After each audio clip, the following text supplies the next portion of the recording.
Chapter 1. I am by birth a Genovese, and my family is one of the most distinguished of that republic. My ancestors had been for many years counselors and syndics, and my father had filled several public situations with honor and reputation. He was respected by all who knew him for his integrity and indefatigable attention to public business. He passed his younger days perpetually occupied by the affairs of his country. A variety of circumstances had prevented his marrying early, nor was it until the decline of life that he became a husband and the father of a family. As the circumstances of his marriage illustrate his character, I cannot refrain from relating them. One of his most intimate friends was a merchant who, from a flourishing state, fell, through numerous mischances, into poverty. This man, whose name was Beaufort, was of a proud and unbending disposition, and could not bear to live in poverty and oblivion in the same country where he had formerly been distinguished for his rank and magnificence. Having paid his debts, therefore, in the most honorable manner, he retreated with his daughter to the town of Lucerne, where he lived unknown and in wretchedness. My father loved Beaufort with the truest friendship and was deeply grieved by his retreat in these unfortunate circumstances. He bitterly deplored the false pride which led his friend to a conduct so little worthy of the affection that united them.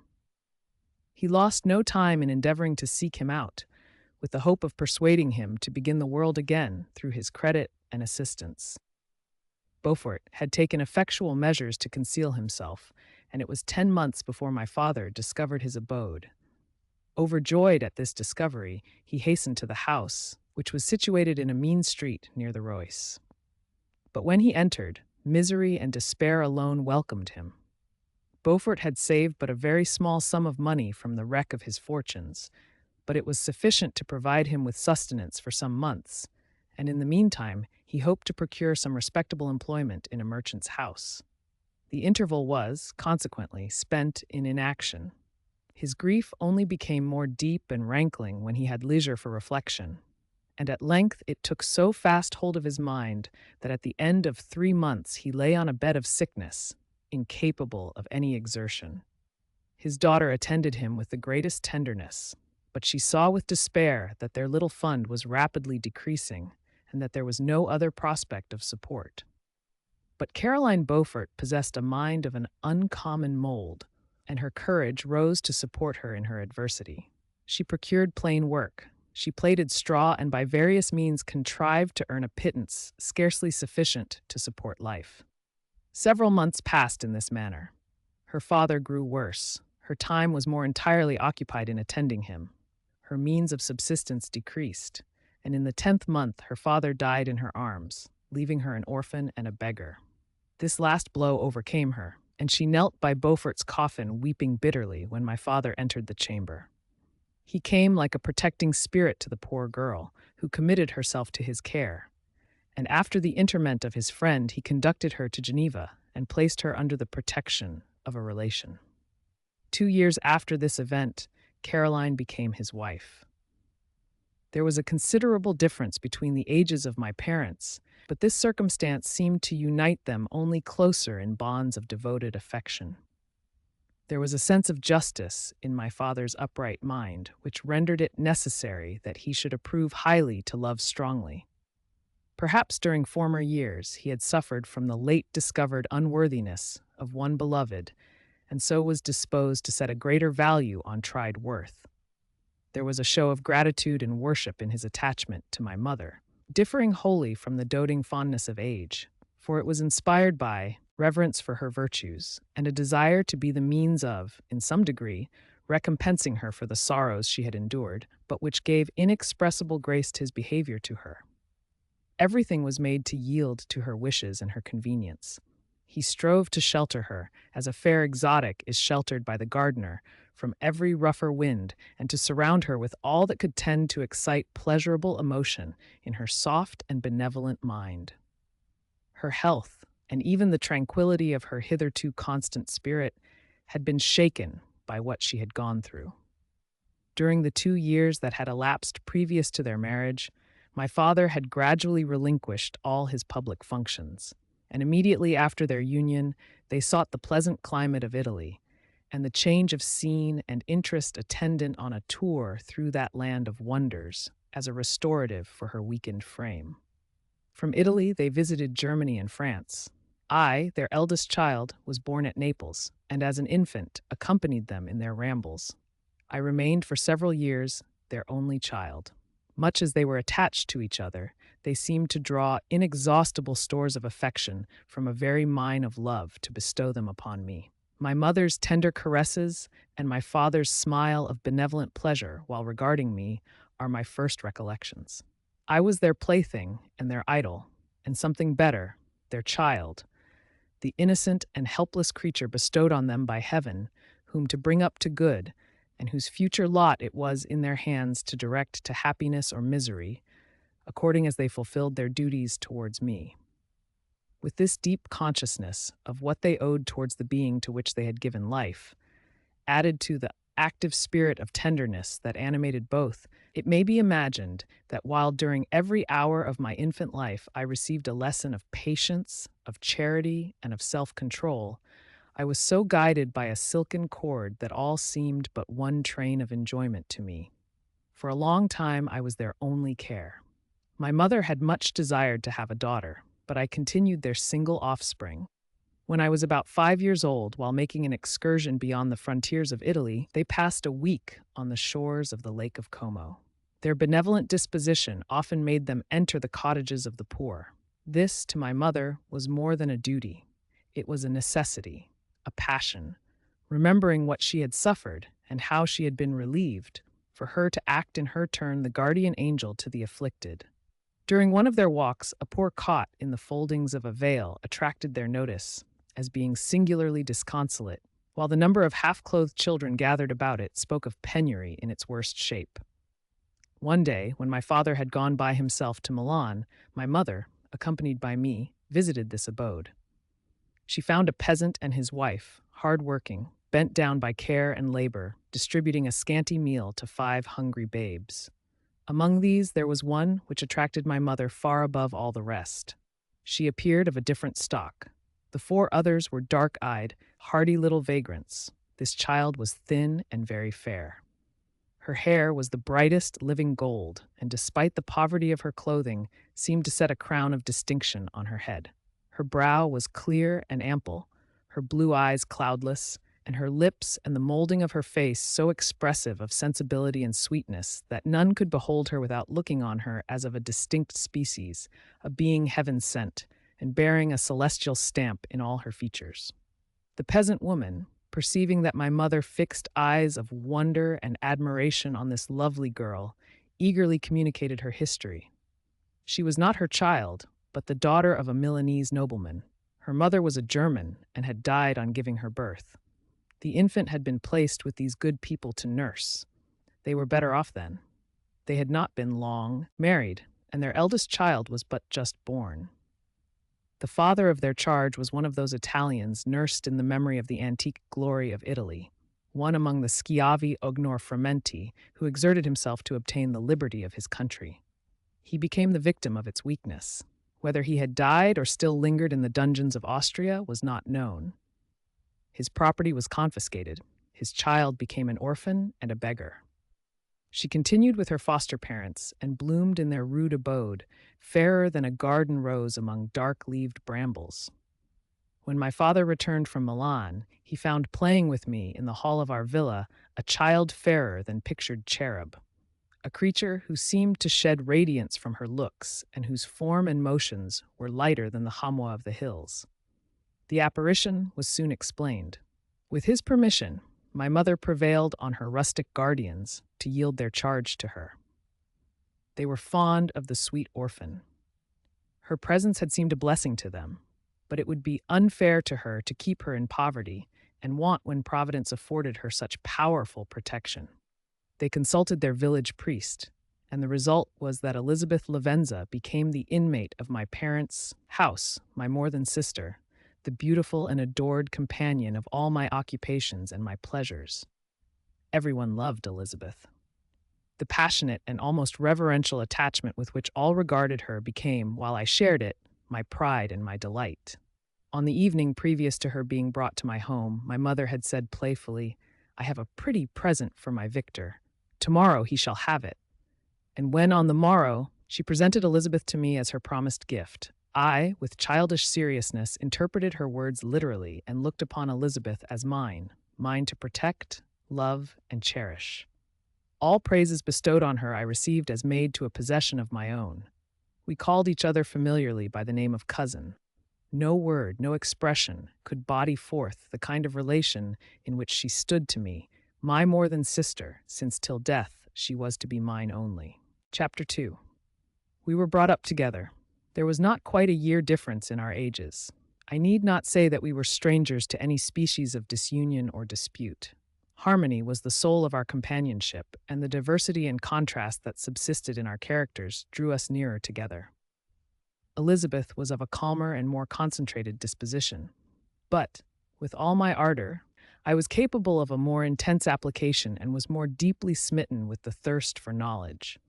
She busied herself with following the aerial creations of the poets, and in the majestic and wondrous scenes which surrounded our Swiss home, the sublime shapes of the mountains, the changes of the seasons, tempest and calm, the silence of winter, and the life and turbulence of our alpine summers, she found ample scope for admiration and delight. While my companion contemplated with a serious and satisfied spirit the magnificent appearances of things, I delighted in investigating their causes. The world was to me a secret which I desired to divine. Curiosity, earnest research to learn the hidden laws of nature, gladness akin to rapture, as they were unfolded to me, are among the earliest sensations I can remember. On the birth of a second son, my junior by 7 years, my parents gave up entirely their wandering life and fixed themselves in their native country. We possessed a house in Geneva and a campagne on Bellerive, the eastern shore of the lake, at the distance of rather more than a league from the city. We resided principally in the latter, and the lives of my parents were passed in considerable seclusion. It was my temper to avoid a crowd and to attach myself fervently to a few. I was indifferent, therefore, to my schoolfellows in general, but I united myself in the bonds of the closest friendship to one among them. Henry Clerval was the son of a merchant of Geneva. He was a boy of singular talent and fancy. He loved enterprise, hardship, and even danger for its own sake. He was deeply read in books of chivalry and romance. He composed heroic songs and began to write many a tale of enchantment and knightly adventure. He tried to make us act plays and to enter into masquerades, in which the characters were drawn from the heroes of Roncesvalles, of the Round Table of King Arthur, and the chivalrous train who shed their blood to redeem the Holy Sepulchre from the hands of the infidels. No human being could have passed a happier childhood than myself. My parents were possessed by the very spirit of kindness and indulgence. We felt that they were not the tyrants to rule our lot according to their caprice, but the agents and creators of all the many delights which we enjoyed. When I mingled with other families, I distinctly discerned how peculiarly fortunate my lot was, and gratitude assisted the development of filial love. My temper was sometimes violent, and my passions vehement, but by some law in my temperature they were turned not towards childish pursuits, but to an eager desire to learn, and not to learn all things indiscriminately. I confess that neither the structure of languages, nor the code of governments, nor the politics of various states possessed attractions for me. It was the secrets of heaven and earth that I desired to learn, and whether it was the outward substance of things, or the inner spirit of nature and the mysterious soul of man that occupied me, still my inquiries were directed to the metaphysical, or in its highest sense, the physical secrets of the world. Meanwhile, Clerval occupied himself, so to speak, with the moral relations of things. The busy stage of life, the virtues of heroes, and the actions of men were his theme, and his hope and his dream was to become one among those whose names are recorded in story as the gallant and adventurous benefactors of our species. The saintly soul of Elizabeth shone like a shrine-dedicated lamp in our peaceful home. Her sympathy was ours. Her smile, her soft voice, the sweet glance of her celestial eyes were ever there to bless and animate us. She was the living spirit of love to soften and attract. I might have become sullen in my study, rough through the ardor of my nature, but that she was there to subdue me to a semblance of her own gentleness. And Clerval, could aught ill entrench on the noble spirit of Clerval? Yet he might not have been so perfectly humane, so thoughtful in his generosity, so full of kindness and tenderness amidst his passion for adventurous exploit, had she not unfolded to him the real loveliness of beneficence, and made the doing good the end and aim of his soaring ambition. I feel exquisite pleasure in dwelling on the recollections of childhood, before misfortune had tainted my mind and changed its bright visions of extensive usefulness into gloomy and narrow reflections upon self. Besides, in drawing the picture of my early days, I also record those events which led by insensible steps to my after-tale of misery. For when I would account to myself for the birth of that passion which afterwards ruled my destiny, I find it arise, like a mountain river, from ignoble and almost forgotten sources. But swelling as it proceeded, it became the torrent which, in its course, has swept away all my hopes and joys. Natural philosophy is the genius that has regulated my fate. I desire, therefore, in this narration, to state those facts which led to my predilection for that science. When I was 13 years of age, we all went on a party of pleasure to the baths near Thonon. The inclemency of the weather obliged us to remain a day confined to the inn. In this house I chanced to find a volume of the works of Cornelius Agrippa. I opened it with apathy. The theory which he attempts to demonstrate and the wonderful facts which he relates soon changed this feeling into enthusiasm. A new light seemed to dawn upon my mind, and bounding with joy, I communicated my discovery to my father. My father looked carelessly at the title page of my book and said, "Ah, Cornelius Agrippa! My dear Victor, do not waste your time upon this. It is sad trash." If instead of this remark, my father had taken the pains to explain to me that the principles of Agrippa had been entirely exploded and that a modern system of science had been introduced which possessed much greater powers than the ancient, because the powers of the latter were chimerical, while those of the former were real and practical. Under such circumstances, I should certainly have thrown Agrippa aside and have contented my imagination, warmed as it was, by returning with greater ardor to my former studies. It is even possible that the train of my ideas would never have received the fatal impulse that led to my ruin. But the cursory glance my father had taken of my volume by no means assured me that he was acquainted with its contents, and I continued to read with the greatest avidity. When I returned home, my first care was to procure the whole works of this author, and afterwards of Paracelsus and Albertus Magnus. I read and studied the wild fancies of these writers with delight. They appeared to me treasures known to few besides myself. I have described myself as always having been imbued with a fervent longing to penetrate the secrets of nature. In spite of the intense labor and wonderful discoveries of modern philosophers, I always came from my studies discontented and unsatisfied. Sir Isaac Newton is said to have avowed that he felt like a child picking up shells beside the great and unexplored ocean of truth. Those of his successors in each branch of natural philosophy with whom I was acquainted appeared even to my boy's apprehensions as tyros engaged in the same pursuit. The untaught peasant beheld the elements around him and was acquainted with their practical uses.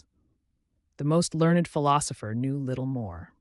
He had partially unveiled the face of nature, but her immortal lineaments were still a wonder and a mystery. He might dissect, anatomize, and give names, but not to speak of a final cause. Causes in their secondary and tertiary grades were utterly unknown to him.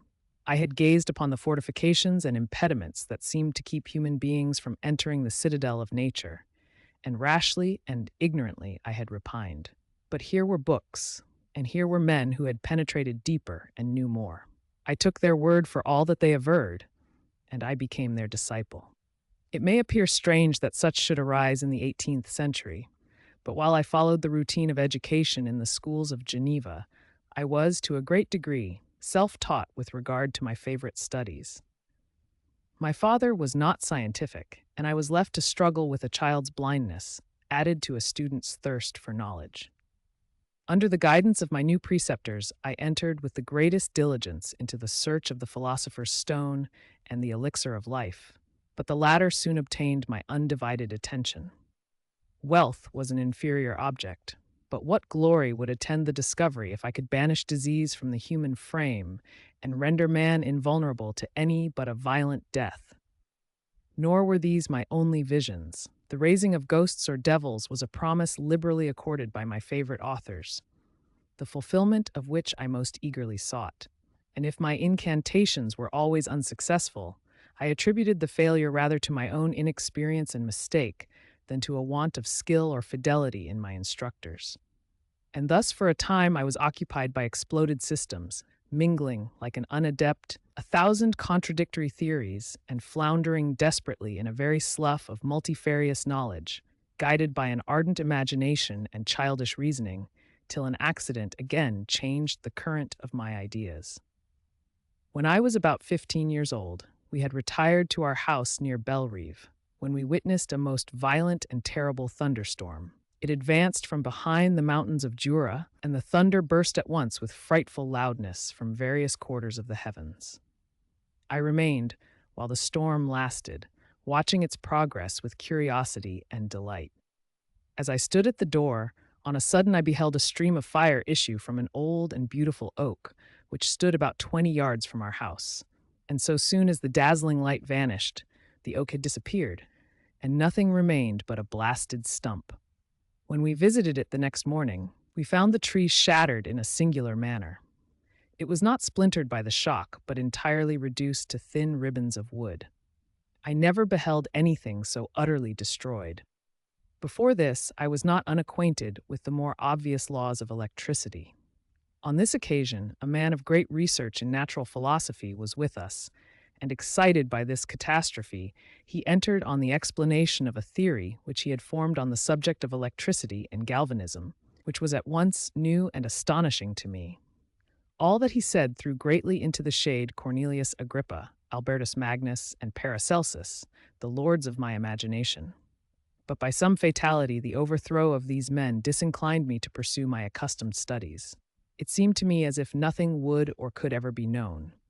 All that had so long engaged my attention suddenly grew despicable. By one of those caprices of the mind, which we are perhaps most subject to in early youth, I at once gave up my former occupations, set down natural history and all its progeny as a deformed and abortive creation, and entertained the greatest disdain for a would-be science which could never even step within the threshold of real knowledge. In this mood of mind, I betook myself to the mathematics and the branches of study appertaining to that science as being built upon secure foundations, and so worthy of my consideration. Thus strangely are our souls constructed, and by such slight ligaments are we bound to prosperity or ruin. When I look back, it seems to me as if this almost miraculous change of inclination and will was the immediate suggestion of the guardian angel of my life. The last effort, made by the spirit of preservation to avert the storm that was even then hanging in the stars and ready to envelop me. Her victory was announced by an unusual tranquility and gladness of soul, which followed the relinquishing of my ancient and latterly tormenting studies. It was thus that I was to be taught to associate evil with their prosecution, happiness with their disregard.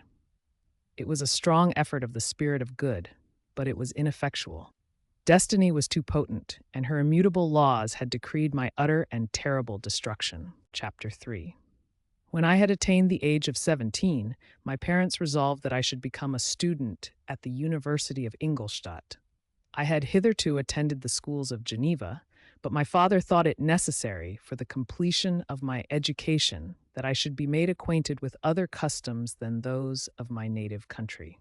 My departure was therefore fixed at an early date, but before the day resolved upon could arrive, the first misfortune of my life occurred, an omen, as it were, of my future misery.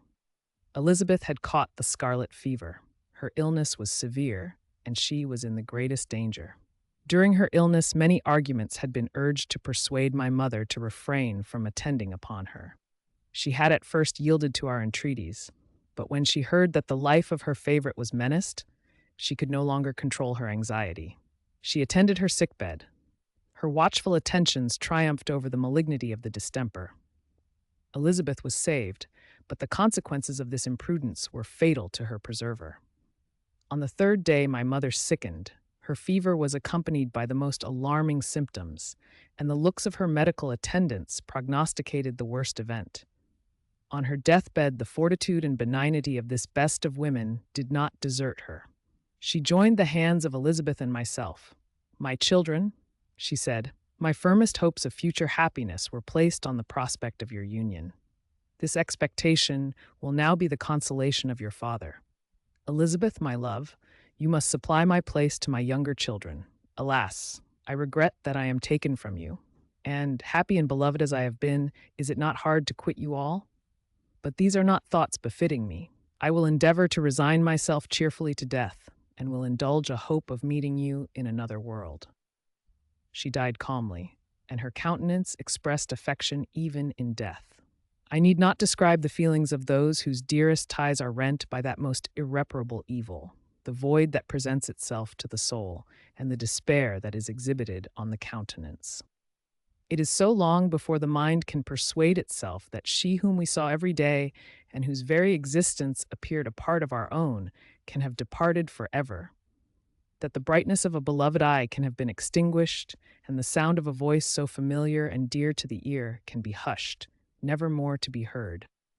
These are the reflections of the first days, but when the lapse of time proves the reality of the evil, then the actual bitterness of grief commences. Yet from whom has not that rude hand rent away some dear connection? And why should I describe a sorrow which all have felt and must feel? The time at length arrives when grief is rather an indulgence than a necessity, and the smile that plays upon the lips, although it may be deemed a sacrilege, is not banished. My mother was dead, but we had still duties which we ought to perform. We must continue our course with the rest and learn to think ourselves fortunate, whilst one remains whom the spoiler has not seized. My departure for Ingolstadt, which had been deferred by these events, was now again determined upon.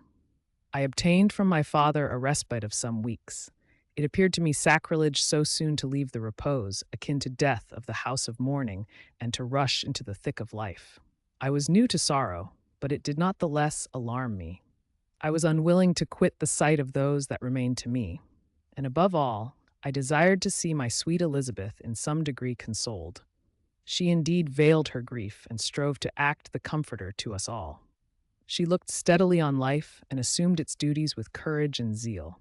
She devoted herself to those whom she had been taught to call her uncle and cousins. Never was she so enchanting as at this time, when she recalled the sunshine of her smiles and spent them upon us. She forgot even her own regret in her endeavors to make us forget. The day of my departure at length arrived. Clerval spent the last evening with us. He had endeavored to persuade his father to permit him to accompany me and to become my fellow student, but in vain. His father was a narrow-minded traitor and saw idleness and ruin in the aspirations and ambition of his son. Henry deeply felt the misfortune of being debarred from a liberal education. He said little, but when he spoke, I read in his kindling eye and in his animated glance a restrained but firm resolve not to be chained to the miserable details of commerce. We sat late. We could not tear ourselves away from each other, nor persuade ourselves to say the word farewell. It was said, and we retired under the pretense of seeking repose, each fancying that the other was deceived. But when at morning's dawn I descended to the carriage which was to convey me away, they were all there.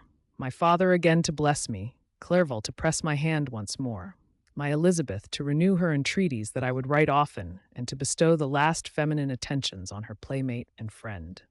I threw myself into the chaise that was to convey me away, and indulged in the most melancholy reflections. I, who had ever been surrounded by amiable companions, continually engaged in endeavoring to bestow mutual pleasure, I was now alone. In the university whither I was going, I must form my own friends and be my own protector. My life had hitherto been remarkably secluded and domestic, and this had given me invincible repugnance to new countenances. I loved my brothers, Elizabeth and Clerval. These were old familiar faces, but I believed myself totally unfitted for the company of strangers.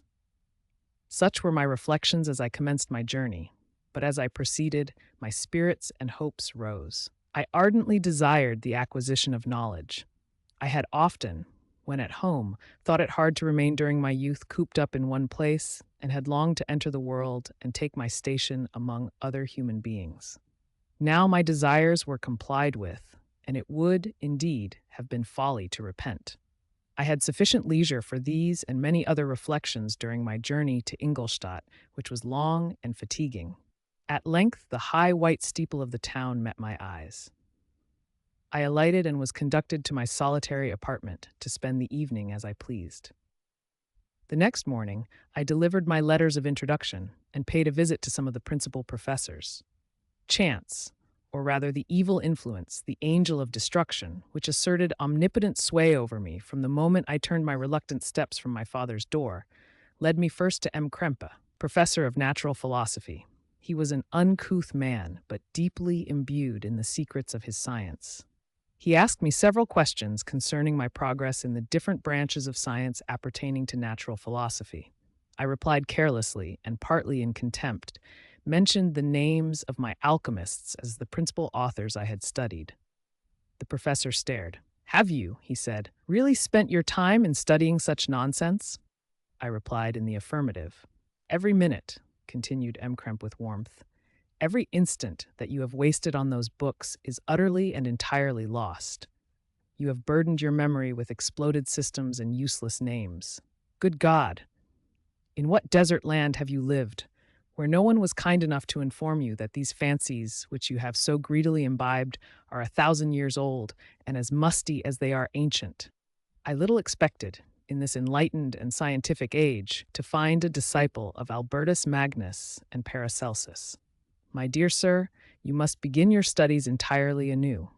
So saying, he stepped aside and wrote down a list of several books treating of natural philosophy, which he desired me to procure, and dismissed me after mentioning that in the beginning of the following week he intended to commence a course of lectures upon natural philosophy in its general relations, and that M. Waldman, a fellow professor, would lecture upon chemistry the alternate days that he omitted.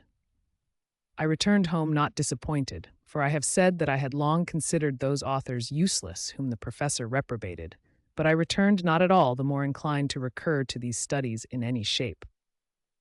M. Krempe was a little squat man with a gruff voice and a repulsive countenance.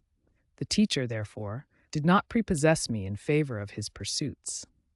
In rather a too philosophical and connected a strain, perhaps, I have given an account of the conclusions I had come to concerning them in my early years. As a child, I had not been content with the results promised by the modern professors of natural science. With a confusion of ideas, only to be accounted for by my extreme youth and my want of a guide on such matters, I had retrod the steps of knowledge along the paths of time, and exchanged the discoveries of recent inquirers for the dreams of forgotten alchemists. Besides, I had a contempt for the uses of modern natural philosophy. It was very different when the masters of the science sought immortality and power. Such views, although futile, were grand, but now the scene was changed. The ambition of the inquirer seemed to limit itself to the annihilation of those visions on which my interest in science was chiefly founded. I was required to exchange chimeras of boundless grandeur for realities of little worth. Such were my reflections during the first 2 or 3 days of my residence at Ingolstadt, which were chiefly spent in becoming acquainted with the localities and the principal residents in my new abode. But as the ensuing week commenced, I thought of the information which M. Krempe had given me concerning the lectures, and although I could not consent to go and hear that little conceited fellow deliver sentences out of a pulpit, I recollected what he had said of M. Waldman, whom I had never seen, as he had hitherto been out of town. Partly from curiosity and partly from idleness, I went into the lecturing room, which M. Waldman entered shortly after. This professor was very unlike his colleague. He appeared about 50 years of age, but with an aspect expressive of the greatest benevolence. A few gray hairs covered his temples, but those at the back of his head were nearly black. His person was short but remarkably erect, and his voice the sweetest I had ever heard. He began his lecture by a recapitulation of the history of chemistry and the various improvements made by different men of learning, pronouncing with fervor the names of the most distinguished discoverers. He then took a cursory view of the present state of the science and explained many of its elementary terms. After having made a few preparatory experiments, he concluded with a panegyric upon modern chemistry, the terms of which I shall never forget. "The ancient teachers of this science," said he, "promised impossibilities and performed nothing. The modern masters promise very little. They know that metals cannot be transmuted and that the elixir of life is a chimera. But these philosophers, whose hands seem only made to dabble in dirt and their eyes to pore over the microscope or crucible, have indeed performed miracles. They penetrate into the recesses of nature and show how she works in her hiding places. They ascend into the heavens. They have discovered how the blood circulates and the nature of the air we breathe. They have acquired new and almost unlimited powers. They can command the thunders of heaven, mimic the earthquake, and even mock the invisible world with its own shadows." Such were the professor's words, rather let me say such the words of the fate, announced to destroy me. As he went on, I felt as if my soul were grappling with a palpable enemy. One by one, the various keys were touched which formed the mechanism of my being. Chord after chord was sounded, and soon my mind was filled with one thought, one conception, one purpose. "So much has been done," exclaimed the soul of Frankenstein. "More, far more, will I achieve. Treading in the steps already marked, I will pioneer a new way, explore unknown powers, and unfold to the world the deepest mysteries of creation." I closed not my eyes that night. My internal being was in a state of insurrection and turmoil. I felt that order would thence arise, but I had no power to produce it. By degrees, after the morning's dawn, sleep came. I awoke, and my yesternight's thoughts were as a dream. There only remained a resolution to return to my ancient studies and to devote myself to a science for which I believed myself to possess a natural talent. On the same day, I paid M. Waldman a visit. His manners in private were even more mild and attractive than in public, for there was a certain dignity in his mien during his lecture, which in his own house was replaced by the greatest affability and kindness. I gave him pretty nearly the same account of my former pursuits as I had given to his fellow professor. He heard with attention the little narration concerning my studies, and smiled at the names of Cornelius Agrippa and Paracelsus, but without the contempt that M. Krempe had exhibited. He said that these were men to whose indefatigable zeal modern philosophers were indebted for most of the foundations of their knowledge. They had left to us as an easier task to give new names and arrange in connected classifications the facts which they in a great degree had been the instruments of bringing to light.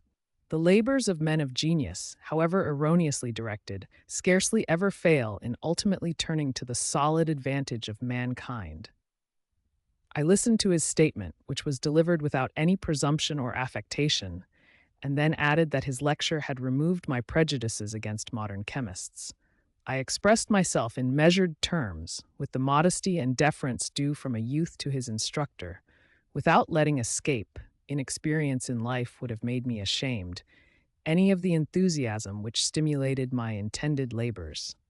I requested his advice concerning the books I ought to procure. "I am happy," said M. Waldman, "to have gained a disciple, and if your application equals your ability, I have no doubt of your success.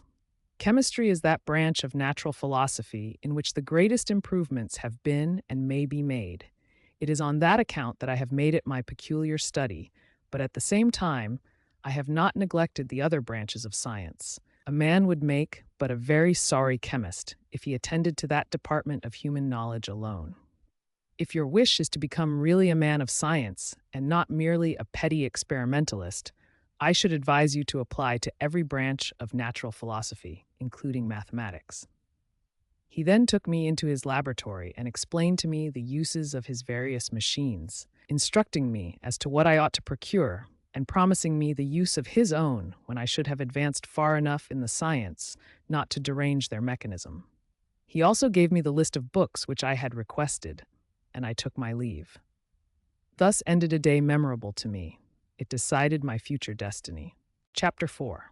From this day, natural philosophy, and particularly chemistry, in the most comprehensive sense of the term, became nearly my sole occupation.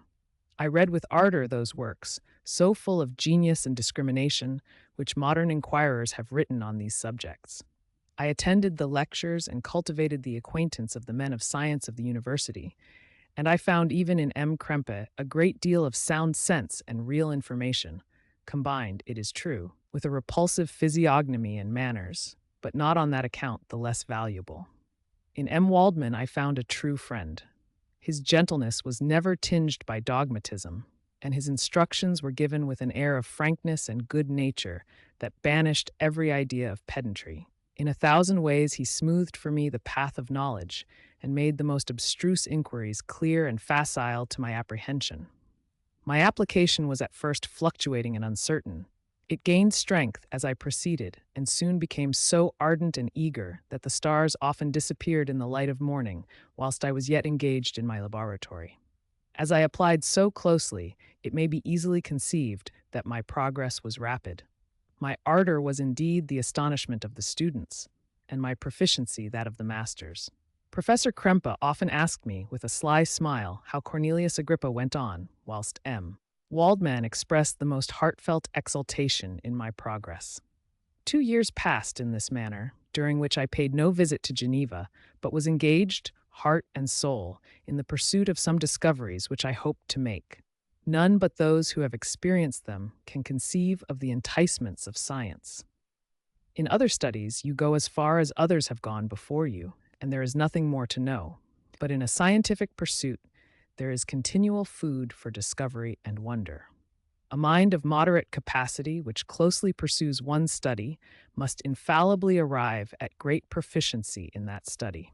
And I, who continually sought the attainment of one object of pursuit, and was solely wrapped up in this, improved so rapidly that at the end of 2 years I made some discoveries in the improvement of some chemical instruments, which procured me great esteem and admiration at the university. When I had arrived at this point and had become as well acquainted with the theory and practice of natural philosophy as depended on the lessons of any of the professors at Ingolstadt, my residence there being no longer conducive to my improvements, I thought of returning to my friends and my native town, when an incident happened that protracted my stay. One of the phenomena which had peculiarly attracted my attention was the structure of the human frame, and indeed any animal endued with life. Whence, I often asked myself, did the principle of life proceed? It was a bold question, and one which has ever been considered as a mystery. Yet with how many things are we upon the brink of becoming acquainted, if cowardice or carelessness did not restrain our inquiries? I revolved these circumstances in my mind, and determined thenceforth to apply myself more particularly to those branches of natural philosophy which relate to physiology. Unless I had been animated by an almost supernatural enthusiasm, my application to this study would have been irksome and almost intolerable. To examine the causes of life, we must first have recourse to death. I became acquainted with the science of anatomy, but this was not sufficient. I must also observe the natural decay and corruption of the human body. In my education, my father had taken the greatest precautions that my mind should be impressed with no supernatural horrors. I do not ever remember to have trembled at a tale of superstition or to have feared the apparition of a spirit. Darkness had no effect upon my fancy, and a churchyard was to me merely the receptacle of bodies deprived of life, which, from being the seat of beauty and strength, had become food for the worm. Now I was led to examine the cause and progress of this decay, and forced to spend days and nights in vaults and charnel houses. My attention was fixed upon every object the most insupportable to the delicacy of the human feelings. I saw how the fine form of man was degraded and wasted. I beheld the corruption of death succeed to the blooming cheek of life. I saw how the worm inherited the wonders of the eye and brain. I paused, examining and analyzing all the minutiae of causation, as exemplified in the change from life to death, and death to life, until from the midst of this darkness a sudden light broke in upon me. A light so brilliant and wondrous, yet so simple, that while I became dizzy with the immensity of the prospect which it illustrated, I was surprised that among so many men of genius who had directed their inquiries towards the same science, that I alone should be reserved to discover so astonishing a secret. Remember, I am not recording the vision of a madman. The sun does not more certainly shine in the heavens than that which I now affirm is true. Some miracle might have produced it, yet the stages of the discovery were distinct and probable.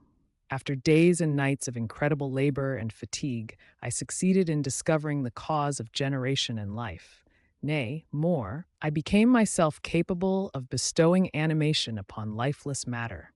The astonishment which I had at first experienced on this discovery soon gave place to delight and rapture. After so much time spent in painful labor, to arrive at once at the summit of my desires was the most gratifying consummation of my toils. But this discovery was so great and overwhelming that all the steps by which I had been progressively led to it were obliterated, and I beheld only the result.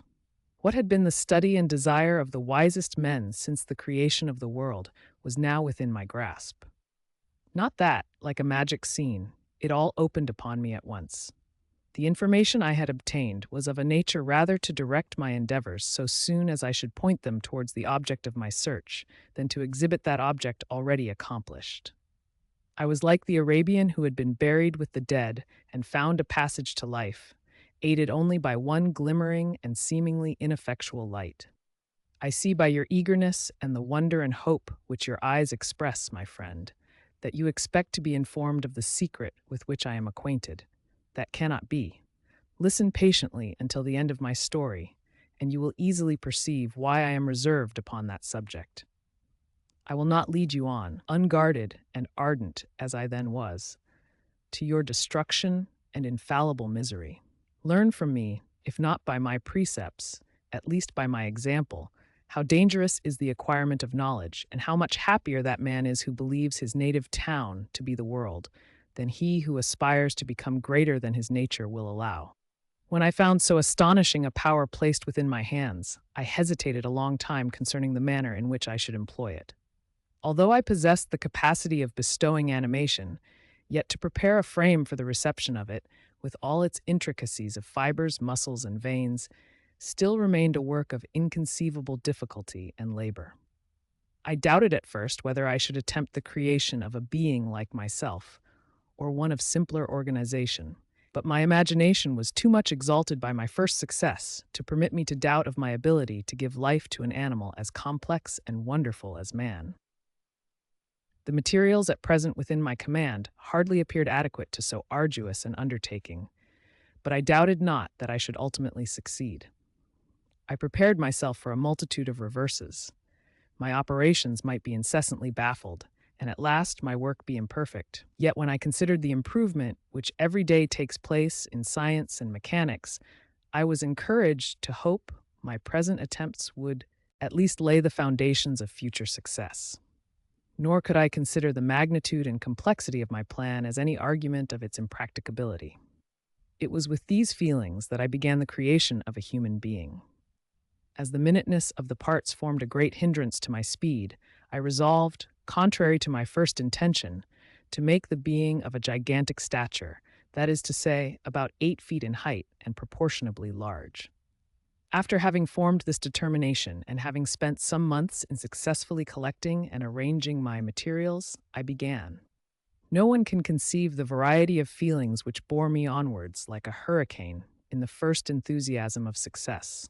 Life and death appeared to me ideal bounds, which I should first break through and pour a torrent of light into our dark world. A new species would bless me as its creator and source.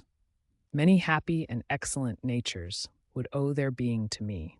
No father could claim the gratitude of his child so completely as I should deserve theirs. Pursuing these reflections, I thought that if I could bestow animation upon lifeless matter, I might in process of time, although I now found it impossible, renew life where death had apparently devoted the body to corruption. These thoughts supported my spirits, while I pursued my undertaking with unremitting ardor. My cheek had grown pale with study, and my person had become emaciated with confinement. Sometimes, on the very brink of certainty, I failed, yet still I clung to the hope which the next day or the next hour might realize. One secret which I alone possessed was the hope to which I had dedicated myself, and the moon gazed on my midnight labors, while, with unrelaxed and breathless eagerness, I pursued nature to her hiding places.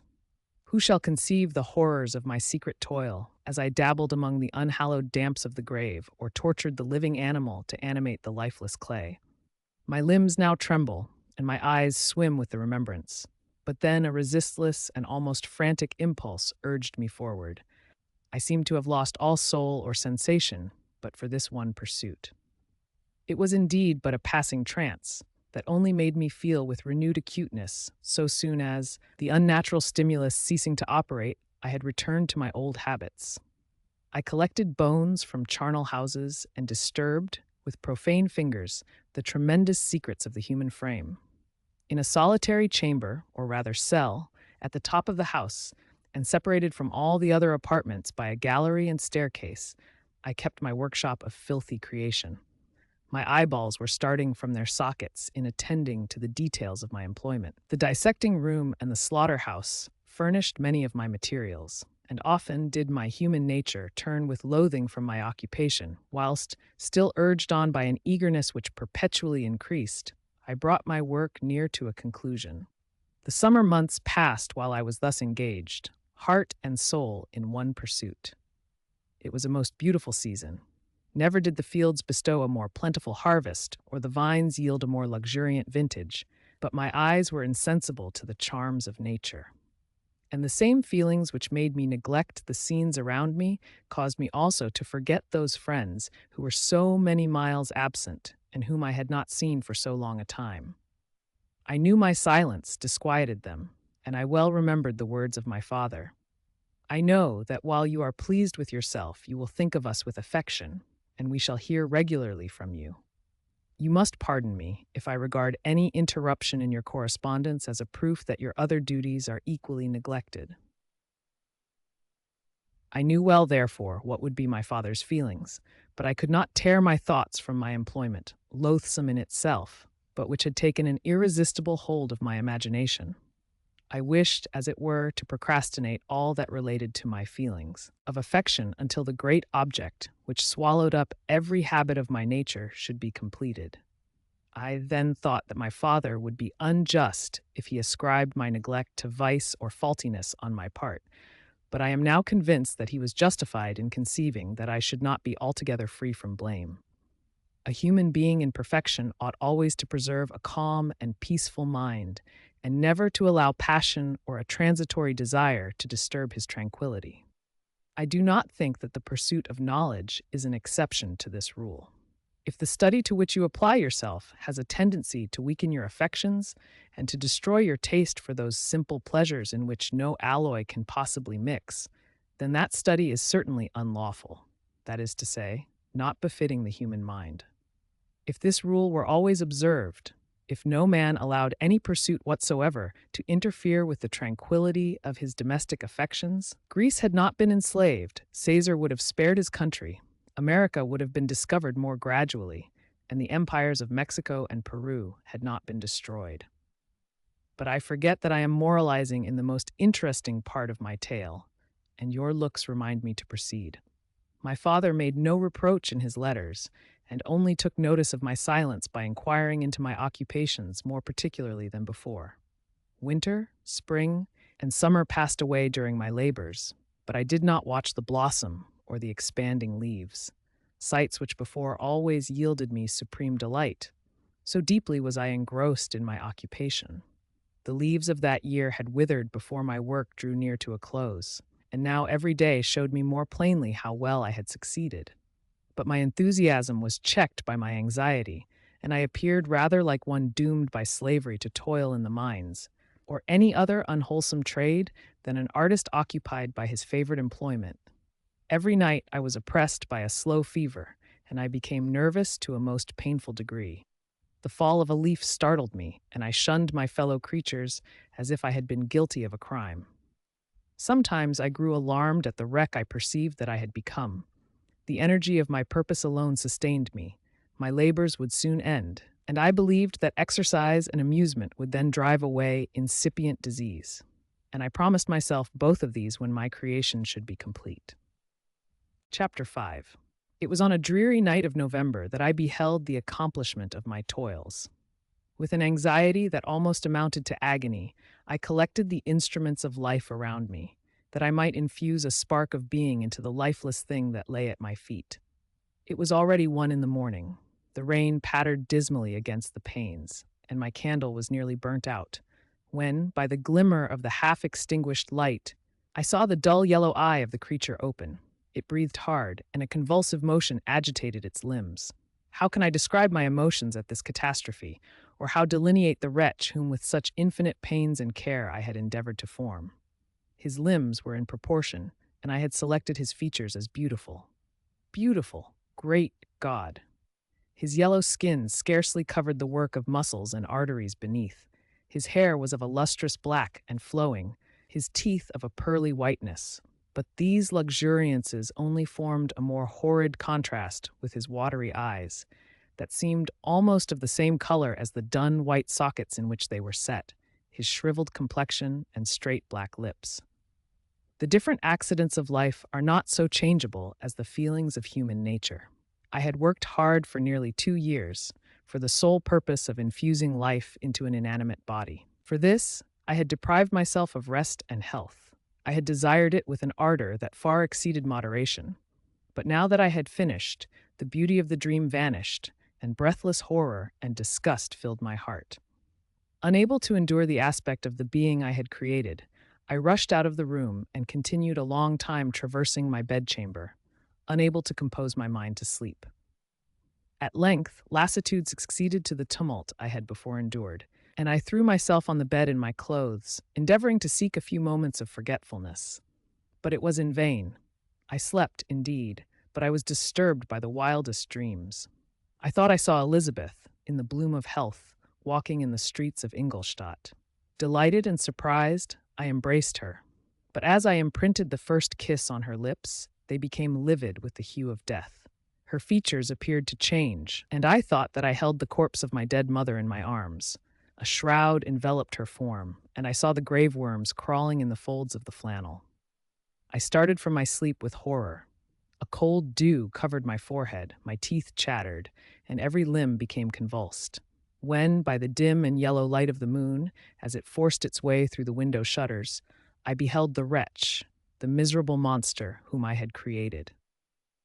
He held up the curtain of the bed, and his eyes, if eyes they may be called, were fixed on me. His jaws opened, and he muttered some inarticulate sounds, while a grin wrinkled his cheeks. He might have spoken, but I did not hear. One hand was stretched out, seemingly to detain me, but I escaped and rushed downstairs. I took refuge in the courtyard belonging to the house which I inhabited, where I remained during the rest of the night, walking up and down in the greatest agitation, listening attentively, catching and fearing each sound as if it were to announce the approach of the demoniacal corpse to which I had so miserably given life. Oh, no mortal could support the horror of that countenance. A mummy again endued with animation could not be so hideous as that wretch. I had gazed on him while unfinished. He was ugly then, but when those muscles and joints were rendered capable of motion, it became a thing such as even Dante could not have conceived. I passed the night wretchedly. Sometimes my pulse beat so quickly and hardly that I felt the palpitation of every artery. At others, I nearly sank to the ground through languor and extreme weakness. Mingled with this horror, I felt the bitterness of disappointment. Dreams that had been my food and pleasant rest for so long a space were now become a hell to me, and the change was so rapid, the overthrow so complete. Morning, dismal and wet, at length dawned and discovered to my sleepless and aching eyes the church of Ingolstadt, its white steeple and clock, which indicated the 6th hour. The porter opened the gates of the court, which had that night been my asylum, and I issued into the streets, pacing them with quick steps, as if I sought to avoid the wretch whom I feared every turning of the street would present to my view. I did not dare return to the apartment which I inhabited, but felt impelled to hurry on, although drenched by the rain which poured from a black and comfortless sky. I continued walking in this manner for some time, endeavoring by bodily exercise to ease the load that weighed upon my mind. I traversed the streets without any clear conception of where I was or what I was doing. My heart palpitated in the sickness of fear, and I hurried on with irregular steps, not daring to look about me, like one who on a lonely road doth walk in fear and dread, and, having once turned round, walks on, and turns no more his head, because he knows a frightful fiend doth close behind him tread. Coleridge's Ancient Mariner. Continuing thus, I came at length opposite to the inn at which the various diligences and carriages usually stopped. Here I paused, I knew not why, but I remained some minutes with my eyes fixed on a coach that was coming towards me from the other end of the street. As it drew nearer, I observed that it was the Swiss diligence. It stopped just where I was standing, and on the door being opened, I perceived Henry Clerval, who, on seeing me, instantly sprung out. "My dear Frankenstein," exclaimed he, "how glad I am to see you! How fortunate that you should be here at the very moment of my alighting!" Nothing could equal my delight on seeing Clerval. His presence brought back to my thoughts my father, Elizabeth, and all those scenes of home so dear to my recollection. I grasped his hand and in a moment forgot my horror and misfortune. I felt suddenly, and for the first time during many months, calm and serene joy. I welcomed my friend, therefore, in the most cordial manner, and we walked towards my college. Clerval continued talking for some time about our mutual friends and his own good fortune in being permitted to come to Ingolstadt. "You may easily believe," said he, "how great was the difficulty to persuade my father that all necessary knowledge was not comprised in the noble art of bookkeeping.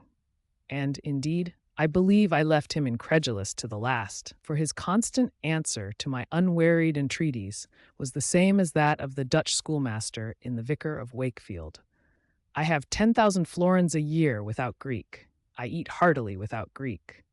But his affection for me at length overcame his dislike of learning, and he has permitted me to undertake a voyage of discovery to the land of knowledge.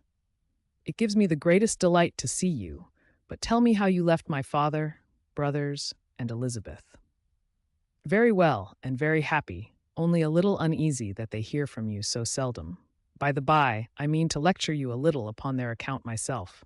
But my dear Frankenstein," continued he, stopping short and gazing full in my face, "I did not before remark how very ill you appear. So thin and pale, you look as if you had been watching for several nights. You have guessed right. I have lately been so deeply engaged in one occupation that I have not allowed myself sufficient rest, as you see, but I sincerely hope, that all these employments are now at an end, and that I am at length free." I trembled excessively. I could not endure to think of, and far less to allude to, the occurrences of the preceding night. I walked with a quick pace, and we soon arrived at my college. I then reflected, and the thought made me shiver, that the creature whom I had left in my apartment might still be there, alive and walking about. I dreaded to behold this monster, but I feared still more that Henry should see him. Entreating him, therefore, to remain a few minutes at the bottom of the stairs, I darted up towards my own room. My hand was already on the lock of the door before I recollected myself. I then paused, and a cold shivering came over me. I threw the door forcibly open, as children are accustomed to do when they expect a spectre to stand in waiting for them on the other side, but nothing appeared. I stepped fearfully in. The apartment was empty, and my bedroom was also freed from its hideous guest. I could hardly believe that so great a good fortune could have befallen me, but when I became assured that my enemy had indeed fled, I clapped my hands for joy and ran down to Clerval. We ascended into my room, and the servant presently brought breakfast, but I was unable to contain myself. It was not joy only that possessed me. I felt my flesh tingle with excess of sensitiveness, and my pulse beat rapidly. I was unable to remain for a single instant in the same place. I jumped over the chairs, clapped my hands, and laughed aloud. Clerval at first attributed my unusual spirits to joy on his arrival, but when he observed me more attentively, he saw a wildness in my eyes for which he could not account, and my loud, unrestrained, heartless laughter frightened and astonished him. "My dear Victor," cried he, "what, for God's sake, is the matter? Do not laugh in that manner. How ill you are! What is the cause of all this?" "Do not ask me," cried I, putting my hands before my eyes, for I thought I saw the dreaded spectre glide into the room. "He can tell! Oh, save me, save me!" I imagined that the monster seized me. I struggled furiously and fell down in a fit. Poor Clerval! What must have been his feelings? A meeting which he anticipated with such joy so strangely turned to bitterness. But I was not the witness of his grief, for I was lifeless and did not recover my senses for a long, long time. This was the commencement of a nervous fever which confined me for several months. During all that time, Henry was my only nurse. I afterwards learned that, knowing my father's advanced age and unfitness for so long a journey, and how wretched my sickness would make Elizabeth, he spared them this grief by concealing the extent of my disorder. He knew that I could not have a more kind and attentive nurse than himself, and, firm in the hope he felt of my recovery, he did not doubt that, instead of doing harm, he performed the kindest action that he could towards them. But I was in reality very ill, and surely nothing but the unbounded and unremitting attentions of my friend could have restored me to life. The form of the monster on whom I had bestowed existence was forever before my eyes, and I raved incessantly concerning him. Doubtless my words surprised Henry.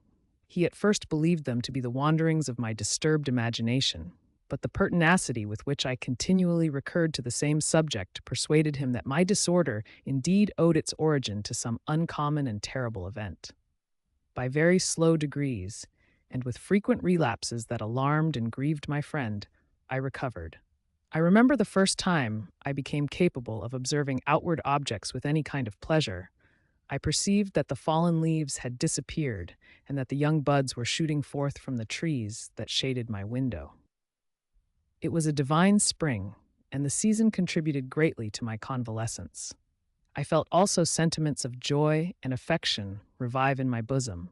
My gloom disappeared, and in a short time I became as cheerful as before I was attacked by the fatal passion. "Dearest Clerval," exclaimed I, "how kind, how very good you are to me. This whole winter, instead of being spent in study, as you promised yourself, has been consumed in my sick room. How shall I ever repay you?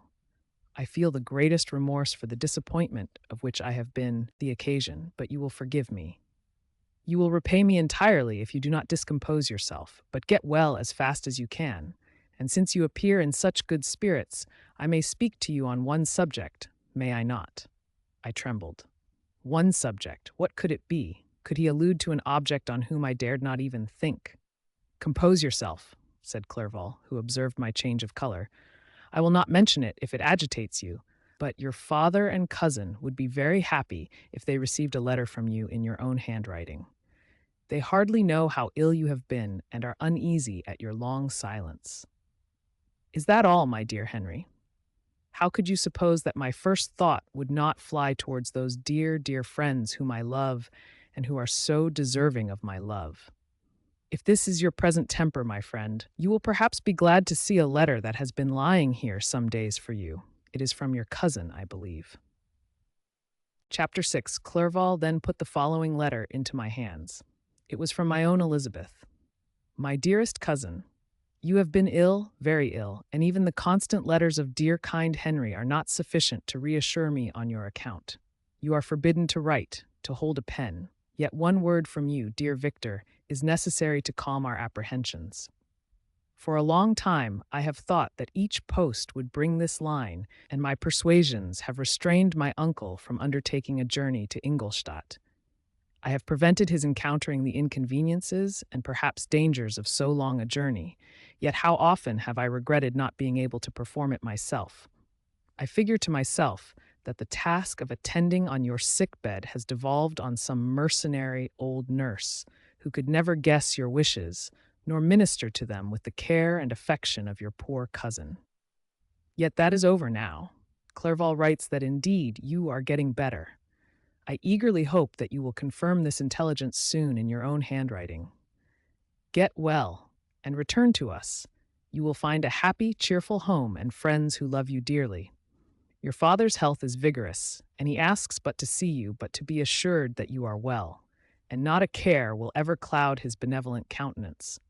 How pleased you would be to remark the improvement of our Ernest. He is now 16 and full of activity and spirit.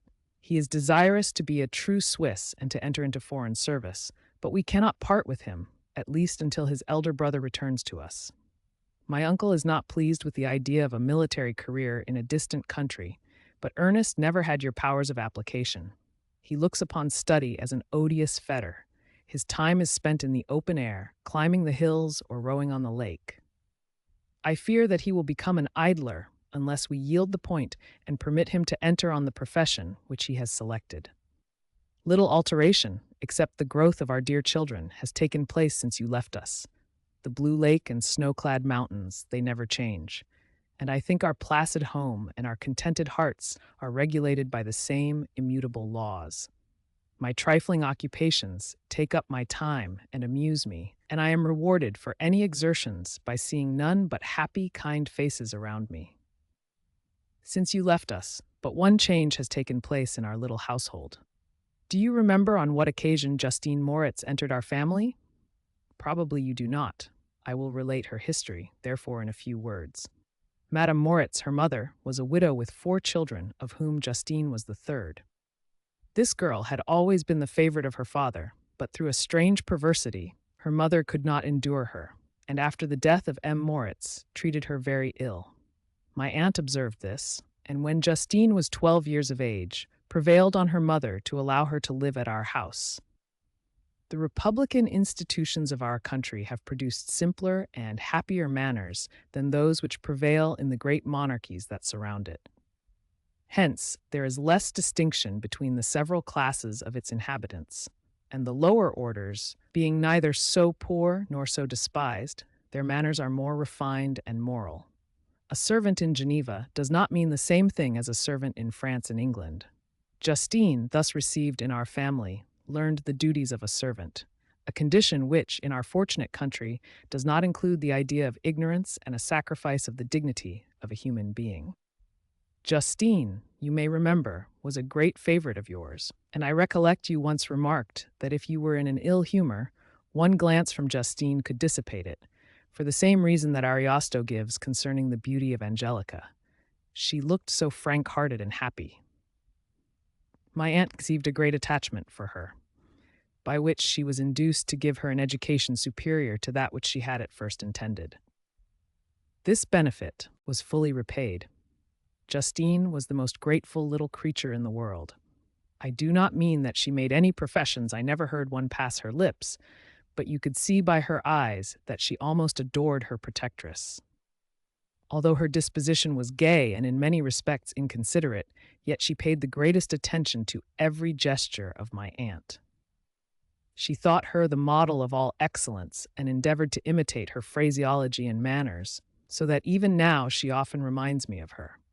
When my dearest aunt died, everyone was too much occupied in their own grief to notice poor Justine, who had attended her during her illness with the most anxious affection. Poor Justine was very ill, but other trials were reserved for her. One by one, her brothers and sister died, and her mother, with the exception of her neglected daughter, was left childless. The conscience of the woman was troubled. She began to think that the deaths of her favorites was a judgment from heaven to chastise her partiality. She was a Roman Catholic, and I believe her confessor confirmed the idea which she had conceived. Accordingly, a few months after your departure for Ingolstadt, Justine was called home by her repentant mother. Poor girl. She wept when she quitted our house. She was much altered since the death of my aunt. Grief had given softness and a winning mildness to her manners, which had before been remarkable for vivacity. Nor was her residence at her mother's house of a nature to restore her gaiety. The poor woman was very vacillating in her repentance. She sometimes begged Justine to forgive her unkindness, but much oftener accused her of having caused the deaths of her brothers and sister. Perpetual fretting at length threw Madame Moritz into a decline, which at first increased her irritability, but she is now at peace forever. She died on the first approach of cold weather at the beginning of this last winter. Justine has just returned to us, and I assure you I love her tenderly. She is very clever and gentle and extremely pretty. As I mentioned before, her mien and her expression continually remind me of my dear aunt. I must say also a few words to you, my dear cousin, of little darling William. I wish you could see him. He is very tall of his age, with sweet laughing blue eyes, dark eyelashes, and curling hair. When he smiles, 2 little dimples appear on each cheek, which are rosy with health. He has already had one or two little wives, but Louisa Biron is his favorite, a pretty little girl of 5 years of age. Now, dear Victor, I dare say you wish to be indulged in a little gossip concerning the good people of Geneva. The pretty Miss Mansfield has already received the congratulatory visits on her approaching marriage with a young Englishman, John Melbourne, Esker. Her ugly sister, Manon, married M. Duvillard, the rich banker, last autumn. Your favorite schoolfellow, Louis Menoir, has suffered several misfortunes since the departure of Clerval from Geneva, but he has already recovered his spirits and is reported to be on the point of marrying a lively, pretty Frenchwoman, Madame Tavernier. She is a widow and much older than Menoir, but she is very much admired and a favorite with everybody. I have written myself into better spirits, dear cousin, but my anxiety returns upon me as I conclude. Write, dearest Victor. One line, one word will be a blessing to us. 10,000 thanks to Henry for his kindness, his affection, and his many letters. We are sincerely grateful. Adieu, my cousin. Take care of yourself, and I entreat you, write. Elizabeth Lavenza. Geneva, March 18th, 17. Dear, dear Elizabeth, I exclaimed when I had read her letter. I will write instantly and relieve them from the anxiety they must feel. I wrote, and this exertion greatly fatigued me, but my convalescence had commenced and proceeded regularly. In another fortnight, I was able to leave my chamber. One of my first duties on my recovery was to introduce Clerval to the several professors of the university. In doing this, I underwent a kind of rough usage, ill befitting the wounds that my mind had sustained. Ever since the fatal night, the end of my labors, and the beginning of my misfortunes, I had conceived a violent antipathy even to the name of natural philosophy. When I was otherwise quite restored to health, the sight of a chemical instrument would renew all the agony of my nervous symptoms. Henry saw this, and had removed all my apparatus from my view. He had also changed my apartment, for he perceived that I had acquired a dislike for the room which had previously been my laboratory. But these cares of Clerval were made of no avail when I visited the professors. M. Waldman inflicted torture when he praised with kindness and warmth the astonishing progress I had made in the sciences. He soon perceived that I disliked the subject, but not guessing the real cause, he attributed my feelings to modesty and changed the subject from my improvement to the science itself with a desire, as I evidently saw, of drawing me out. What could I do? He meant to please, and he tormented me. I felt as if he had placed carefully, one by one, in my view those instruments which were to be afterwards used in putting me to a slow and cruel death. I writhed under his words, yet dared not exhibit the pain I felt. Clerval, whose eyes and feelings were always quick in discerning the sensations of others, declined the subject, alleging in excuse his total ignorance, and the conversation took a more general turn. I thanked my friend from my heart, but I did not speak. I saw plainly that he was surprised, but he never attempted to draw my secret from me. And although I loved him with a mixture of affection and reverence that knew no bounds, yet I could never persuade myself to confide in him that event which was so often present to my recollection, but which I feared the detail to another would only impress more deeply.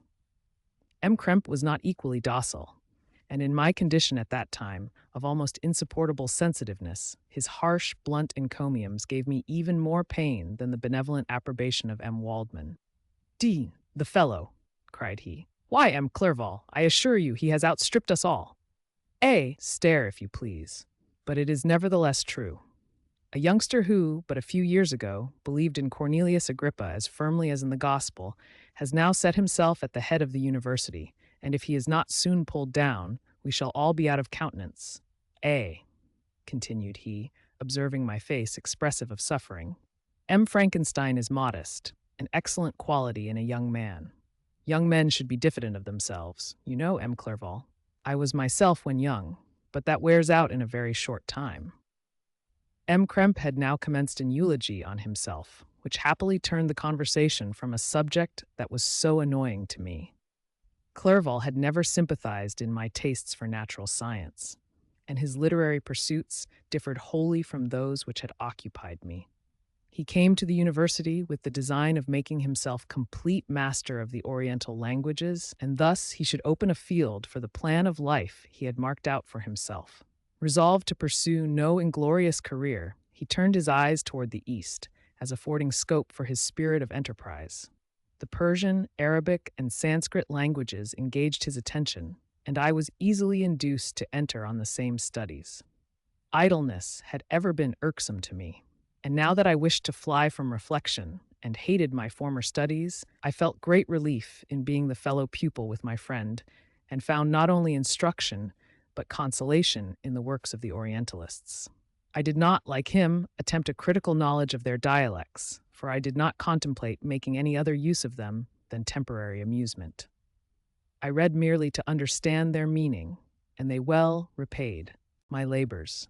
Their melancholy is soothing, and their joy elevating, to a degree I never experienced in studying the authors of any other country.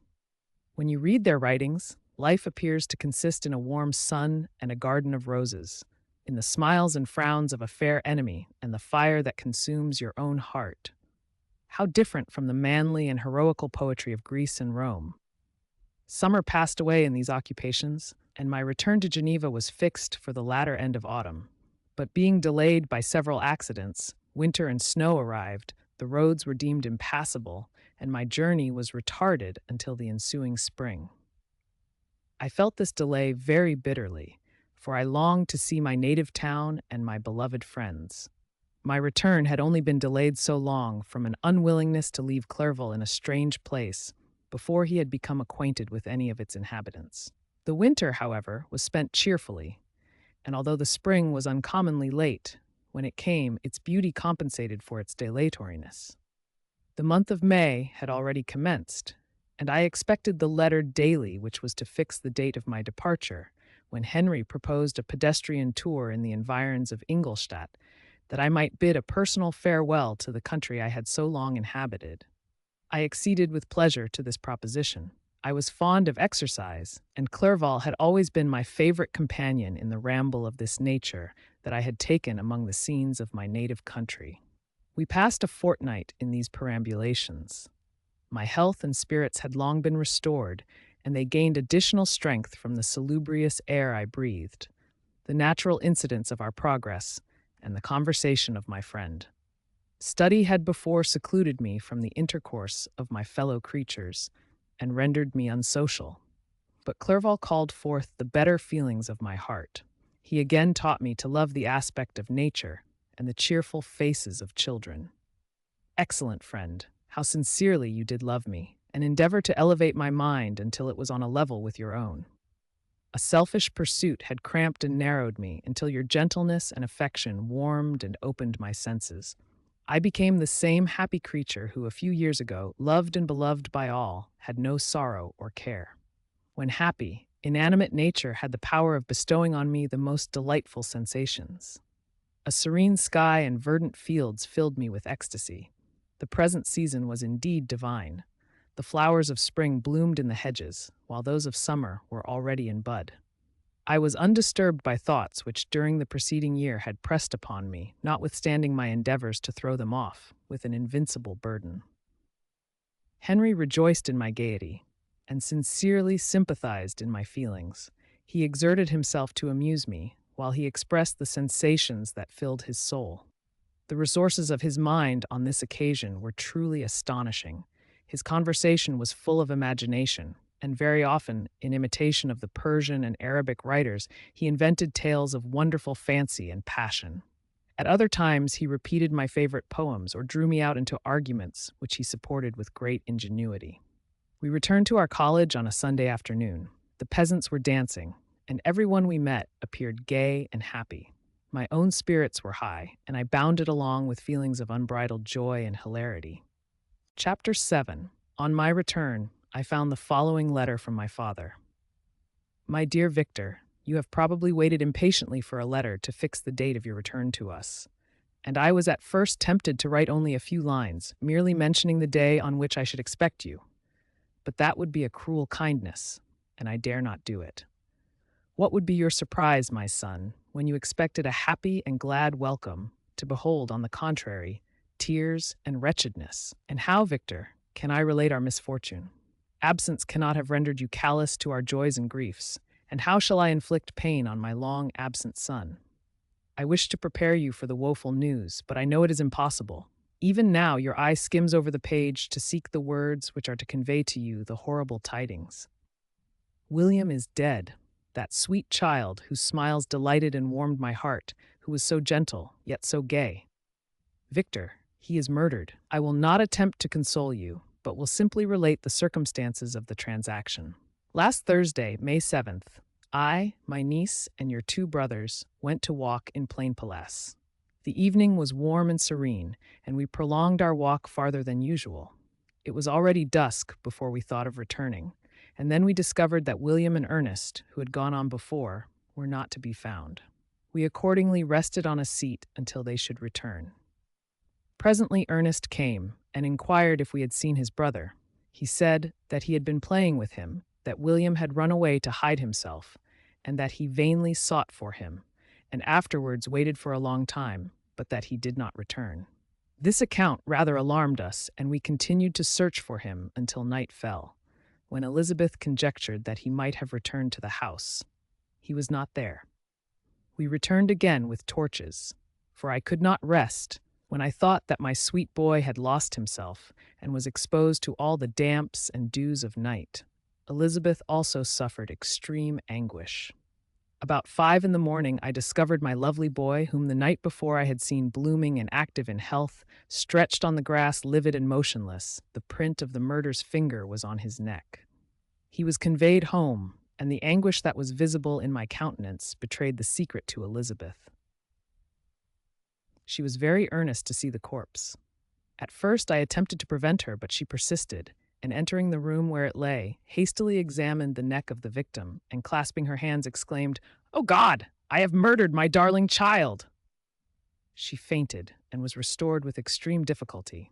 When she again lived, it was only to weep and sigh.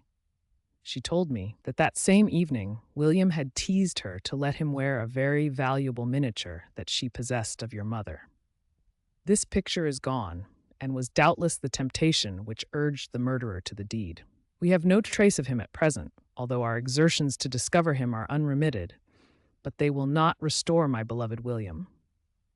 Come, dearest Victor, you alone can console Elizabeth. She weeps continually and accuses herself unjustly as the cause of his death.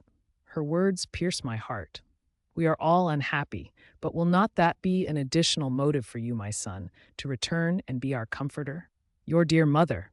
Alas, Victor, I now say, thank God she did not live to witness the cruel, miserable death of her youngest darling. Come, Victor, not brooding thoughts of vengeance against the assassin, but with feelings of peace and gentleness that will heal, instead of festering, the wounds of our minds. Enter the house of mourning, my friend, but with kindness and affection for those who love you, and not with hatred for your enemies. Your affectionate and afflicted father, Alphonse Frankenstein. Geneva, May 12th, 17. Clerval, who had watched my countenance as I read this letter, was surprised to observe the despair that succeeded the joy I at first expressed on receiving news from my friends. I threw the letter on the table and covered my face with my hands. "My dear Frankenstein," exclaimed Henry, when he perceived me weep with bitterness, "are you always to be unhappy? My dear friend, what has happened?" I motioned him to take up the letter, while I walked up and down the room in the extremest agitation. Tears also gushed from the eyes of Clerval as he read the account of my misfortune. "I can offer you no consolation, my friend," said he.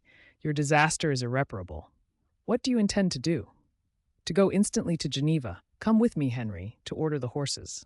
During our walk, Clerval endeavored to say a few words of consolation. He could only express his heartfelt sympathy. "Poor William," said he, "dear lovely child, he now sleeps with his angel mother. Who that had seen him bright and joyous in his young beauty, but must weep over his untimely loss, to die so miserably, to feel the murderer's grasp? How much more a murder that could destroy radiant innocence? Poor little fellow. One only consolation have we, his friends mourn and weep, but he is at rest. The pang is over, his sufferings are at an end forever. A sod covers his gentle form, and he knows no pain. He can no longer be a subject for pity. We must reserve that for his miserable survivors." Clerval spoke thus as we hurried through the streets. The words impressed themselves on my mind, and I remembered them afterwards in solitude. But now, as soon as the horses arrived, I hurried into a cabriolet and bade farewell to my friend. My journey was very melancholy. At first I wished to hurry on, for I longed to console and sympathize with my loved and sorrowing friends. But when I drew near my native town, I slackened my progress.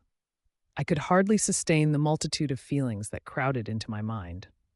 I passed through scenes familiar to my youth, but which I had not seen for nearly 6 years. How altered everything might be during that time.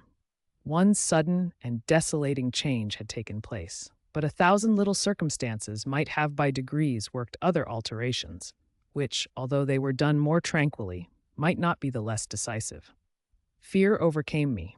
I dared no advance, dreading 1,000 nameless evils that made me tremble, although I was unable to define them. I remained 2 days at Lausanne in this painful state of mind. I contemplated the lake. The waters were placid, all around was calm, and the snowy mountains, the palaces of nature, were not changed.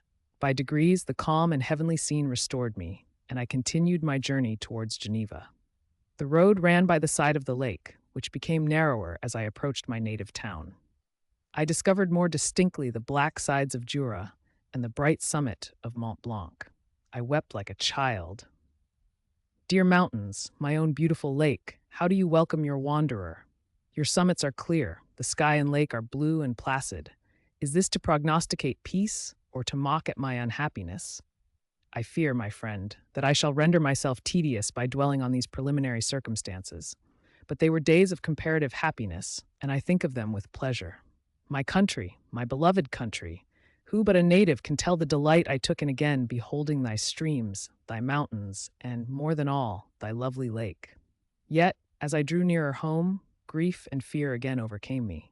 Night also closed around, and when I could hardly see the dark mountains, I felt still more gloomily. The picture appeared a vast and dim scene of evil, and I foresaw obscurely that I was destined to become the most wretched of human beings. Alas!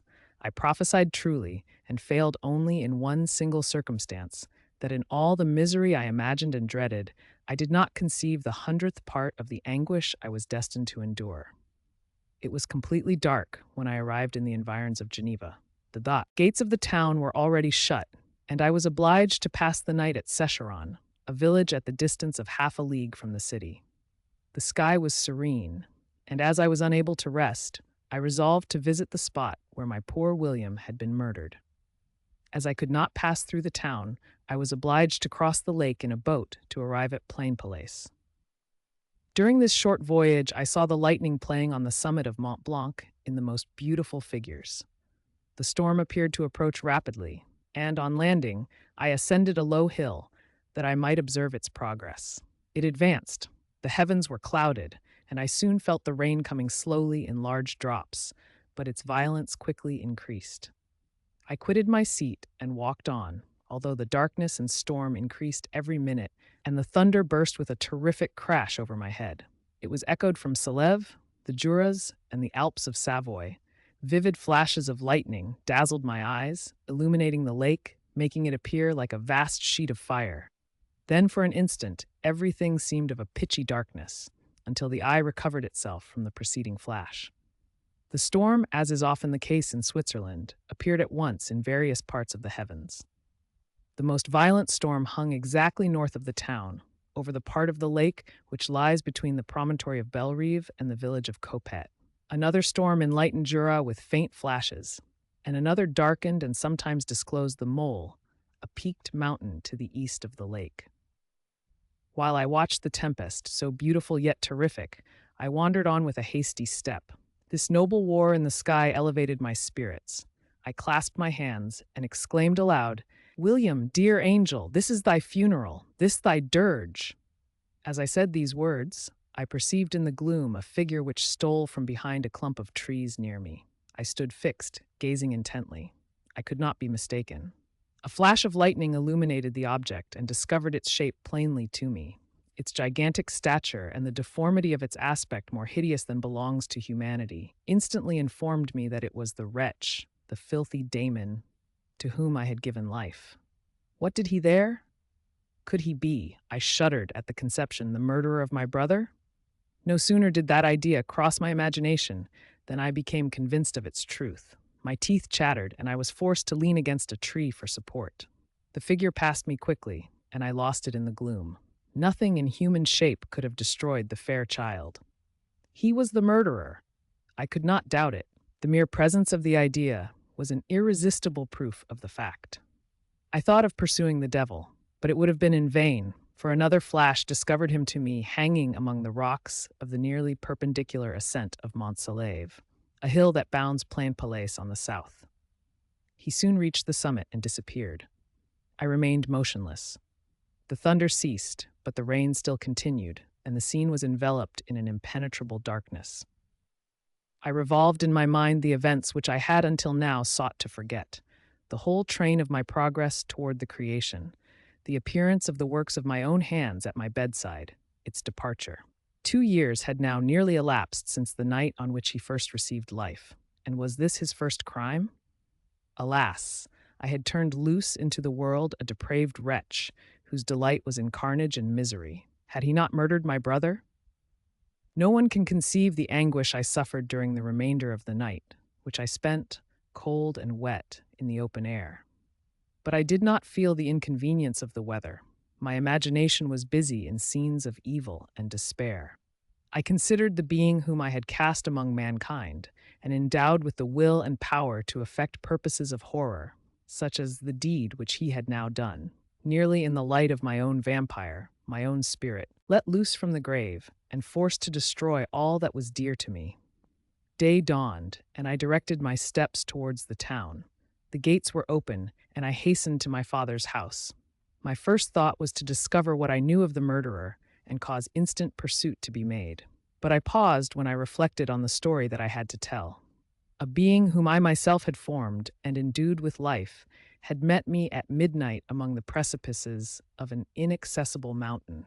I remembered also the nervous fever with which I had been seized just at the time that I dated my creation, and which would give an air of delirium to a tale otherwise so utterly improbable. I well knew that if any other had communicated such a relation to me, I should have looked upon it as the ravings of insanity. Besides, the strange nature of the animal would elude all pursuit, even if I were so far credited as to persuade my relatives to commence it. And then, of what use would be pursuit? Who could arrest a creature capable of scaling the overhanging sides of Mont Salève? These reflections determined me, and I resolved to remain silent. It was about 5 a.m. when I entered my father's house. I told the servants not to disturb the family and went into the library to attend their usual hour of rising. 6 years had elapsed, passed in a dream but for one indelible trace, and I stood in the same place where I had last embraced my father before my departure for Ingolstadt. Beloved and venerable parent, he still remained to me. I gazed on the picture of my mother, which stood over the mantelpiece. It was an historical subject, painted at my father's desire, and represented Caroline Beaufort in an agony of despair, kneeling by the coffin of her dead father. Her garb was rustic and her cheek pale, but there was an air of dignity and beauty that hardly permitted the sentiment of pity. Below this picture was a miniature of William, and my tears flowed when I looked upon it. While I was thus engaged, Ernest entered. He had heard me arrive and hastened to welcome me. "Welcome, my dearest Victor," said he. "Ah, I wish you had come 3 months ago, and then you would have found us all joyous and delighted. You come to us now to share a misery which nothing can alleviate. Yet your presence will, I hope, revive our father, who seems sinking under his misfortune, and your persuasions will induce poor Elizabeth to cease her vain and tormenting self-accusations. Poor William, he was our darling and our pride." Tears, unrestrained, fell from my brother's eyes. A sense of mortal agony crept over my frame. Before, I had only imagined the wretchedness of my desolated home. The reality came on me as a new and a not less terrible disaster. I tried to calm Ernest. I inquired more minutely concerning my father, and here I named my cousin. "She most of all," said Ernest, "requires consolation. She accused herself of having caused the death of my brother, and that made her very wretched. But since the murderer has been discovered—" "The murderer discovered, good God! How can that be? Who could attempt to pursue him? It is impossible. One might as well try to overtake the winds or confine a mountain stream with a straw." I saw him too. He was free last night. I do not know what you mean, replied my brother in accents of wonder. But to us, the discovery we have made completes our misery. No one would believe it at first, and even now Elizabeth will not be convinced, notwithstanding all the evidence. Indeed, who would credit that Justine Moritz, who was so amiable and fond of all the family, could suddenly become so capable of so frightful, so appalling a crime? Justine Moritz! Poor, poor girl. Is she the accused? But it is wrongfully. Everyone knows that. No one believes it, surely, Ernest? No one did at first, but several circumstances came out that have almost forced conviction upon us, and her own behavior has been so confused as to add to the past. Evidence of facts await that, I fear, leaves no hope for doubt. But she will be tried today, and you will then hear all. He then related that, the morning on which the murder of poor William had been discovered, Justine had been taken ill and confined to her bed for several days. During this interval, one of the servants, happening to examine the apparel she had worn on the night of the murder, had discovered in her pocket the picture of my mother, which had been judged to be the temptation of the murderer. The servant instantly showed it to one of the others, who, without saying a word to any of the family, went to a magistrate, and upon their deposition, Justine was apprehended. On being charged with the fact, the poor girl confirmed the suspicion in a great measure by her extreme confusion of manner. This was a strange tale, but it did not shake my faith, and I replied earnestly, "You are all mistaken. I know the murderer. Justine, poor good Justine, is innocent." At that instant, my father entered. I saw unhappiness deeply impressed on his countenance, but he endeavored to welcome me cheerfully, and after we had exchanged our mournful greeting, would have introduced some other topic than that of our disaster, had not Ernest exclaimed, "Good God, Papa! Victor says that he knows who was the murderer of poor William." "We do also, unfortunately," replied my father, "for indeed I had rather have been forever ignorant than have discovered so much depravity and ungratitude in one I valued so highly. My dear father, you are mistaken. Justine is innocent. If she is, God forbid that she should suffer as guilty. She is to be tried today, and I sincerely hope, that she will be acquitted." This speech calmed me. I was firmly convinced in my own mind that Justine, and indeed every human being, was guiltless of this murder. I had no fear, therefore, that any circumstantial evidence could be brought forward strong enough to convict her. My tale was not one to announce publicly. Its astounding horror would be looked upon as madness by the vulgar. Did anyone indeed exist except I, the Creator, who would believe, unless his senses convinced him, in the existence of the living monument of presumption and rash ignorance which I had let loose upon the world? We were soon joined by Elizabeth. Time had altered her since I last beheld her. It had endowed her with loveliness surpassing the beauty of her childish years. There was the same candor, the same vivacity, but it was allied to an expression more full of sensibility and intellect. She welcomed me with the greatest affection. "Your arrival, my dear cousin," said she, "fills me with hope. You perhaps will find some means to justify my poor guiltless Justine. Alas, who is safe if she be convicted of crime? I rely on her innocence as certainly as I do upon my own. Our misfortune is doubly hard to us. We have not only lost that lovely darling boy, but this poor girl, whom I sincerely love, is to be torn away by even a worse fate. If she is condemned, I never shall know joy more. But she will not, I am sure she will not, and then I shall be happy again, even after the sad death of my little William." "She is innocent, my Elizabeth," said I, "and that shall be proved. Fear nothing, but let your spirits be cheered by the assurance of her acquittal." "How kind and generous you are!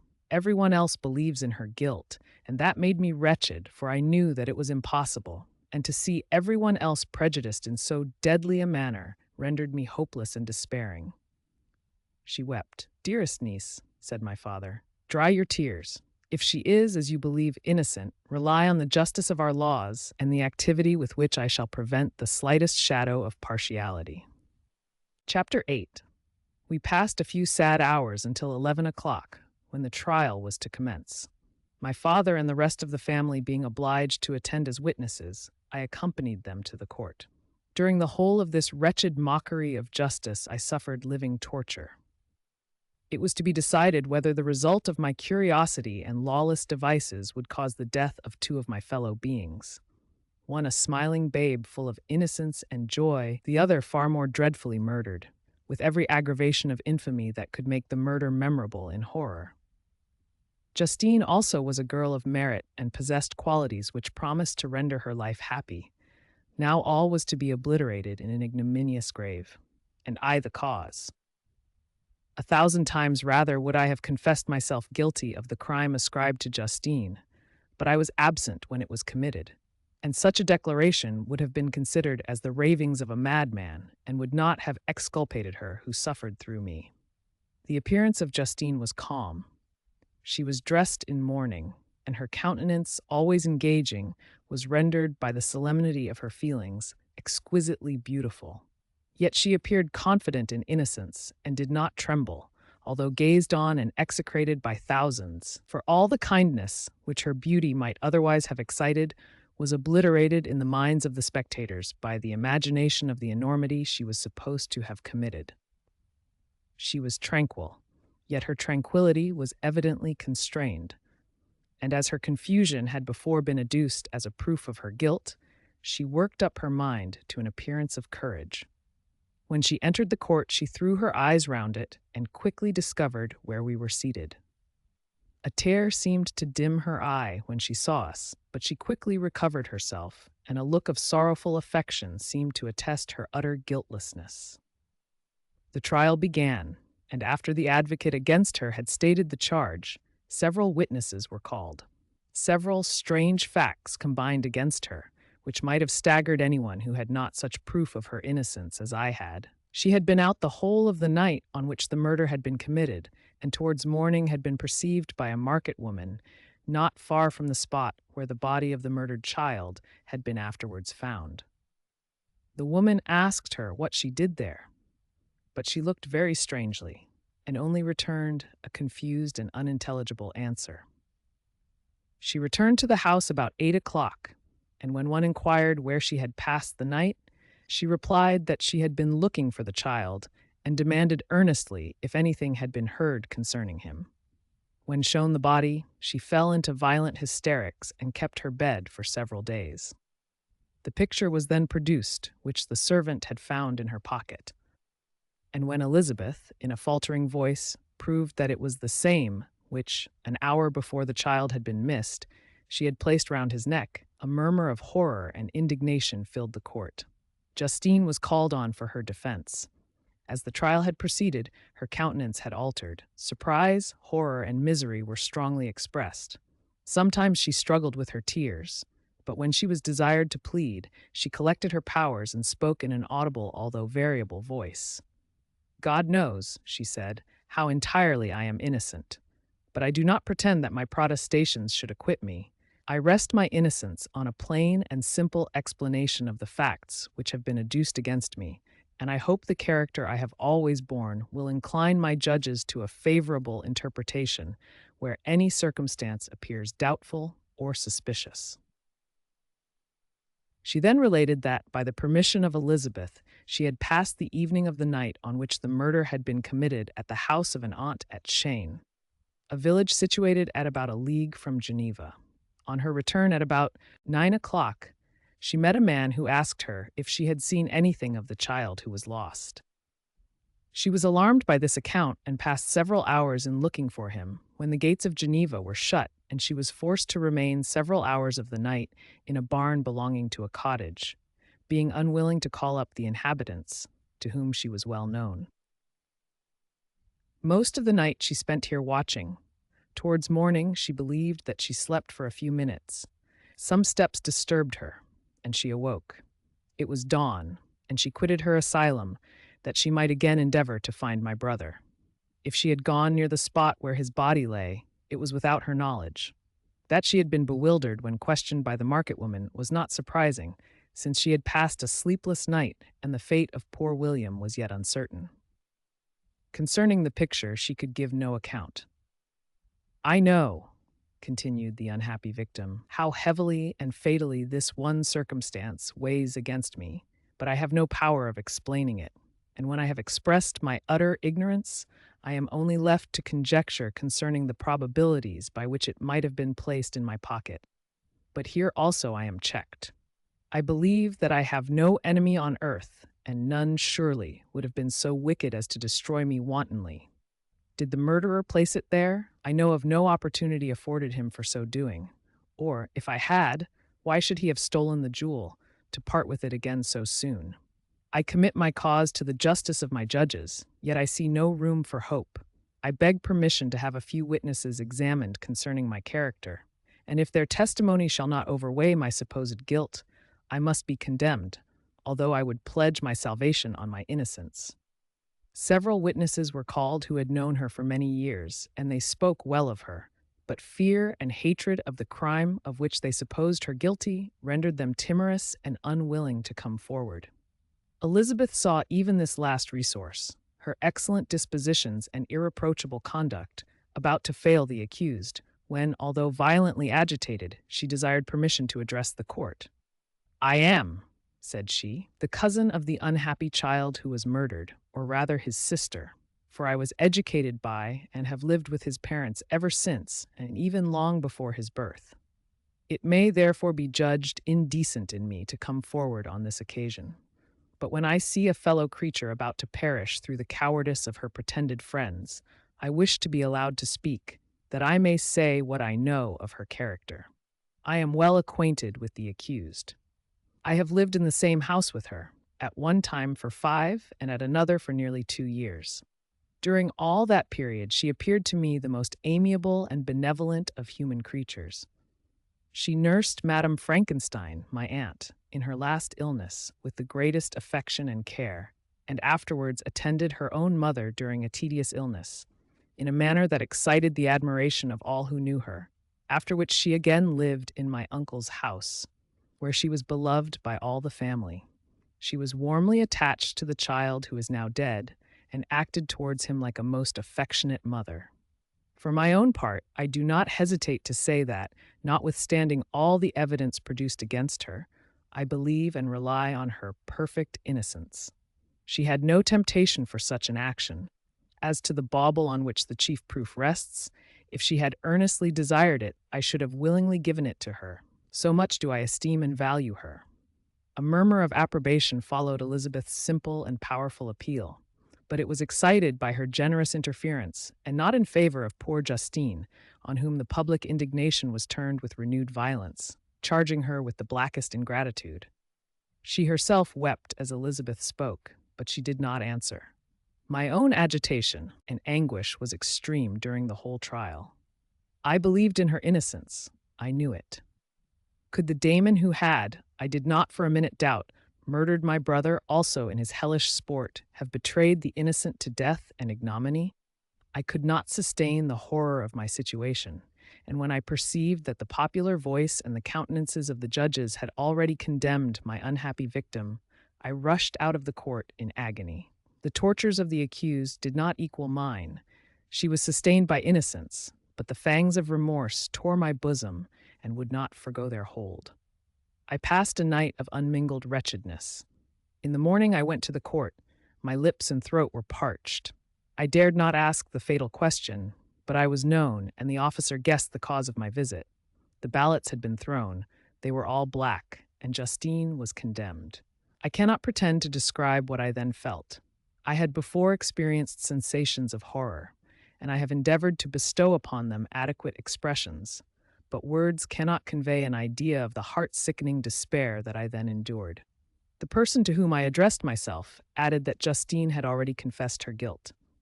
"That evidence," he observed, "was hardly required in so glaring a case, but I am glad of it.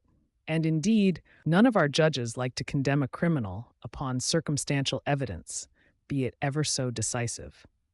This was strange and unexpected intelligence. What could it mean? Had my eyes deceived me? And was I really as mad as the whole world would believe me to be if I disclosed the object of my suspicions? I hastened to return home, and Elizabeth eagerly demanded the result. "My cousin," replied I, "it is decided as you may have expected. All judges had rather that 10 innocent should suffer than that 1 guilty should escape. But she has confessed." This was a dire blow to poor Elizabeth, who had relied with firmness upon Justine's innocence. "Alas," said she, "how shall I ever again believe in human goodness? Justine, whom I loved and esteemed as my sister, how could she put on those smiles of innocence only to betray? Her mild eyes seemed incapable of any severity or guile, and yet she has committed a murder." Soon after, we heard that the poor victim had expressed a desire to see my cousin. My father wished her not to go, but said that he left it to her own judgment and feelings to decide. "Yes," said Elizabeth, "I will go, although she is guilty, and you, Victor, shall accompany me. I cannot go alone." The idea of this visit was torture to me, yet I could not refuse. We entered the gloomy prison chamber and beheld Justine sitting on some straw at the farther end. Her hands were manacled, and her head rested on her knees. She rose on seeing us enter, and when we were left alone with her, she threw herself at the feet of Elizabeth, weeping bitterly. My cousin wept also. "Oh, Justine," said she, "why did you rob me of my last consolation? I relied on your innocence, and although I was then very wretched, I was not so miserable as I am now. And do you also believe that I am so very, very wicked? Do you also join with my enemies to crush me, to condemn me as a murderer?" Her voice was suffocated with sobs. "Rise, my poor girl," said Elizabeth. "Why do you kneel, if you are innocent? I am not one of your enemies. I believed you guiltless, notwithstanding every evidence, until I heard that you had yourself declared your guilt. That report, you say, is false, and be assured, dear Justine, that nothing can shake my confidence in you for a moment, but your own confession. I did confess, but I confessed a lie. I confessed that I might obtain absolution, but now that falsehood lies heavier at my heart than all my other sins. The God of heaven forgive me. Ever since I was condemned, my confessor has besieged me. He threatened and menaced, until I almost began to think that I was the monster that he said I was. He threatened excommunication and hellfire in my last moments if I can continue to obdurate. Dear lady, I had none to support me. All looked on me as a wretch doomed to ignominy and perdition. What could I do? In an evil hour I subscribed to a lie, and now only am I truly miserable." She paused, weeping, and then continued. "I thought with horror, my sweet lady, that you should believe your Justine, whom your blessed aunt had so highly honored, and whom you loved, was a creature capable of a crime which none but the devil himself could have perpetrated. Dear William, dearest blessed child, I soon shall see you again in heaven, where we shall all be happy, and that consoles me, going as I am to suffer ignominy and death. Oh, Justine, forgive me for having for one moment distrusted you. Why did you confess? But do not mourn, dear girl. Do not fear. I will proclaim, I will prove your innocence. I will melt the stony hearts of your enemies by my tears and prayers.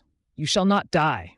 You, my playfellow, my companion, my sister, perish on the scaffold. No, I never could survive so horrible a misfortune." Justine shook her head mournfully. "I do not fear to die," she said. "That pang is past. God raises my weakness and gives me courage to endure the worst. I leave a sad and bitter world, and if you remember me and think of me as of one unjustly condemned, I am resigned to the fate awaiting me. Learn from me, dear lady, to submit in patience to the will of heaven." During this conversation, I had retired to a corner of the prison room where I could conceal the horrid anguish that possessed me. Despair. Who dared talk of that? The poor victim, who on the morrow was to pass the awful boundary between life and death, felt not, as I did, such deep and bitter agony. I gnashed my teeth and ground them together, uttering a groan that came from my inmost soul. Justine started. When she saw who it was, she approached me and said, "Dear sir, you are very kind to visit me. You, I hope, do not believe that I am guilty." I could not answer. "No, Justine," said Elizabeth. "He is more convinced of your innocence than I was, for even when he heard that you had confessed, he did not credit it. I truly thank him. In these last moments, I feel the sincerest gratitude towards those who think of me with kindness. How sweet is the affection of others to such a wretch as I am. It removes more than half my misfortune, and I feel as if I could die in peace now that my innocence is acknowledged by you, dear lady, and your cousin." Thus the poor sufferer tried to comfort others and herself. She indeed gained the resignation she desired. But I, the true murderer, felt the never-dying worm alive in my bosom, which allowed of no hope or consolation. Elizabeth also wept and was unhappy. but hers also was the misery of innocence, which, like a cloud that passes over the fair moon, for a while hides but cannot tarnish its brightness. Anguish and despair had penetrated into the core of my heart. I bore a hell within me which nothing could extinguish. We stayed several hours with Justine, and it was with great difficulty that Elizabeth could tear herself away. "I wish," cried she, "that I were to die with you. I cannot live in this world of misery."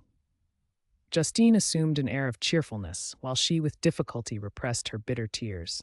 She embraced Elizabeth and said in a voice of half-suppressed emotion, "Farewell, sweet lady, dearest Elizabeth, my beloved and only friend. May heaven in its bounty bless and preserve you. May this be the last misfortune that you will ever suffer. Live and be happy and make others so." And on the morrow, Justine died. Elizabeth's heart-rending eloquence failed to move the judges from their settled conviction in the criminality of the saintly sufferer. My passionate and indignant appeals were lost upon them. And when I received their cold answers and heard the harsh, unfeeling reasoning of these men, my purposed avowal died away on my lips. Thus I might proclaim myself a madman, but not revoke the sentence passed upon my wretched victim. She perished on the scaffold as a murderess. From the tortures of my own heart, I turned to contemplate the deep and voiceless grief of my Elizabeth. This also was my doing, and my father's woe, and the desolation of that late so smiling home, all was the work of my thrice accursed hands. Ye weep, unhappy ones, but these are not your last tears. Again shall you raise the funeral wail, and the sound of your lamentations shall again and again be heard. Frankenstein, your son, your kinsman, your early, much-loved friend, he who would spend each vital drop of blood for your sakes, who has no thought nor sense of joy except as it is mirrored also in your dear countenances, who would fill the air with blessings and spend his life in serving you, he bids you weep, to shed countless tears, happy beyond his hopes, if thus inexorable fate be satisfied, and if the destruction pause before the peace of the grave have succeeded to your sad torments. Thus spoke my prophetic soul, as, torn by remorse, horror, and despair, I beheld those I loved spend vain sorrow upon the graves of William and Justine, the first hapless victims to my unhallowed arts. Chapter 9. Nothing is more painful to the human mind than after the feelings have been worked up by a quick succession of events, the dead calmness of inaction and certainty which follows and deprives the soul both of hope and fear. Justine died, she rested, and I was alive. The blood flowed freely in my veins, but a weight of despair and remorse pressed on my heart which nothing could remove. Sleep fled from my eyes. I wandered like an evil spirit, for I had committed deeds of mischief beyond description horrible, and more, much more, I persuaded myself, was yet behind. Yet my heart overflowed with kindness and the love of virtue. I had begun life with benevolent intentions and thirsted for the moment when I should put them in practice and make myself useful to my fellow beings. Now all was blasted. Instead of that serenity of conscience which allowed me to look back upon the past with self-satisfaction, and from thence to gather promise of new hopes, I was seized by remorse and the sense of guilt, which hurried me away to a hell of intense tortures such as no language can describe. This state of mind preyed upon my health, which had perhaps never entirely recovered from the first shock it had sustained. I shunned the face of man. All sound of joy or complacency was torture to me. Solitude was my only consolation, deep, dark, death-like solitude. My father observed with pain the alteration perceptible in my disposition and habits, and endeavored by arguments deduced from the feelings of his serene conscience and guiltless life to inspire me with fortitude and awaken in me the courage to dispel the dark cloud which brooded over me. "Do you think, Victor," said he, "that I do not suffer also? No one could love a child more than I loved your brother." Tears came into his eyes as he spoke. "But is it not a duty to the survivors that we should refrain from augmenting their unhappiness by an appearance of immoderate grief? It is also a duty owed to yourself, for excessive sorrow prevents improvement or enjoyment, or even the discharge of daily usefulness, without which no man is fit for society." This advice, although good, was totally inapplicable to my case. I should have been the first to hide my grief and console my friends if remorse had not mingled its bitterness and terror its alarm with my other sensations. Now I could only answer my father with a look of despair and endeavor to hide myself from his view. About this time, we retired to our house at Belroof. This change was particularly agreeable to me. The shutting of the gates regularly at 10 o'clock and the impossibility of remaining on the lake after that hour had rendered our residence within the walls of Geneva very irksome to me. I was now free. Often, after the rest of the family had retired for the night, I took the boat and passed many hours upon the water. Sometimes, with my sails set, I was carried by the wind, and sometimes, after rowing into the middle of the lake, I left the boat to pursue its own course and gave way to my own miserable reflections. I was often tempted, when all was at peace around me, and I the only unquiet thing that wandered restless in a scene so beautiful and heavenly, if I except some bat or the frogs whose harsh and interrupted croaking was heard only when I approached the shore. Often, I say, I was tempted to plunge into the silent lake, that the waters might close over me and my calamities forever. But I was restrained when I thought of the heroic and suffering Elizabeth, whom I tenderly loved, and whose existence was bound up in mine. I thought also of my father and surviving brother. Should I, by my base desertion, leave them exposed and unprotected to the malice of the fiend whom I had let loose among them? At these moments I wept bitterly, and wished that peace would revisit my mind, only that I might afford them consolation and happiness. But that could not be. Remorse extinguished every hope.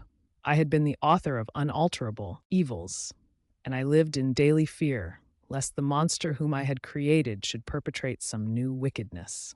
I had an obscure feeling that all was not over, and that he would still commit some signal crime, which by its enormity should almost efface the recollection of the past. There was always scope for fear, so long as anything I loved remained behind.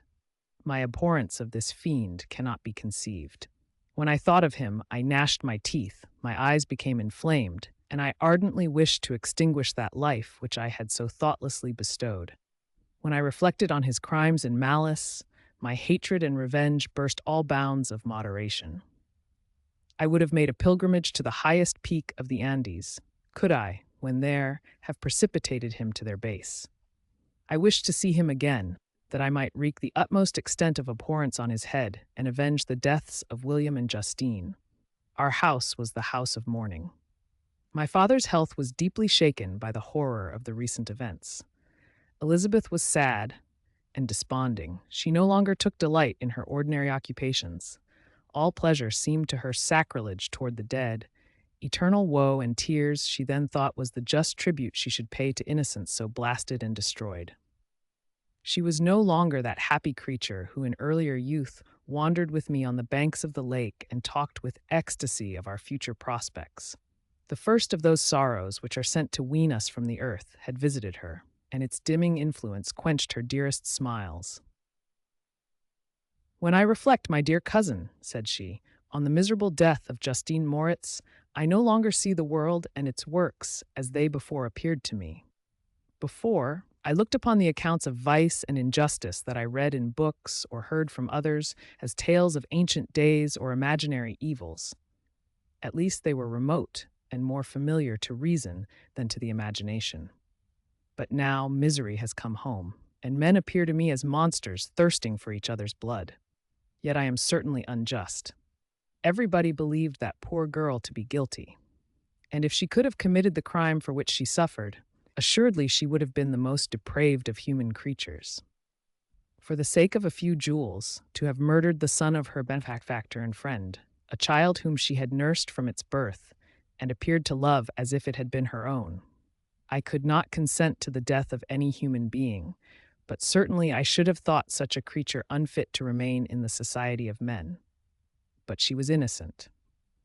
I know, I feel she was innocent. You are of the same opinion, and that confirms me. Alas, Victor, when falsehood can look so like the truth, who can assure themselves of certain happiness? I feel as if I were walking on the edge of a precipice, towards which thousands are crowding and endeavoring to plunge me into the abyss. William and Justine were assassinated, and the murderer escapes. He walks about the world free and perhaps respected. But even if I were condemned to suffer on the scaffold for the same crimes, I would not change places with such a wretch. I listened to this discourse with the extremest agony. I, not in deed, but in effect, was the true murderer. Elizabeth read my anguish in my countenance and kindly taking my hand, said, "My dearest friend, you must calm yourself. These events have affected me, God knows how deeply, but I am not so wretched as you are. There is an expression of despair and sometimes of revenge in your countenance that makes me tremble. Dear Victor, banish these dark passions. Remember the friends around you who center all their hopes in you. Have we lost the power of rendering you happy? Ah, while we love, while we are true to each other, here in this land of peace and beauty, your native country, we may reap every tranquil blessing. What can disturb our peace? And could not such words from her, whom I fondly prized before every other gift of fortune, suffice to chase away the fiend that lurked in my heart? Even as she spoke, I drew near to her, as if in terror, lest at that very moment the destroyer had been near to rob me of her. Thus not the tenderness of friendship, nor the beauty of earth, nor of heaven could redeem my soul from woe. The very accents of love were ineffectual. I was encompassed by a cloud which no beneficial influence could penetrate. The wounded deer, dragging its fainting limbs to some untrodden brake, there to gaze upon the arrow which had pierced it, and to die, was but a type of me.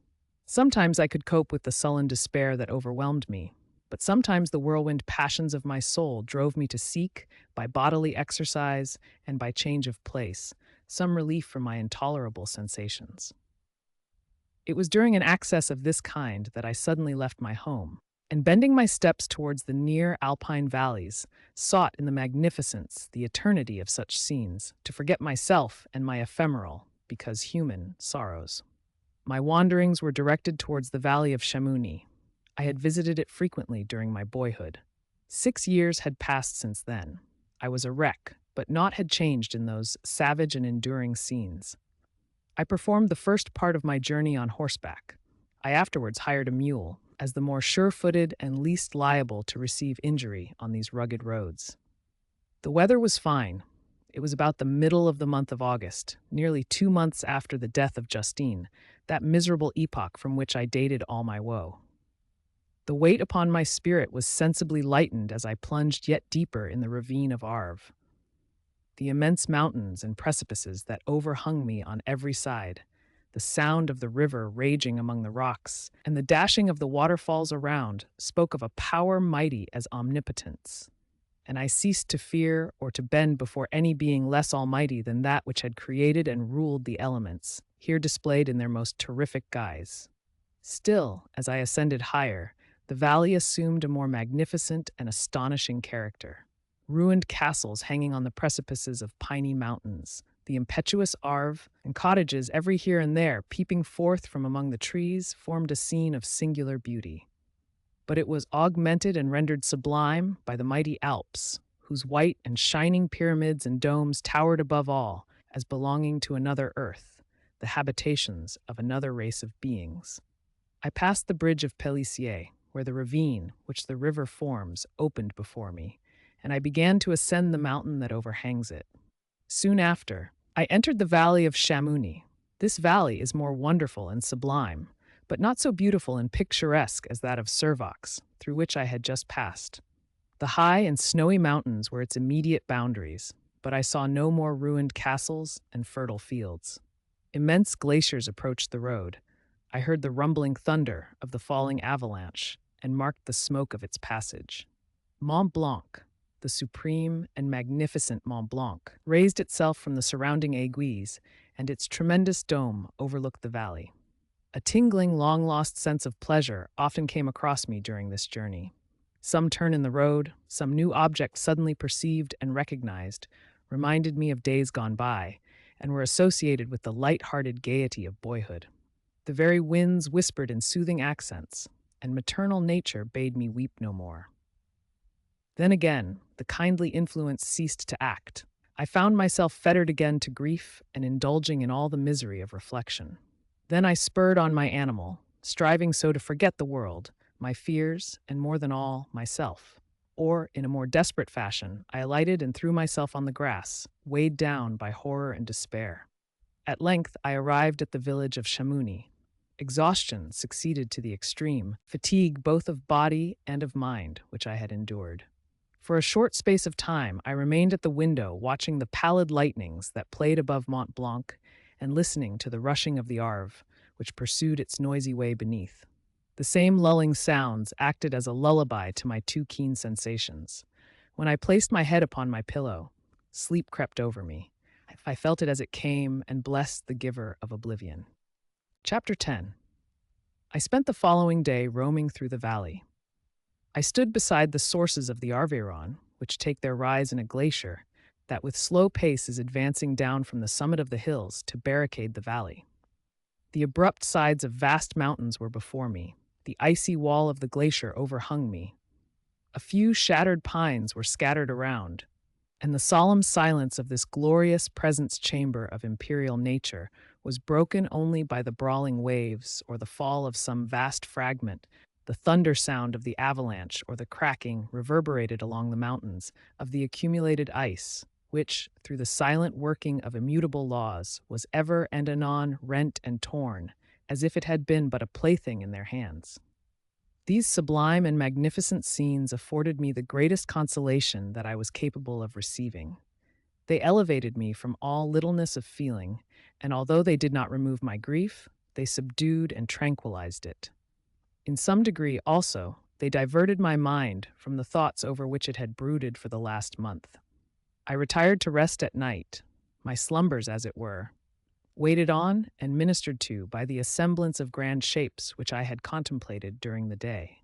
They congregated round me, the unstained snowy mountaintop, the glittering pinnacle, the pine woods and ragged bare ravine, the eagle soaring amidst the clouds. They all gathered round me and bade me be at peace. Where had they fled when the next morning I awoke? All of soul-inspiring fled with sleep, and dark melancholy clouded every thought. The rain was pouring in torrents, and thick mists hid the summits of the mountains, so that I even saw not the faces of those mighty friends. Still I would penetrate their misty veil and seek them in their cloudy retreats. What were rain and storm to me? My mule was brought to the door, and I resolved to ascend to the summit of Montanvert. I remembered the effect that the view of the tremendous and ever-moving glacier had produced upon my mind when I first saw it. It had then filled me with a sublime ecstasy that gave wings to the soul and allowed it to soar from the obscure world to light and joy. The sight of the awful and majestic in nature had indeed always the effect of solemnizing my mind and causing me to forget the passing cares of life. I determined to go without a guide, for I was well acquainted with the path, and the presence of another would destroy the solitary grandeur of the scene. The ascent is precipitous, but the path is cut into continual and short windings, which enable you to surmount the perpendicularity of the mountain. It is a scene terrifically desolate. In 1,000 spots, the traces of the winter avalanche may be perceived, where trees lie broken and strewed on the ground, some entirely destroyed, others bent, leaning upon the jutting rocks of the mountain or transversely upon other trees.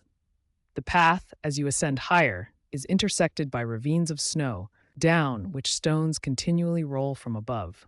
One of them is particularly dangerous, as the slightest sound, such as even speaking in a loud voice, produces a concussion of air sufficient to draw destruction upon the head of the speaker.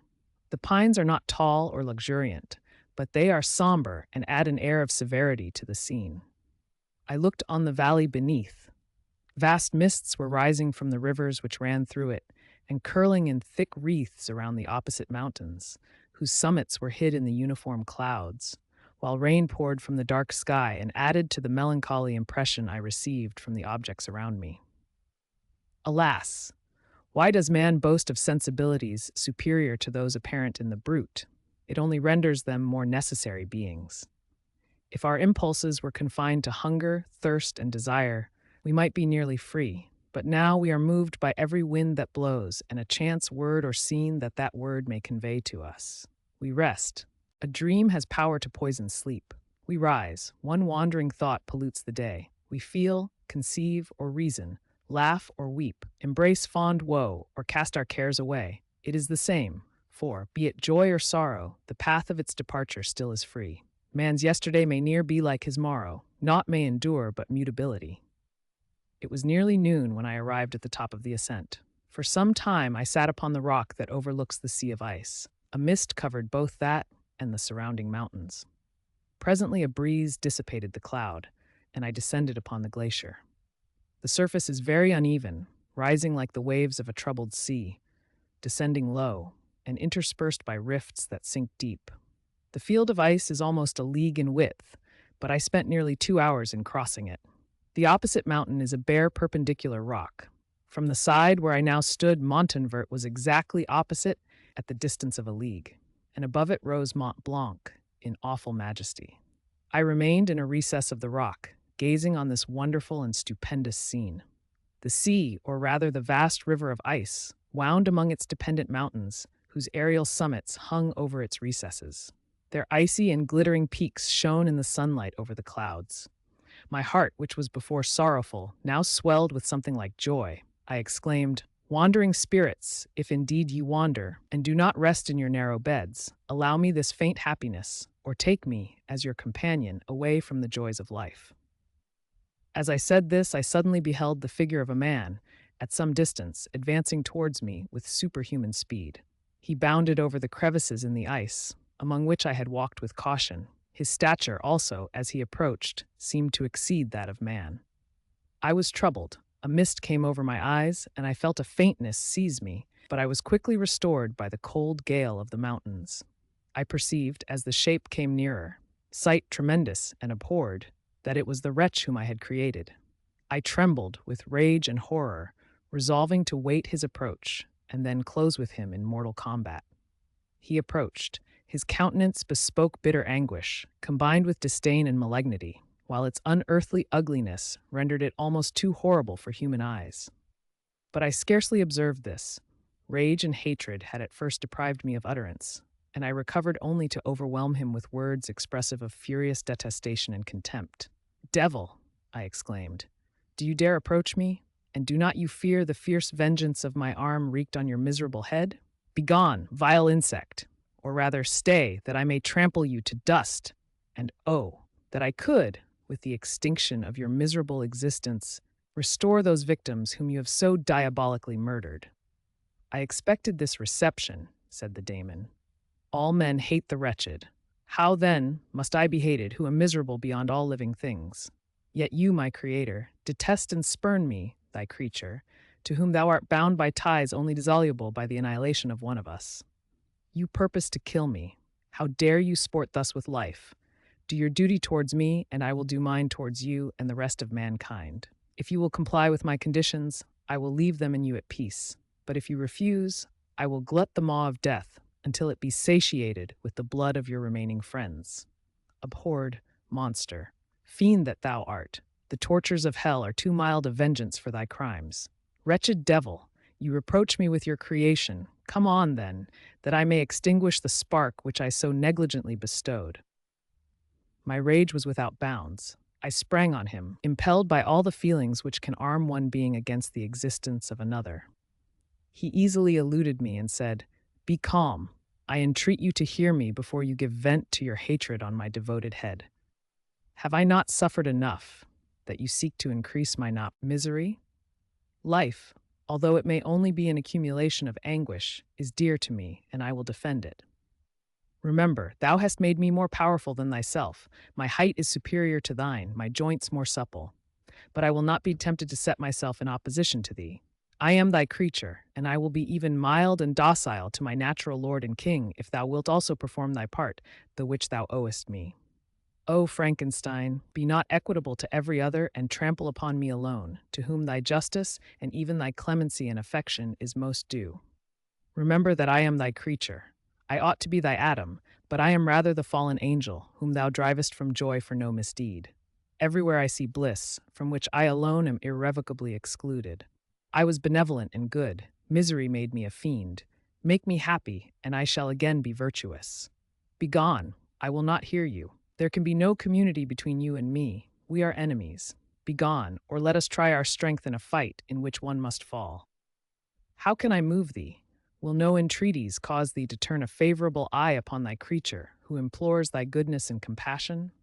Believe me, Frankenstein, I was benevolent. My soul glowed with love and humanity. But am I not alone, miserably alone? You, my creator, abhor me. What hope can I gather from your fellow creatures who owe me nothing? They spurn and hate me. The desert mountains and dreary glaciers are my refuge. I have wandered here many days. The caves of ice, which I only do not fear, are a dwelling to me, and the only one which man does not grudge. These bleak skies I hail, for they are kinder to me than your fellow beings. If the multitude of mankind knew of my existence, they would do as you do, and arm themselves for my destruction. Shall I not then hate them who abhor me? I will keep no terms with my enemies. I am miserable, and they shall share my wretchedness. Yet it is in your power to recompense me, and deliver them from an evil which it only remains for you to make so great, that not only you and your family, but thousands of others, shall be swallowed up in the whirlwinds of its rage. Let your compassion be moved, and do not disdain me. Listen to my tale. When you have heard that, abandon or commiserate me, as you shall judge that I deserve. But hear me. The guilty are allowed, by human laws, bloody as they are, to speak in their own defense before they are condemned. Listen to me, Frankenstein. You accuse me of murder, and yet you would, with a satisfied conscience, destroy your own creature. Oh, praise the eternal justice of man. Yet I ask you not to spare me. Listen to me, and then, if you can, and if you will, destroy the work of your hands. Why do you call to my remembrance? I rejoined, circumstances of which I shudder to reflect, that I have been the miserable origin and author? Cursed be the day, abhorred devil, in which you first saw light. Cursed, although I curse myself, be the hands that formed you. You have made me wretched beyond expression. You have left me no power to consider whether I am just to you or not. Begone, relieve me from the sight of your detested form. Thus I relieve thee, my creator, he said, and placed his hated hands before my eyes, which I flung from me with violence. Thus I take from thee a sight which you abhor. Still thou canst listen to me and grant me thy compassion. By the virtues that I once possessed, I demand this from you. Hear my tale. It is long and strange, and the temperature of this place is not fitting to your fine sensations. Come to the hut upon the mountain. The sun is yet high in the heavens. Before it descends to hide itself behind your snowy precipices and illuminate another world, you will have heard my story and can decide. On you it rests whether I quit forever the neighborhood of man and lead a harmless life, or become the scourge of your fellow creatures and the author of your own speedy ruin. As he said this, he led the way across the ice. I followed. My heart was full, and I did not answer him. But as I proceeded, I weighed the various arguments that he had used and determined at least to listen to his tale. I was partly urged by curiosity, and compassion confirmed my resolution. I had hitherto supposed him to be the murderer of my brother, and I eagerly sought a confirmation or denial of this opinion. For the first time, also, I felt what the duties of a creator towards his creature were, and that I ought to render him happy before I complained of his wickedness. These motives urged me to comply with his demand. We crossed the ice, therefore, and ascended the opposite rock. The air was cold, and the rain again began to descend. We entered the hut, the fiend with an air of exultation, I with a heavy heart and depressed spirits. But I consented to listen, and seating myself by the fire which my odious companion had lighted, he thus began his tale.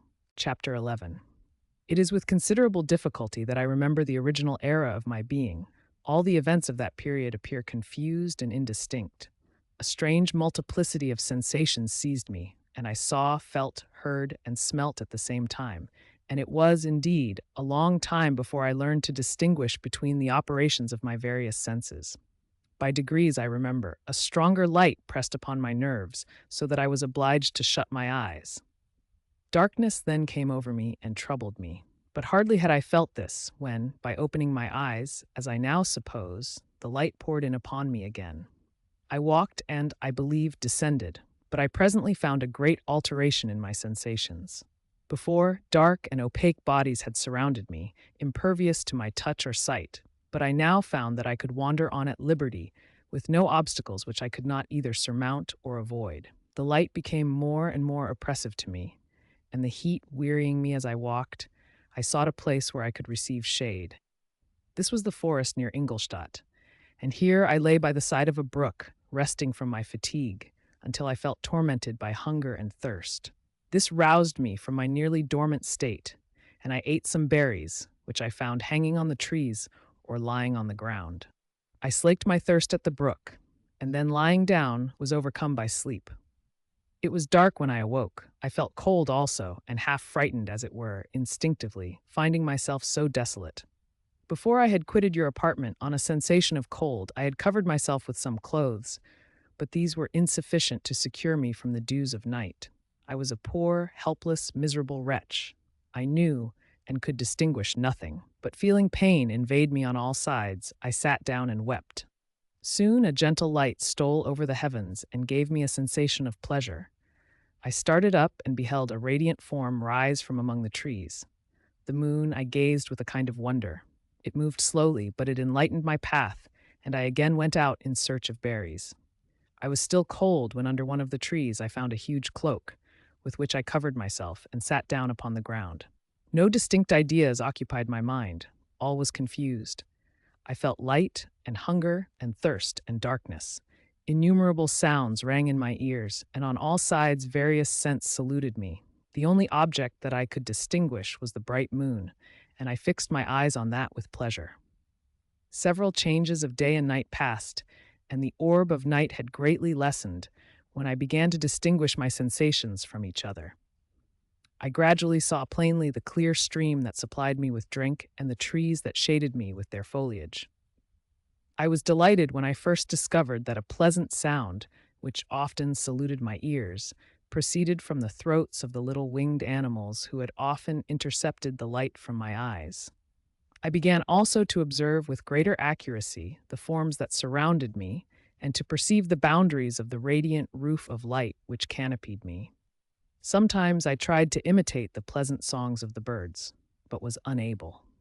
Sometimes I wished to express my sensations in my own mode, but the uncouth and inarticulate sounds which broke from me frightened me into silence again. The moon had disappeared from the night, and again, with a lessened form, showed itself, while I still remained in the forest. My sensations had by this time become distinct, and my mind received every day additional ideas. My eyes became accustomed to the light and to perceive objects in their right forms. I distinguished the insect from the herb, and by degrees, one herb from another. I found that the sparrow uttered none but harsh notes, whilst those of the blackbird and thrush were sweet and enticing. One day, when I was oppressed by cold, I found a fire which had been left by some wandering beggars, and was overcome with that delight at the warmth I experienced from it.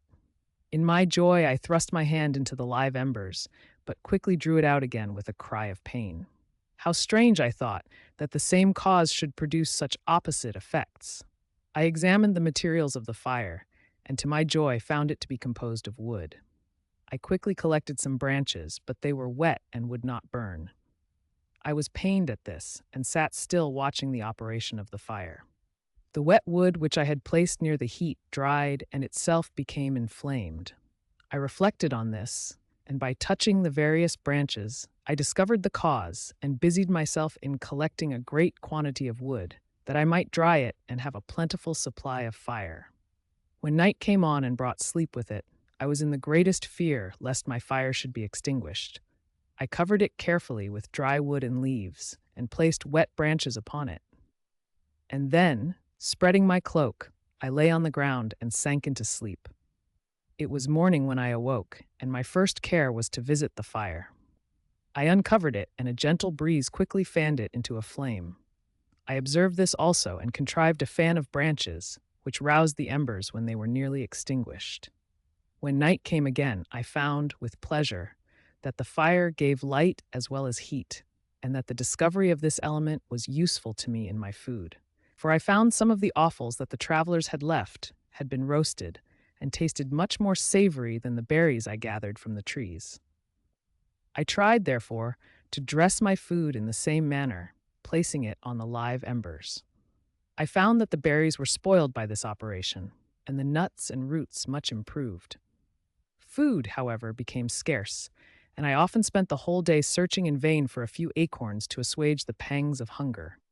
When I found this, I resolved to quit the place that I had hitherto inhabited, to seek for one where the few wants I experienced would be more easily satisfied. In this emigration, I exceedingly lamented the loss of the fire which I had obtained through accident, and knew not how to reproduce it. I gave several hours to the serious consideration of this difficulty, but I was obliged to relinquish all attempt to supply it, and wrapping myself up in my cloak, I struck across the wood towards the setting sun. I passed 3 days in these rambles, and at length discovered the open country. A great fall of snow had taken place the night before, and the fields were of one uniform white. The appearance was disconsolate, and I found my feet chilled by the cold, damp substance that covered the ground. It was about 7 in the morning, and I longed to obtain food and shelter. At length I perceived a small hut on a rising ground, which had doubtless been built for the convenience of some shepherd. This was a new sight to me, and I examined the structure with great curiosity. Finding the door open, I entered. An old man sat in it, near a fire, over which he was preparing his breakfast. He turned on hearing a noise, and perceiving me, shrieked loudly, and quitting the hut, ran across the fields with a speed of which his debilitated form hardly appeared capable. His appearance different from any I had ever before seen, and his flight somewhat surprised me. But I was enchanted by the appearance of the hut. Here the snow and rain could not penetrate. The ground was dry, and it presented to me then as exquisite and divine a retreat as pandemonium appeared to the daemons of hell after their sufferings in the lake of fire. I greedily devoured the remnants of the shepherd's breakfast, which consisted of bread, cheese, milk, and wine. The latter, however, I did not like. Then, overcome by fatigue, I lay down among some straw and fell asleep. It was noon when I awoke, and allured by the warmth of the sun, which shone brightly on the white ground, I determined to recommence my travels, and depositing the remains of the peasant's breakfast in a wallet I found, I proceeded across the fields for several hours, until at sunset I arrived at a village. How miraculous did this appear! The huts, the neater cottages, and stately houses engaged my admiration by turns. The vegetables in the gardens, the milk and cheese that I saw placed at the windows of some of the cottages, allured my appetite. One of the best of these I entered, but I had hardly placed my foot within the door before the children shrieked, and one of the women fainted. The whole village was roused, some fled, some attacked me, until, grievously bruised by stones and many other kinds of missile weapons, I escaped to the open country and fearfully took refuge in a low hovel, quite bare, and making a wretched appearance after the palaces I had beheld in the village. This hovel, however, joined a cottage of a neat and pleasant appearance, but after my late dearly bought experience, I dared not enter it. My place of refuge was constructed of wood, but so low that I could with difficulty sit upright in it. No wood, however, was placed on the earth which formed the floor, but it was dry, and although the wind entered it by innumerable chinks, I found it an agreeable asylum from the snow and rain. Here, then, I retreated and lay down happy to have found a shelter, however miserable, from the inclemency of the season, and still more from the barbarity of man. As soon as morning dawned, I crept from my kennel, that I might view the adjacent cottage and discover if I could remain in the habitation I had found. It was situated against the back of the cottage and surrounded on the sides, which were exposed by a pigsty and a clear pool of water. One part was open, and by that I had crept in, but now I covered every crevice by which I might be perceived with stones and wood, yet in such a manner that I might move them on occasion to pass out. All the light I enjoyed came through the sty, and that was sufficient for me. Having thus arranged my dwelling and carpeted it with clean straw, I retired, for I saw the figure of a man at a distance, and I remembered too well my treatment the night before to trust myself in his power.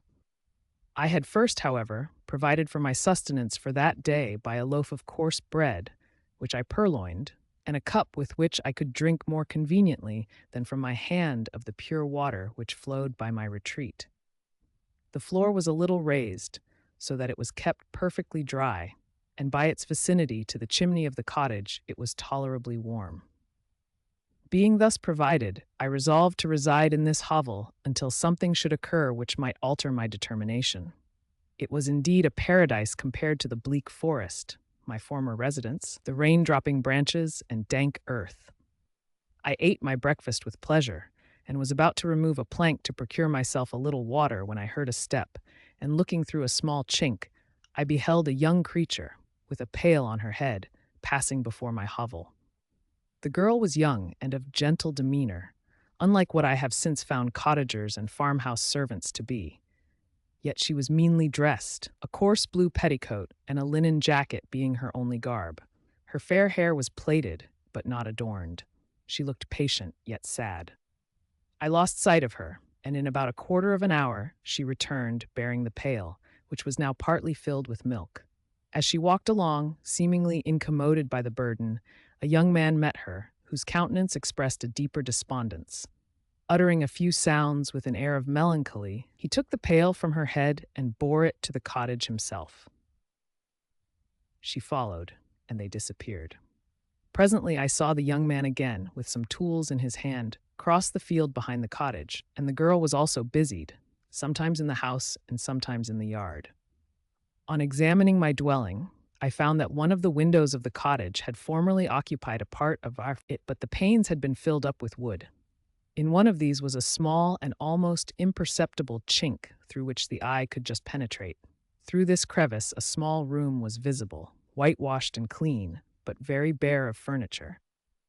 In one corner, near a small fire, sat an old man, leaning his head on his hands in a disconsolate attitude. The young girl was occupied in arranging the cottage, but presently she took something out of a drawer which employed her hands, and she sat down beside the old man, who, taking up an instrument, began to play and to produce sounds sweeter than the voice of the thrush or the nightingale. It was a lovely sight, even to me, poor wretch, who had never beheld aught beautiful before. The silver hair and benevolent countenance of the aged cottager won my reverence, while the gentle manners of the girl enticed my love. He played a sweet, mournful air which I perceived drew tears from the eyes of his amiable companion, of which the old man took no notice, until she sobbed audibly. He then pronounced a few sounds, and the fair creature, leaving her work, knelt at his feet. He raised her and smiled with such kindness and affection that I felt sensations of a peculiar and overpowering nature. They were a mixture of pain and pleasure, such as I had never before experienced, either from hunger or cold, warmth, or food, and I withdrew from the window, unable to bear these emotions. Soon after this, the young man returned, bearing on his shoulders a load of wood. The girl met him at the door, helped to relieve him of his burden, and taking some of the fuel into the cottage, placed it on the fire.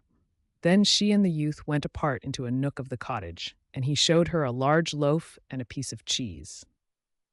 She seemed pleased, and went into the garden for some roots and plants, which she placed in water, and then upon the fire.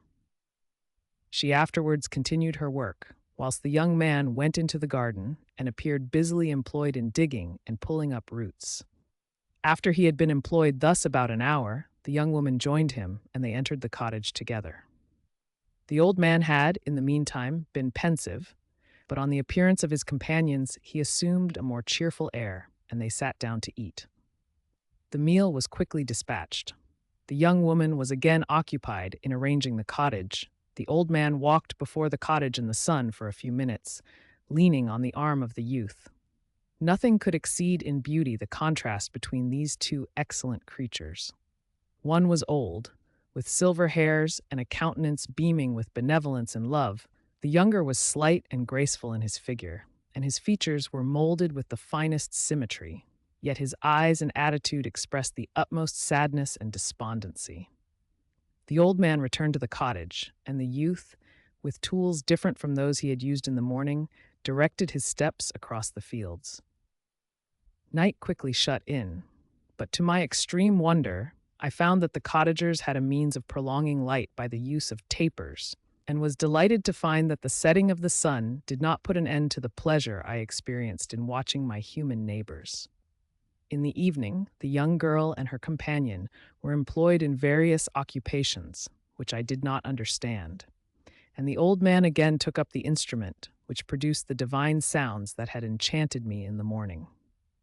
So soon as he had finished, the youth began, not to play, but to utter sounds that were monotonous, and neither resembling the harmony of the old man's instrument nor the songs of the birds. I since found that he read aloud, but at that time I knew nothing of the science of words or letters. The family, after having been thus occupied for a short time, extinguished their lights and retired, as I conjectured, to rest. Chapter 12. I lay on my straw, but I could not sleep. I thought of the occurrences of the day. What chiefly struck me was the gentle manners of these people, and I longed to join them, but dared not. I remembered too well the treatment I had suffered the night before from the barbarous villagers, and resolved, whatever course of conduct I might hereafter think it right to pursue, that for the present I would remain quietly in my hovel, watching and endeavoring to discover the motives which influenced their actions. The cottagers arose the next morning before the sun.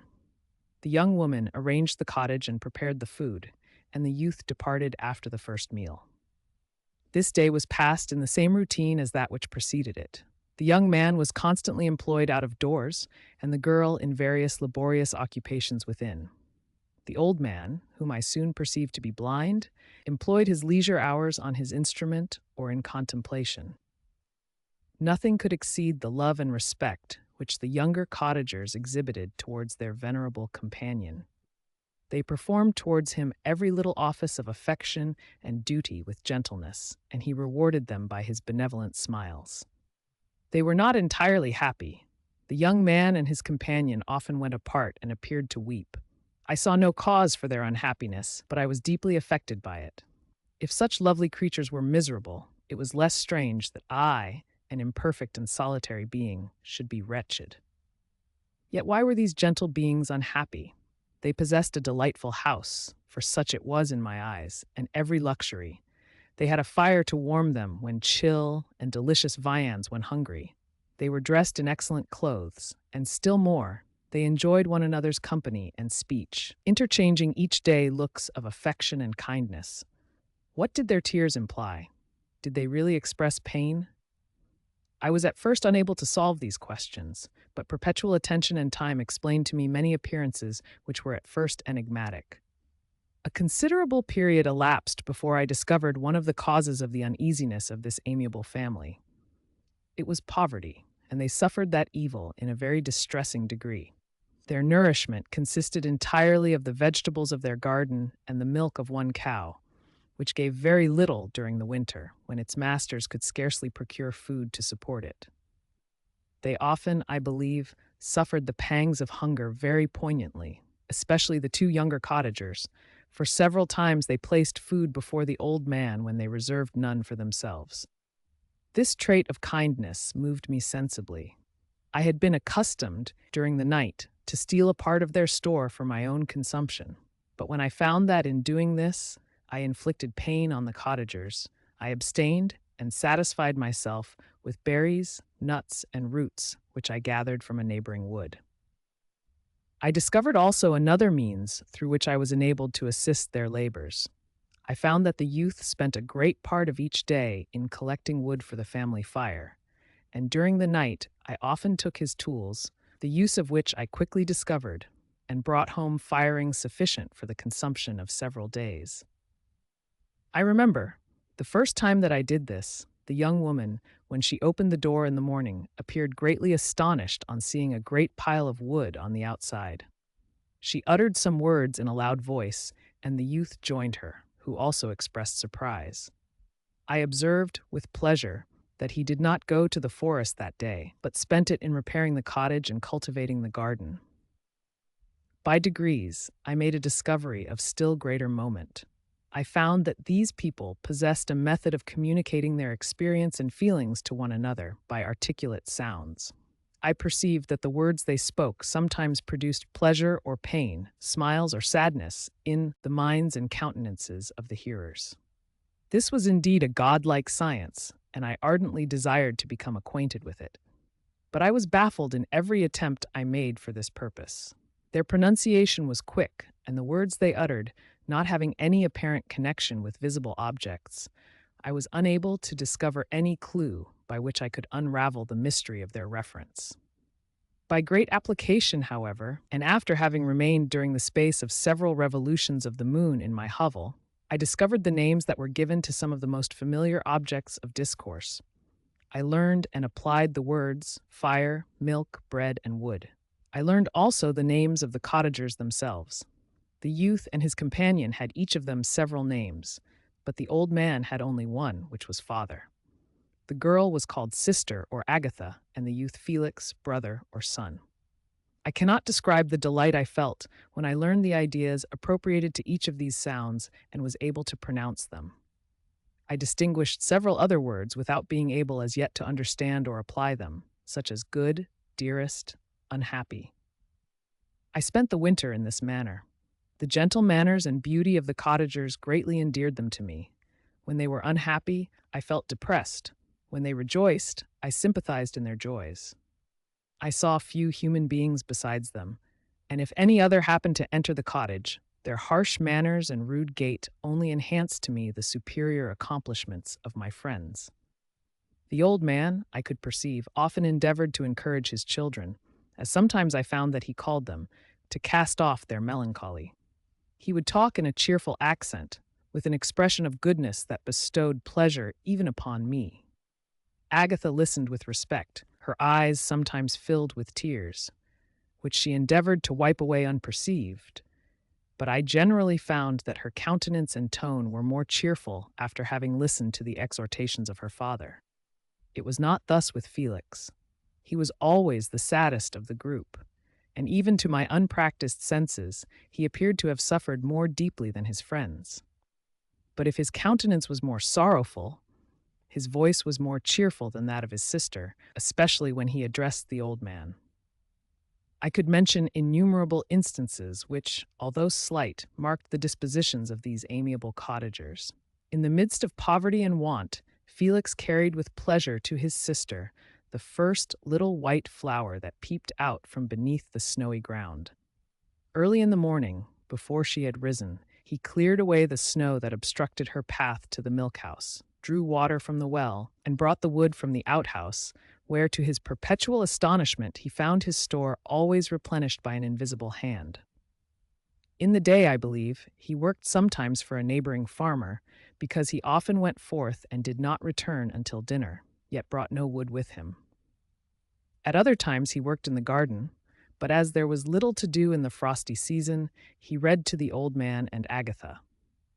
This reading had puzzled me extremely at first, but by degrees I discovered that he uttered many of the same sounds when he read as when he talked. I conjectured, therefore, that he found on the paper signs for speech which he understood, and I ardently longed to comprehend these also. But how was that possible when I did not even understand the sounds for which they stood as signs? I improved, however, sensibly in this science, but not sufficiently to follow up any kind of conversation, although I applied my whole mind to the endeavor. For I easily perceived that, although I eagerly longed to discover myself to the cottagers, I ought not to make the attempt until I had first become master of their language, which knowledge might enable me to make them overlook the deformity of my figure. For with this also, the contrast perpetually presented to my eyes had made me acquainted. I had admired the perfect forms of my cottagers, their grace, beauty, and delicate complexions. But how was I terrified when I viewed myself in a transparent pool? At first I started back, unable to believe that it was indeed I who was reflected in the mirror. And when I became fully convinced that I was in reality the monster that I am, I was filled with the bitterest sensations of despondence and mortification. Alas! I did not yet entirely know the fatal effects of this miserable deformity. As the sun became warmer and the light of day longer, the snow vanished, and I beheld the bare trees and the black earth. From this time, Felix was more employed, and the heart-moving indications of impending famine disappeared. Their food, as I afterwards found, was coarse, but it was wholesome, and they procured a sufficiency of it. Several new kinds of plants sprang up in the garden, which they dressed, and these signs of comfort increased daily as the season advanced. The old man, leaning on his son, walked each day at noon, when it did not rain, as I found it was called when the heavens poured forth its waters. This frequently took place, but a high wind quickly dried the earth, and the season became far more pleasant than it had been. My mode of life in my hovel was uniform. During the morning, I attended the motions of the cottagers, and when they were dispersed in various occupations, I slept. The remainder of the day was spent in observing my friends. When they had retired to rest, if there was any moon or the night was starlight, I went into the woods and collected my own food and fuel for the cottage. When I returned, as often as it was necessary, I cleared their path from the snow and performed those offices that I had seen done by Felix. I afterwards found that these labors, performed by an invisible hand, greatly astonished them, and once or twice I heard them, on these occasions, utter the words good spirit, wonderful, but I did not then understand the signification of these terms. My thoughts now became more active, and I longed to discover the motives and feelings of these lovely creatures. I was inquisitive to know why Felix appeared so miserable, and Agatha so sad. I thought, foolish wretch, that it might be in my power to restore happiness to these deserving people. When I slept or was absent, the forms of the venerable blind father, the gentle Agatha, and the excellent Felix flitted before me. I looked upon them as superior beings who would be the arbiters of my future destiny. I formed in my imagination 1,000 pictures of presenting myself to them and their reception of me. I imagined that they would be disgusted until, by my gentle demeanor and conciliating words, I should first win their favor and afterwards their love. These thoughts exhilarated me and led me to apply with fresh ardor to the acquiring the art of language. My organs were indeed harsh, but supple, and although my voice was very unlike the soft music of their tones, yet I pronounced such words as I understood with tolerable ease. It was as the ass and the lapdog, yet surely the gentle ass, whose intentions were affectionate, although his manners were rude, deserved better treatment than blows and execration. The pleasant showers and genial warmth of spring greatly altered the aspect of the earth. Men who before this change seemed to have been hid in caves dispersed themselves and were employed in various arts of cultivation. The birds sang in more cheerful notes, and the leaves began to bud forth on the trees. Happy, happy earth! Fit habitation for gods, which so short a time before was bleak, damp, and unwholesome. My spirits were elevated by the enchanting appearance of nature. The past was blotted from my memory, the present was tranquil, and the future gilded by bright rays of hope and anticipations of joy. Chapter 13. I now hasten to the more moving part of my story. I shall relate events that impressed me with feelings which, from what I had been, have made me what I am. Spring advanced rapidly. The weather became fine and the skies cloudless. It surprised me that what before was desert and gloomy should now bloom with the most beautiful flowers and verdure. My senses were gratified and refreshed by 1,000 scents of delight and 1,000 sights of beauty. It was on one of these days, when my cottagers periodically rested from labor, the old man played on his guitar, and the children listened to him, that I observed the countenance of Felix was melancholy beyond expression. He sighed frequently, and once his father paused in his music, and I conjectured by his manner that he inquired the cause of his son's sorrow. Felix replied in a cheerful accent, and the old man was recommencing his music when someone tapped at the door. It was a lady on horseback, accompanied by a countryman as a guide. The lady was dressed in a dark suit and covered with a thick black veil. Agatha asked a question, to which the stranger only replied by pronouncing, in a sweet accent, the name of Felix. Her voice was musical, but unlike that of either of my friends. On hearing this word, Felix came up hastily to the lady, who, when she saw him, threw up her veil, and I beheld a countenance of angelic beauty and expression, her hair of a shining raven black and curiously braided. Her eyes were dark but gentle, although animated, her features of a regular proportion, and her complexion wondrously fair, each cheek tinged with a lovely pink. Felix seemed ravished with delight when he saw her. Every trait of sorrow vanished from his face, and it instantly expressed a degree of ecstatic joy, of which I could hardly have believed it capable. His eyes sparkled as his cheek flushed with pleasure, and at that moment I thought him as beautiful as the stranger. She appeared affected by different feelings. Wiping a few tears from her lovely eyes, she held out her hand to Felix, who kissed it rapturously and called her, as well as I could distinguish, his sweet Arabian. She did not appear to understand him, but smiled. He assisted her to dismount and, dismissing her guide, conducted her into the cottage. Some conversation took place between him and his father, and the young stranger knelt at the old man's feet and would have kissed his hand, but he raised her and embraced her affectionately.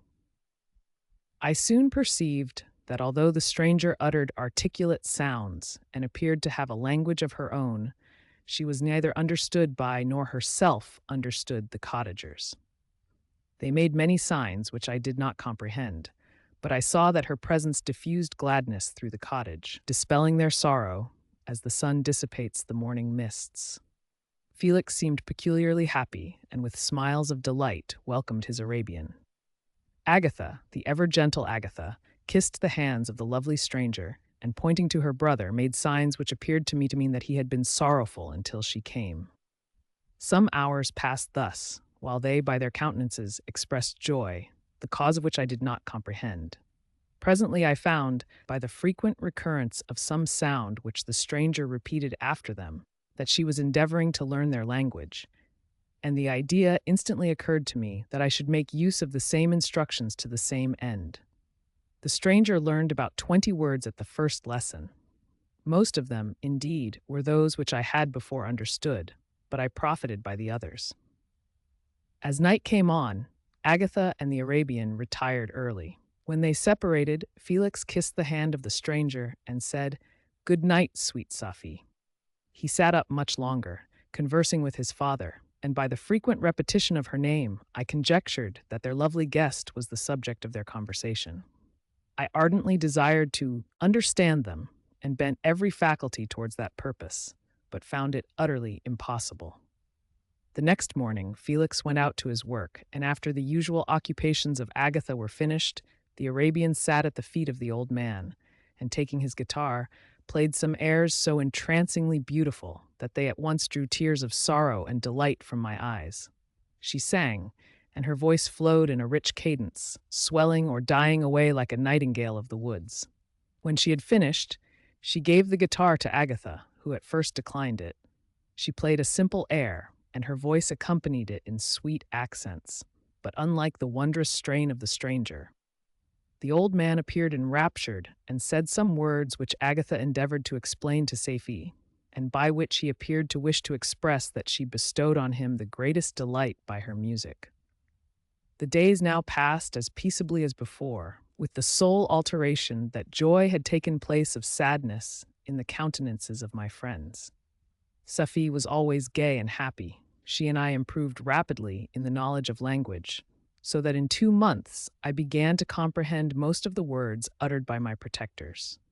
In the meanwhile also the black ground was covered with herbage, and the green banks interspersed with innumerable flowers, sweet to the scent and the eyes, stars of pale radiance among the moonlight woods. The sun became warmer, the nights clear and balmy, and my nocturnal rambles were an extreme pleasure to me, although they were considerably shortened by the late setting and early rising of the sun, for I never ventured abroad during daylight, fearful of meeting with the same treatment I had formerly endured in the first village which I entered. My days were spent in close attention, that I might more speedily master the language, and I may boast that I improved more rapidly than the Arabian, who understood very little and conversed in broken accents, whilst I comprehended and could imitate almost every word that was spoken. While I improved in speech, I also learned the science of letters as it was taught to the stranger, and this opened before me a wide field for wonder and delight. The book from which Felix instructed Safi was Volney's Ruins of Empires. I should not have understood the purport of this book had not Felix, in reading it, given very minute explanations. He had chosen this work, he said, because the declamatory style was framed in imitation of the Eastern authors. Through this work, I obtained a cursory knowledge of history and a view of the several empires at present existing in the world. It gave me an insight into the manners, governments, and religions of the different nations of the earth. I heard of the slothful Asiatics, of the stupendous genius and mental activity of the Grecians, of the wars and wonderful virtue of the early Romans, of their subsequent degenerating, of the decline of that mighty empire, of chivalry, Christianity, and kings. I heard of the discovery of the American hemisphere, and wept with Safie over the hapless fate of its original inhabitants. These wonderful narrations inspired me with strange feelings. Was man indeed at once so powerful, so virtuous and magnificent, yet so vicious and base? He appeared at one time a mere scion of the evil principle, and at another as all that can be conceived of noble and godlike. To be a great and virtuous man appeared the highest honor that can befall a sensitive being. To be base and vicious, as many on record have been, appeared the lowest degradation, a condition more abject than that of the blind mole or harmless worm. For a long time, I could not conceive how one man could go forth to murder his fellow, or even why there were laws and governments, but when I heard details of vice and bloodshed, my wonder ceased, and I turned away with disgust and loathing. Every conversation of the cottagers now opened new wonders to me. While I listened to the instructions which Felix bestowed upon the Arabian, the strange system of human society was explained to me. I heard of the division of property, of immense wealth and squalid poverty, of rank, descent, and noble blood. The words induced me to turn towards myself. I learned that the possessions most esteemed by your fellow creatures were unsullied descent united with riches. A man might be respected with only one of these advantages, but without either he was considered, except in very rare instances, as a vagabond and a slave, doomed to waste his powers for the profits of the chosen few. And what was I? Of my creation and creator I was absolutely ignorant, but I knew that I possessed no money, no friends, no kind of property. I was, besides, endued with a figure hideously deformed and loathsome. I was not even of the same nature as man. I was more agile than they and could subsist upon coarser diet. I bore the extremes of heat and cold with less injury to my frame. My stature far exceeded theirs. When I looked around, I saw and heard of none like me. Was I, then, a monster, a blot upon the earth, from which all men fled, and whom all men disowned? I cannot describe to you the agony that these reflections inflicted upon me. I tried to dispel them, but sorrow only increased with knowledge. Oh, that I had forever remained in my native wood, nor known nor felt beyond the sensations of hunger, thirst, and heat. Of what a strange nature is knowledge! It clings to the mind when it has once seized on it like a lichen on the rock.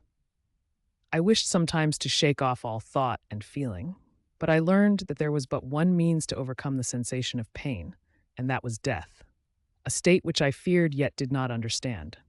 I admired virtue and good feelings, and loved the gentle manners and amiable qualities of my cottagers, but I was shut out from intercourse with them, except through means which I obtained by stealth, when I was unseen and unknown, and which rather increased than satisfied the desire I had of becoming one among my fellows. The gentle words of Agatha and the animated smiles of the charming Arabian were not for me. The mild exhortations of the old man and the lively conversation of the loved Felix were not for me. Miserable, unhappy wretch! Other lessons were impressed upon me even more deeply. I heard of the difference of sexes and the birth and growth of children, how the father doted on the smiles of the infant and the lively sallies of the older child, how all the life and cares of the mother were wrapped up in the precious charge, how the mind of youth expanded and gained knowledge of brother, sister, and all the various relationships which bind one human being to another in mutual bonds. But where were my friends and relations? No father had watched my infant days, no mother had blessed me with smiles and caresses, or if they had, all my past life was now a blot, a blind vacancy in which I distinguished nothing. From my earliest remembrance, I had been as I then was in height and proportion. I had never yet seen a being resembling me or who claimed any intercourse with me. What was I? The question again recurred, to be answered only with groans. I will soon explain to what these feelings tended, but allow me now to return to the cottagers, whose story excited in me such various feelings of indignation, delight, and wonder, but which all terminated in additional love and reverence for my protectors. For so I loved, in an innocent, half-painful self-deceit, to call them. Chapter 14. Some time elapsed before I learned the history of my friends. It was one which could not fail to impress itself deeply on my mind, unfolding as it did a number of circumstances, each interesting and wonderful to one so utterly inexperienced as I was. The name of the old man was de Lacy. He was descended from a good family in France, where he had lived for many years in affluence, respected by his superiors and beloved by his equals. His son was bred in the service of his country, and Agatha had ranked with ladies of the highest distinction. A few months before my arrival, they had lived in a large and luxurious city called Paris, surrounded by friends and possessed of every enjoyment which virtue, refinement of intellect, or taste, accompanied by a moderate fortune, could afford. The father of Safi had been the cause of their ruin. He was a Turkish merchant and had inhabited Paris for many years when, for some reason which I could not learn, he became obnoxious to the government. He was seized and cast into prison the very day that Safi arrived from Constantinople to join him.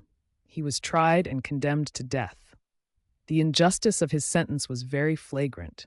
All Paris was indignant, and it was judged that his religion and wealth, rather than the crime alleged against him, had been the cause of his condemnation. Felix had accidentally been present at the trial. His horror and indignation were uncontrollable when he heard the decision of the court. He made, at that moment, a solemn vow to deliver him, and then looked around for the means. After many fruitless attempts to gain admittance to the prison, he found a strongly grated window in an unguarded part of the building, which lighted the dungeon of the unfortunate Mohammedan, who, loaded with chains, waited in despair the execution of the barbarous sentence. Felix visited the grate at night and made known to the prisoner his intentions in his favor. The Turk, amazed and delighted, endeavored to kindle the zeal of his deliverer by promises of reward and wealth. Felix rejected his offers with contempt. Yet, when he saw the lovely Safi, who was allowed to visit her father and who by her gestures expressed her lively gratitude, the youth could not help owning to his own mind that the captive possessed a treasure which would fully reward his toil and hazard.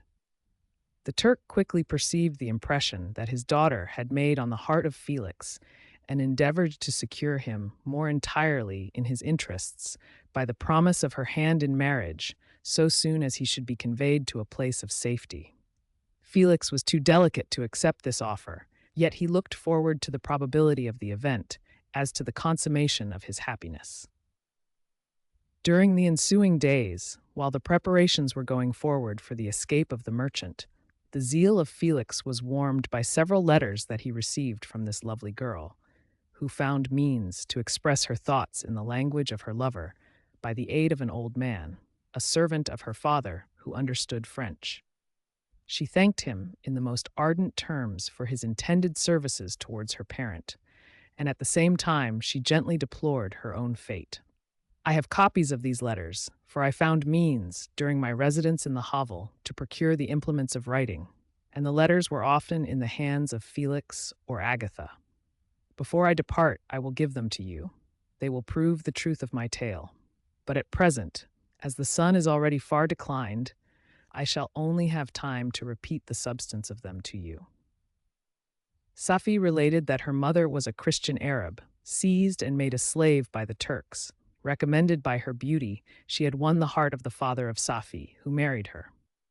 The young girl spoke in high and enthusiastic terms of her mother, who, born in freedom, spurned the bondage to which she was now reduced. She instructed her daughter in the tenets of her religion and taught her to aspire to higher powers of intellect and an independence of spirit forbidden to the female followers of Muhammad. This lady died, but her lessons were indelibly impressed on the mind of Safi, who sickened at the prospect of again returning to Asia and being immured within the walls of a harem, allowed only to occupy herself with infantile amusements, ill-suited to the temper of her soul, now accustomed to grand ideas and a noble emulation for virtue. The prospect of marrying a Christian and remaining in a country where women were allowed to take a rank in society was enchanting to her. The day for the execution of the Turk was fixed, but on the night previous to it, he quitted his prison, and before morning was distant many leagues from Paris. Felix had procured passports in the name of his father, sister, and himself. He had previously communicated his plan to the former, who aided the deceit by quitting his house under the pretense of a journey and concealed himself with his daughter in an obscure part of Paris. Felix conducted the fugitives through France to Lyons and across Mont Cenis to Leghorn, where the merchant had decided to wait a favorable opportunity of passing into some part of the Turkish dominions. Safi resolved to remain with her father until the moment of his departure, before which time the Turk renewed his promise that she should be united to his deliverer, and Felix remained with them in expectation of that event. And in the meantime, he enjoyed the society of the Arabian, who exhibited towards him the simplest and tenderest affection. They conversed with one another through the means of an interpreter, and sometimes with the interpretation of looks. And Safi sang to him the divine airs of her native country. The Turk allowed this intimacy to take place and encouraged the hopes of the youthful lovers, while in his heart he had formed far other plans. He loathed the idea that his daughter should be united to a Christian, but he feared the resentment of Felix if he should appear lukewarm, for he knew that he was still in the power of his deliverer if he should choose to betray him to the Italian state which they inhabited. He revolved 1,000 plans by which he should be enabled to prolong the deceit until it might be no longer necessary, and secretly to take his daughter with him when he departed. His plans were facilitated by the news which arrived from Paris. The government of France were greatly enraged at the escape of their victim and spared no pains to detect and punish his deliverer. The plot of Felix was quickly discovered, and de Lacy and Agatha were thrown into prison. The news reached Felix and roused him from his dream of pleasure. His blind and aged father and his gentle sister lay in a noisome dungeon while he enjoyed the free air and the society of her whom he loved. This idea was torture to him. He quickly arranged with the Turk that if the latter should find a favorable opportunity for escape before Felix could return to Italy, Safi should remain as a boarder at a convent at Leghorn. And then, quitting the lovely Arabian, he hastened to Paris and delivered himself up to the vengeance of the law, hoping to free de Lacy and Agatha by this proceeding. He did not succeed. They remained confined for 5 months before the trial took place, the result of which deprived them of their fortune and condemned them to a perpetual exile from their native country. They found a miserable asylum in the cottage in Germany, where I discovered them. Felix soon learned that the treacherous Turk, for whom he and his family endured such unheard of oppression, on discovering that his deliverer was thus reduced to poverty and ruin, became a traitor to good feeling and honor and had quitted Italy with his daughter, insultingly sending Felix a pittance of money to aid him, as he said, in some plan of future maintenance.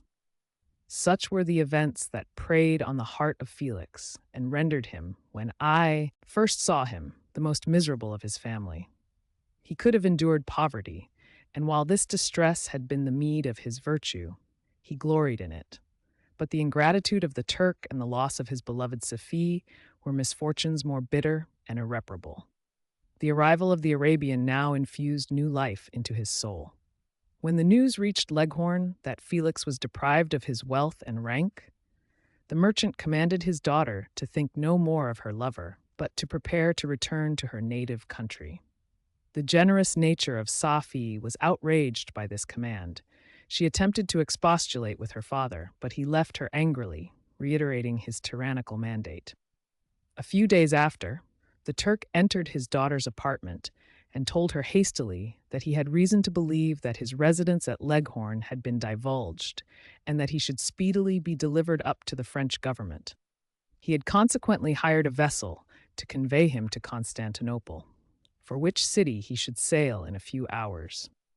He intended to leave his daughter under the care of a confidential servant, to follow at her leisure with the greater part of his property, which had not yet arrived at Leghorn. When alone, Safi resolved in her own mind the plan of conduct that it would become her to pursue in this emergency. A residence in Turkey was abhorrent to her. Her religion and her feelings were alike averse to it. By some papers of her father which fell into her hands, she heard of the exile of her lover and learnt the name of the spot where he then resided.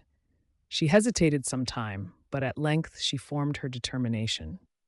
Taking with her some jewels that belonged to her and a sum of money, she quitted Italy with an attendant, a native of Leghorn, but who understood the common language of Turkey, and departed for Germany. She arrived in safety at a town about 20 leagues from the cottage of de Lacy, when her attendant fell dangerously ill. Safie nursed her with the most devoted affection, but the poor girl died, and the Arabian was left alone, unacquainted with the language of the country, and utterly ignorant of the customs of the world. She fell, however, into good hands. The Italian had mentioned the name of the spot for which they were bound, and after her death, the woman of the house in which they had lived took care that Safie should arrive in safety at the cottage of her lover. Chapter 15. Such was the history of my beloved cottagers. It impressed me deeply. I learned, from the views of social life which it developed, to admire their virtues and to deprecate the vices of mankind. As yet I looked upon crime as a distant evil. Benevolence and generosity were ever present before me, inciting within me a desire to become an actor in the busy scene where so many admirable qualities were called forth and displayed. But in giving an account of the progress of my intellect, I must not omit a circumstance which occurred in the beginning of the month of August of the same year. One night during my accustomed visit to the neighboring wood, where I collected my own food and brought home firing for my protectors, I found on the ground a leathern portmanteau containing several articles of dress and some books. I eagerly seized the prize and returned with it to my hovel. Fortunately, the books were written in the language, the elements of which I had acquired at the cottage. They consisted of Paradise Lost, a volume of Plutarch's Lives, and the Sorrows of Werter. The possession of these treasures gave me extreme delight. I now continually studied and exercised my mind upon these histories, whilst my friends were employed in their ordinary occupations. I can hardly describe to you the effect of these books. They produced in me an infinity of new images and feelings that sometimes raised me to ecstasy, but more frequently sunk me into the lowest dejection. In the Sorrows of Werter, besides the interest of its simple and affecting story, so many opinions are canvassed, and so many lights thrown upon what had hitherto been to me obscure subjects that I found in it a never-ending source of speculation and astonishment. The gentle and domestic manners it described, combined with lofty sentiments and feelings, which had for their object something out of self, accorded well with my experience among my protectors and with the wants which were forever alive in my own bosom. But I thought Werter himself a more divine being than I had ever beheld or imagined. His character contained no pretension, but it sank deep. The disquisitions upon death and suicide were calculated to fill me with wonder. I did not pretend to enter into the merits of the case, yet I inclined towards the opinions of the hero, whose extinction I wept, without precisely understanding it. As I read, however, I applied much personally to my own feelings and condition. I found myself similar, yet at the same time strangely unlike to the beings concerning whom I read and to whose conversation I was a listener. I sympathized with and partly understood them, but I was unformed in mind. I was dependent on none and related to none. The path of my departure was free, and there was none to lament my annihilation. My person was hideous and my stature gigantic. What did this mean? Who was I? What was I? Whence did I come? What was my destination? These questions continually recurred, but I was unable to solve them. The volume of Plutarch's Lives which I possessed contained the histories of the first founders of the ancient republics. This book had a far different effect upon me from the Sorrows of Werter. I learned from Werter's imaginations despondency and gloom, but Plutarch taught me high thoughts. He elevated me above the wretched sphere of my own reflections, to admire and love the heroes of past ages. Many things I read surpassed my understanding and experience. I had a very confused knowledge of kingdoms, wide extents of country, mighty rivers, and boundless seas. But I was perfectly unacquainted with towns and large assemblages of men. The cottage of my protectors had been the only school in which I had studied human nature, but this book developed new and mightier scenes of action. I read of men concerned in public affairs, governing or massacring their species. I felt the greatest ardor for virtue rise within me, and abhorrence for vice, as far as I understood the signification of those terms, relative as they were as I applied them to pleasure and pain alone. Induced by these feelings, I was of course led to admire peaceable lawgivers, Numa, Solon, and Lycurgus, in preference to Romulus and Theseus. The patriarchal lives of my protectors caused these impressions to take a firm hold on my mind. Perhaps if my first introduction to humanity had been made by a young soldier, burning for glory and slaughter, I should have been imbued with different sensations. But Paradise Lost excited different and far deeper emotions.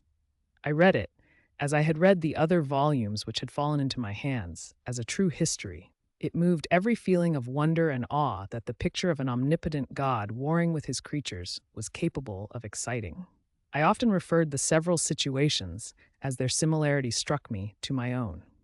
Like Adam, I was apparently united by no link to any other being in existence, but his state was far different from mine in every other respect. He had come forth from the hands of God a perfect creature, happy and prosperous, guarded by the especial care of his Creator. He was allowed to converse with and acquire knowledge from beings of a superior nature, but I was wretched, helpless, and alone. Many times I considered Satan as the fitter emblem of my condition, for often, like him, when I viewed the bliss of my protectors, the bitter gall of envy rose within me.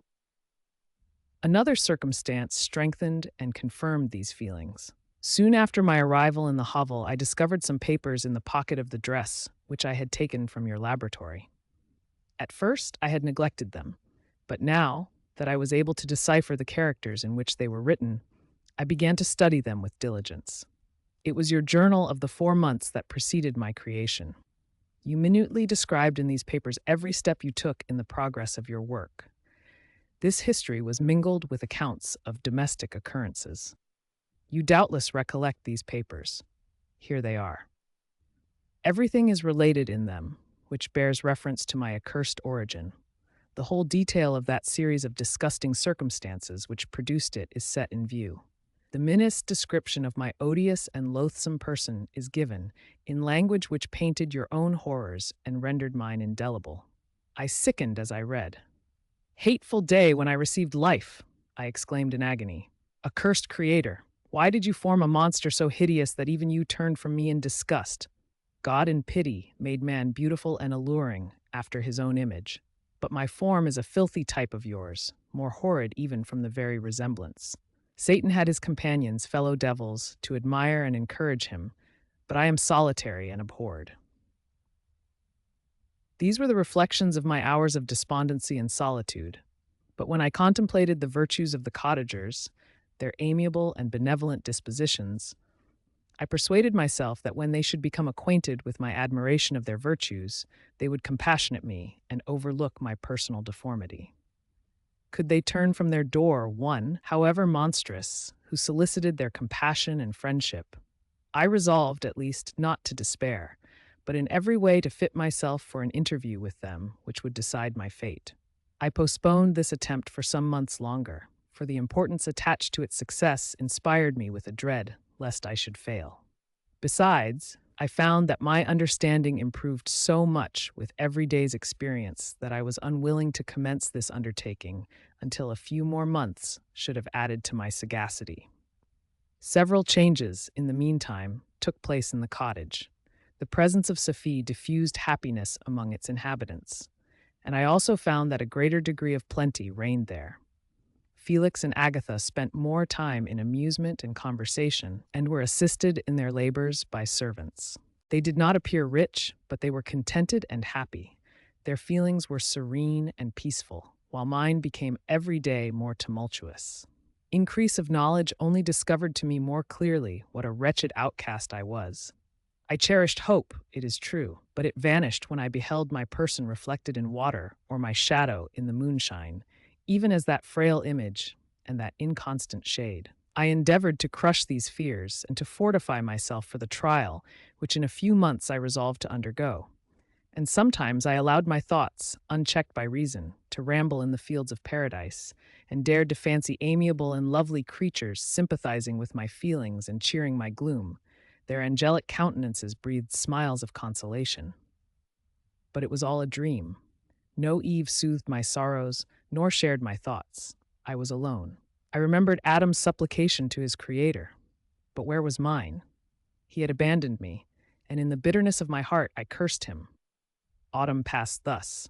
I saw, with surprise and grief, the leaves decay and fall, and nature again assumed the barren and bleak appearance it had worn when I first beheld the woods and the lovely moon.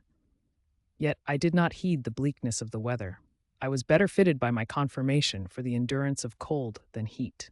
But my chief delights were the sight of the flowers, the birds, and all the gay apparel of summer. When those deserted me, I turned with more attention towards the cottagers. Their happiness was not decreased by the absence of summer. They loved and sympathized with one another, and their joys, depending on each other, were not interrupted by the casualties that took place around them. The more I saw of them, the greater became my desire to claim their protection and kindness. My heart yearned to be known and loved by these amiable creatures. To see their sweet looks directed towards me with affection was the utmost limit of my ambition. I dared not think that they would turn them from me with disdain and horror. The poor that stopped at their door were never driven away. I asked, it is true, for greater treasures than a little food or rest. I required kindness and sympathy, but I did not believe myself utterly unworthy of it. The winter advanced, and an entire revolution of the seasons had taken place since I awoke into life. My attention at this time was solely directed towards my plan of introducing myself into the cottage of my protectors. I revolved many projects, but that on which I finally fixed was to enter the dwelling when the blind old man should be alone. I had sagacity enough to discover that the unnatural hideousness of my person was the chief object of horror with those who had formerly beheld me. My voice, although harsh, had nothing terrible in it. I thought, therefore, that if in the absence of his children I could gain the goodwill and mediation of the old de Lacy, I might by his means be tolerated by my younger protectors. One day, when the sun shone on the red leaves that strewed the ground and diffused cheerfulness, although it denied warmth, Sophie, Agatha, and Felix departed on a long country walk, and the old man, at his own desire, was left alone in the cottage. When his children had departed, he took up his guitar and played several mournful but sweet airs, more sweet and mournful than I had ever heard him play before. At first his countenance was illuminated with pleasure, but as he continued, thoughtfulness and sadness succeeded. At length, laying aside the instrument, he sat absorbed in reflection. My heart beat quick. This was the hour and moment of trial, which would decide my hopes or realize my fears. The servants were gone to a neighboring fair. All was silent in and around the cottage. It was an excellent opportunity. Yet, when I proceeded to execute my plan, my limbs failed me and I sank to the ground. Again I rose, and exerting all the firmness of which I was master, removed the planks which I had placed before my hovel to conceal my retreat. The fresh air revived me, and with renewed determination I approached the door of their cottage. I knocked. "Who is there?" said the old man. "Come in." I entered. "Pardon this intrusion," said I. "I am a traveler in want of a little rest. You would greatly oblige me if you would allow me to remain a few minutes before the fire." "Enter," said de Lacy, "and I will try in what manner I can to relieve your wants, but unfortunately my children are from home, and as I am blind, I am afraid I shall find it difficult to procure food for you." "Do not trouble yourself, my kind host. I have food. It is warmth and rest only that I need." I sat down, and a silence ensued. I knew that every minute was precious to me, yet I remained irresolute in what manner to commence the interview, when the old man addressed me. "By your language, stranger, I suppose you are my countryman. Are you French?" "No, but I was educated by a French family and understand that language only. I am now going to claim the protection of some friends whom I sincerely love and of whose favor I have some hopes." "Are they Germans?" "No, they are French. But let us change the subject. I am an unfortunate and deserted creature. I look around, and I have no relation or friend upon earth. These amiable people to whom I go have never seen me and know little of me. I am full of fears, for if I fail there, I am an outcast in the world forever. Do not despair. To be friendless is indeed to be unfortunate. But the hearts of men, when unprejudiced by any obvious self-interest, are full of brotherly love and charity. Rely, therefore, on your hopes, and if these friends are good and amiable, do not despair. They are kind. They are the most excellent creatures in the world, but unfortunately, they are prejudiced against me. I have good dispositions. My life has been hitherto harmless and in some degree beneficial, but a fatal prejudice clouds their eyes, and where they ought to see a feeling and kind friend, they behold only a detestable monster. That is indeed unfortunate, but if you are really blameless, cannot you undeceive them? I am about to undertake that task, and it is on that account that I feel so many overwhelming terrors. I tenderly love these friends. I have, unknown to them, been for many months in the habits of daily kindness towards them, but they believe that I wish to injure them, and it is that prejudice which I wish to overcome. Where do these friends reside? Near this spot. The old man paused and then continued, "If you will unreservedly confide to me the particulars of your tale, I perhaps may be of use in undeceiving them. I am blind and cannot judge of your countenance, but there is something in your words which persuades me that you are sincere. I am poor and an exile, but it will afford me true pleasure to be in any way serviceable to a human creature." Excellent man. I thank you and accept your generous offer. You raise me from the dust by this kindness, and I trust that, by your aid, I shall not be driven from the society and sympathy of your fellow creatures. Heaven forbid! Even if you were really criminal, for that can only drive you to desperation and not instigate you to virtue. I also am unfortunate. I and my family have been condemned, although innocent. Judge, therefore, if I do not feel for your misfortunes. How can I thank you, my best and only benefactor? From your lips first have I heard the voice of kindness directed towards me. I shall be forever grateful, and your present humanity assures me of success with those friends whom I am on the point of meeting. May I know the names and residence of those friends? I paused. This, I thought, was the moment of decision, which was to rob me of or bestow happiness on me forever. I struggled vainly for firmness sufficient to answer him, but the effort destroyed all my remaining strength. I sank on the chair and sobbed aloud. At that moment, I heard the steps of my younger protectors. I had not a moment to lose, but seizing the hand of the old man, I cried, "Now is the time! Save and protect me! You and your family are the friends whom I seek. Do not you desert me in the hour of trial." "Great God!" exclaimed the old man. "Who are you?" At that instant, the cottage door was opened, and Felix, Sophie, and Agatha entered. Who can describe their horror and consternation on beholding me? Agatha fainted, and Sophie, unable to attend to her friend, rushed out of the cottage. Felix darted forward, and with supernatural force tore me from his father, to whose knees I clung. In a transport of fury, he dashed me to the ground and struck me violently with a stick. I could have torn him limb from limb, as the lion rends the antelope, but my heart sank within me as with bitter sickness, and I refrained. I saw him on the point of repeating his blow, when, overcome by pain and anguish, I quitted the cottage and in the general tumult escaped unperceived to my hovel. Chapter 16. Cursed, cursed Creator! Why did I live? Why, in that instant, did I not extinguish the spark of existence which you had so wantonly bestowed? I know not. Despair had not yet taken possession of me. My feelings were those of rage and revenge. I could with pleasure have destroyed the cottage and its inhabitants, and have glutted myself with their shrieks and misery. When night came, I quitted my retreat and wandered in the wood. And now, no longer restrained by the fear of discovery, I gave vent to my anguish in fearful howlings. I was like a wild beast that had broken the toils, destroying the objects that obstructed me, and ranging through the wood with a stag-like swiftness. Oh, what a miserable night I passed! The cold stars shone in mockery, and the bare trees waved their branches above me. Now and then the sweet voice of a bird burst forth amidst the universal stillness. All, save I, were at rest or in enjoyment. I, like the arch-fiend, bore a hell within me, and finding myself unsympathized with, wished to tear up the trees, spread havoc and destruction around me, and then to have sat down and enjoyed the ruin. But this was a luxury of sensation that could not endure.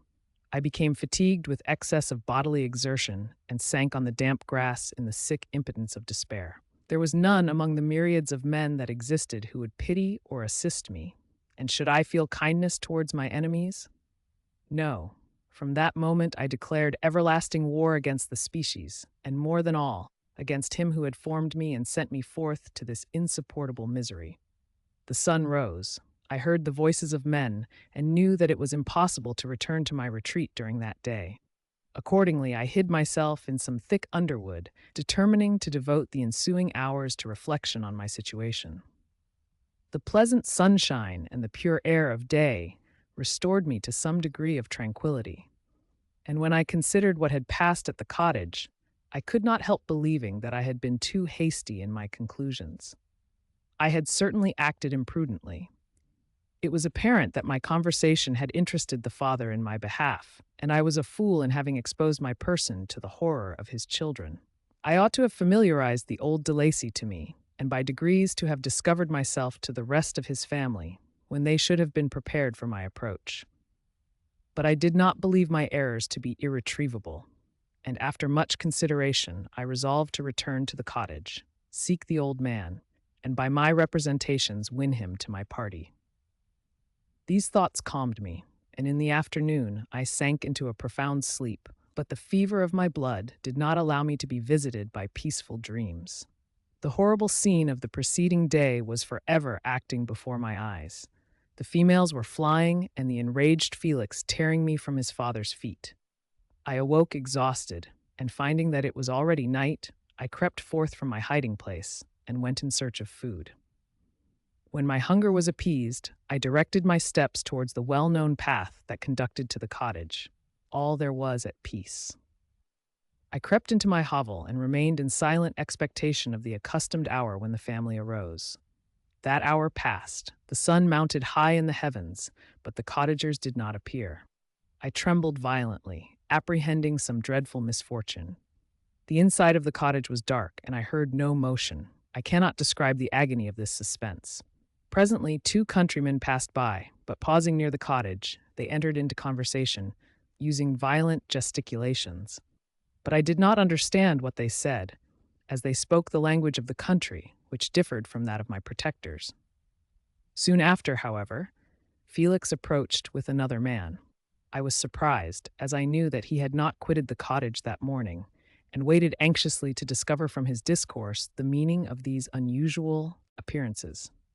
"Do you consider," said his companion to him, "that you will be obliged to pay 3 months' rent and to lose the produce of your garden? I do not wish to take any unfair advantage, and I beg therefore that you will take some days to consider of your determination." "It is utterly useless," replied Felix. "We can never again inhabit your cottage. The life of my father is in the greatest danger owing to the dreadful circumstance that I have related. My wife and my sister will never recover from their horror. I entreat you not to reason with me any more. Take possession of your tenement, and let me fly from this place." Felix trembled violently as he said this. He and his companion entered the cottage, in which they remained for a few minutes, and then departed. I never saw any of the family of de Lacy more. I continued for the remainder of the day in my hovel in a state of utter and stupid despair.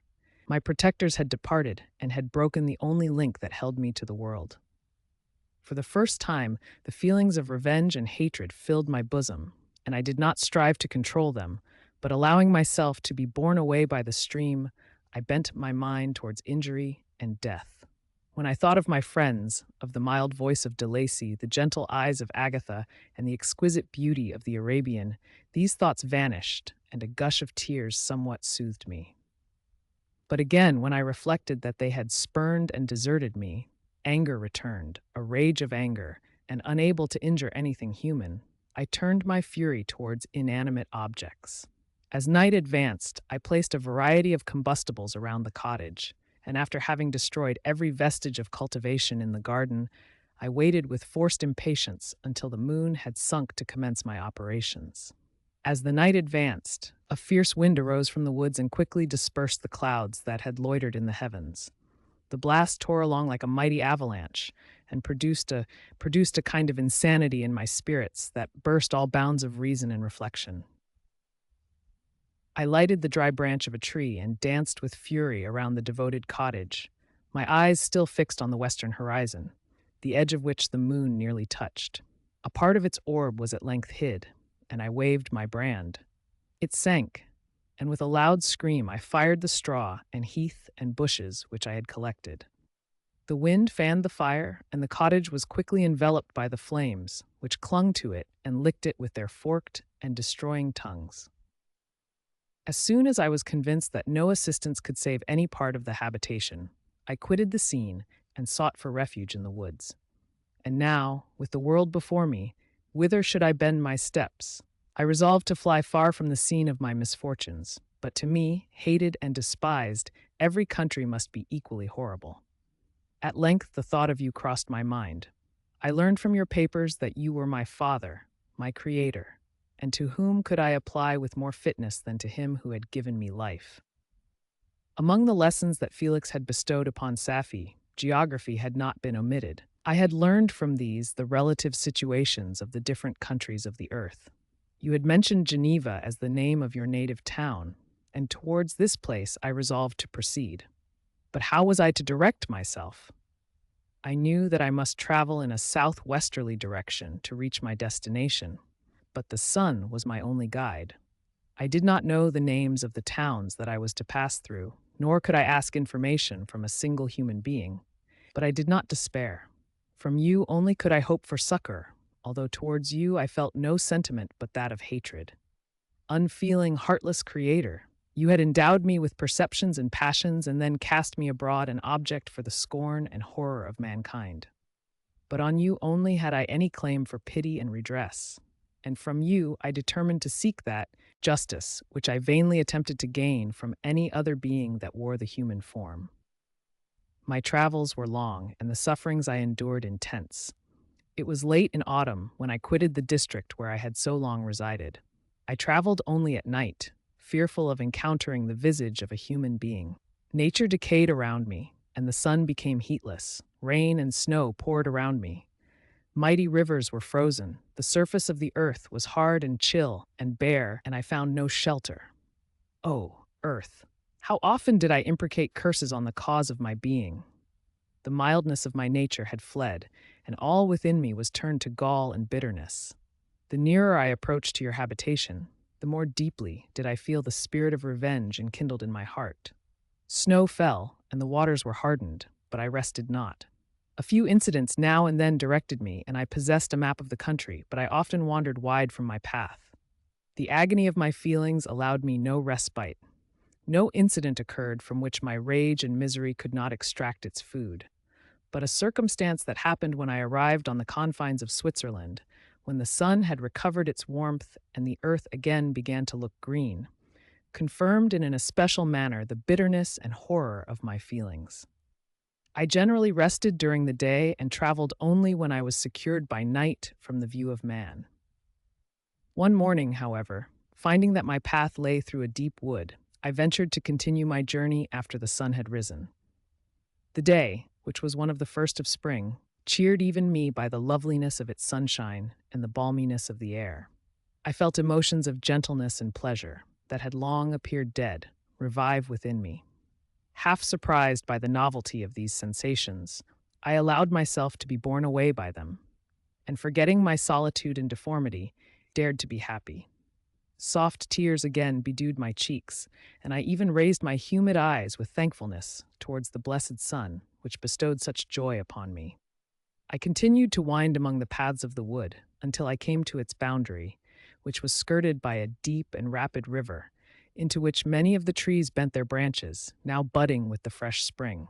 Here I paused, not exactly knowing what path to pursue, when I heard the sound of voices that induced me to conceal myself under the shade of a cypress. I was scarcely hid when a young girl came running towards the spot where I was concealed, laughing as if she ran from someone in sport.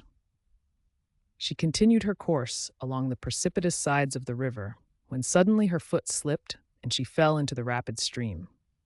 I rushed from my hiding place and with extreme labor, from the force of the current, saved her and dragged her to shore. She was senseless, and I endeavored by every means in my power to restore animation. when I was suddenly interrupted by the approach of a rustic, who was probably the person from whom she had playfully fled. On seeing me, he darted towards me, and tearing the girl from my arms, hastened towards the deeper parts of the wood. I followed speedily, I hardly knew why. But when the man saw me draw near, he aimed a gun, which he carried, at my body and fired. I sank to the ground, and my injurer, with increased swiftness, escaped into the wood.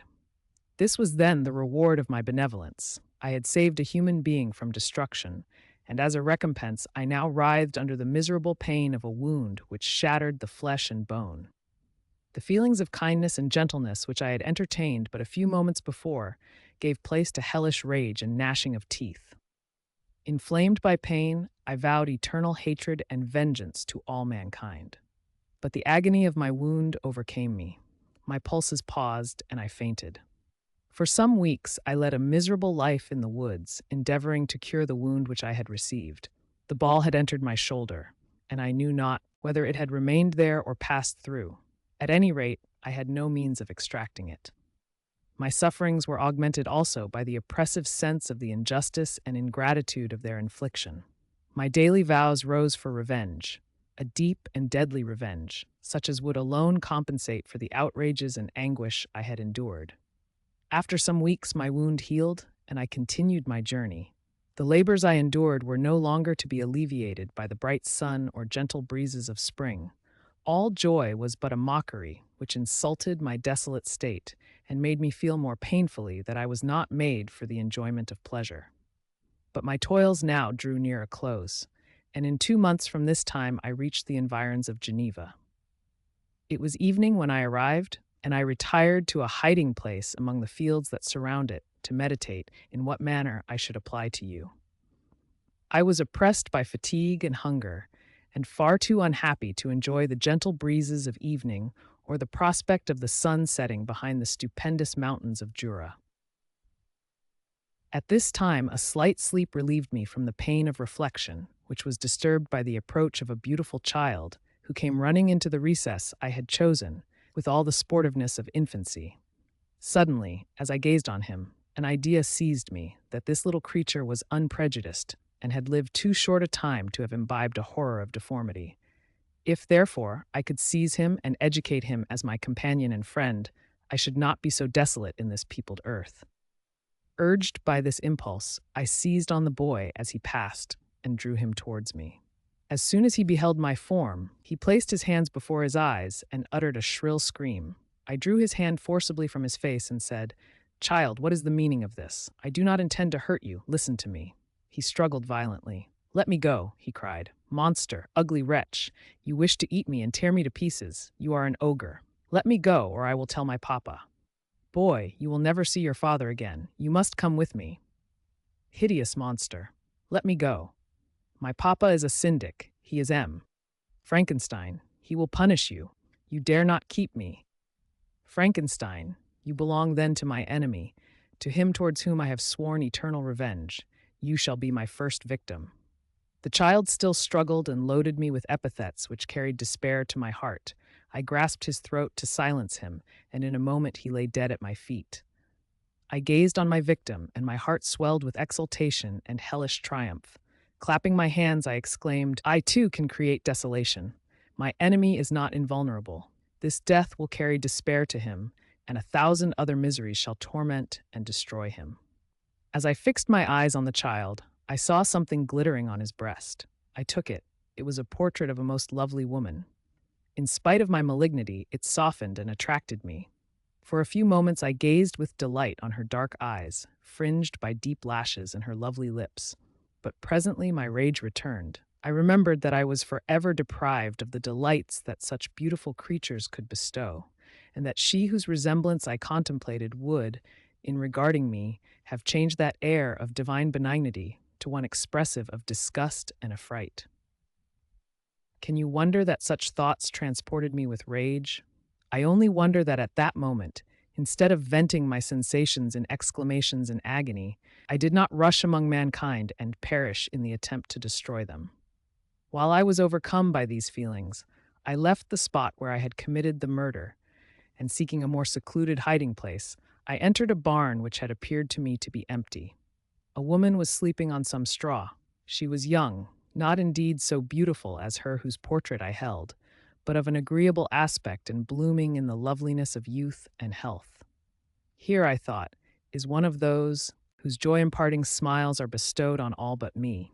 And then I bent over her and whispered, "Awake, fairest, thy lover is near. He who would give his life but to obtain one look of affection from thine eyes, my beloved, awake." The sleeper stirred. A thrill of terror ran through me. Should she indeed awake and see me and curse me and denounce the murderer? Thus would she assuredly act if her darkened eyes opened and she beheld me. The thought was madness. It stirred the fiend within me. Not I, but she shall suffer. The murder I have committed because I am forever robbed of all that she could give me, she shall atone. The crime had its source in her. Be hers the punishment. Thanks to the lessons of Felix and the sanguinary laws of man, I had learned now to work mischief.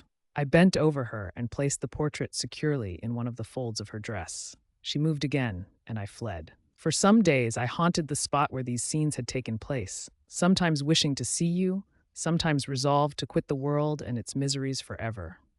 At length I wandered towards these mountains, and have ranged through their immense recesses, consumed by a burning passion which you alone can gratify. We may not part until you have promised to comply with my requisition. I am alone and miserable. Man will not associate with me, but one as deformed and horrible as myself would not deny herself to me. My companion must be of the same species and have the same defects. This being you must create. Chapter 17. The being finished speaking and fixed his looks upon me in the expectation of a reply. But I was bewildered, perplexed, and unable to arrange my ideas sufficiently to understand the full extent of his proposition. He continued, "You must create a female for me with whom I can live in the interchange of those sympathies necessary for my being. This you alone can do, and I demand it of you as a right which you must not refuse to concede."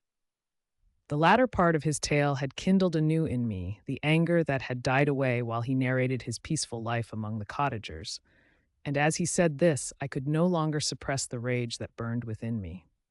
"I do refuse it," I replied, "and no torture shall ever extort a consent from me.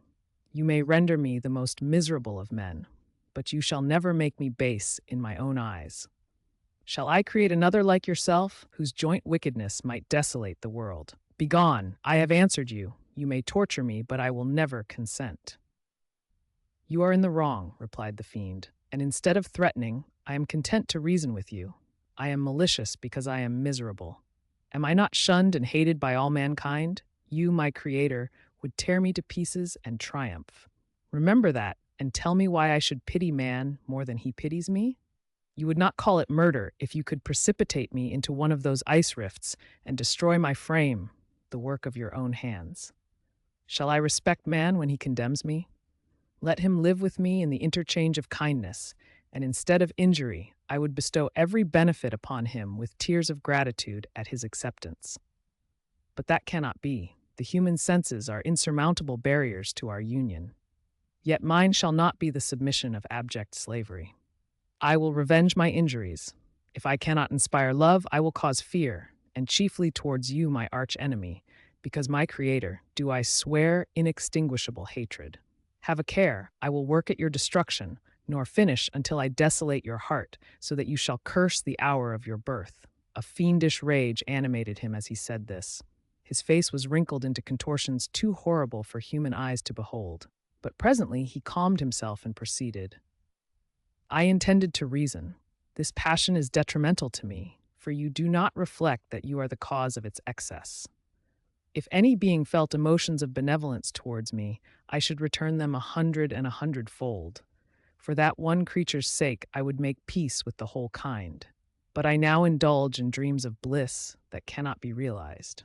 What I ask of you is reasonable and moderate. I demand a creature of another sex, but as hideous as myself. The gratification is small, but it is all that I can receive, and it shall content me. It is true, we shall be monsters, cut off from all the world, but on that account we shall be more attached to one another.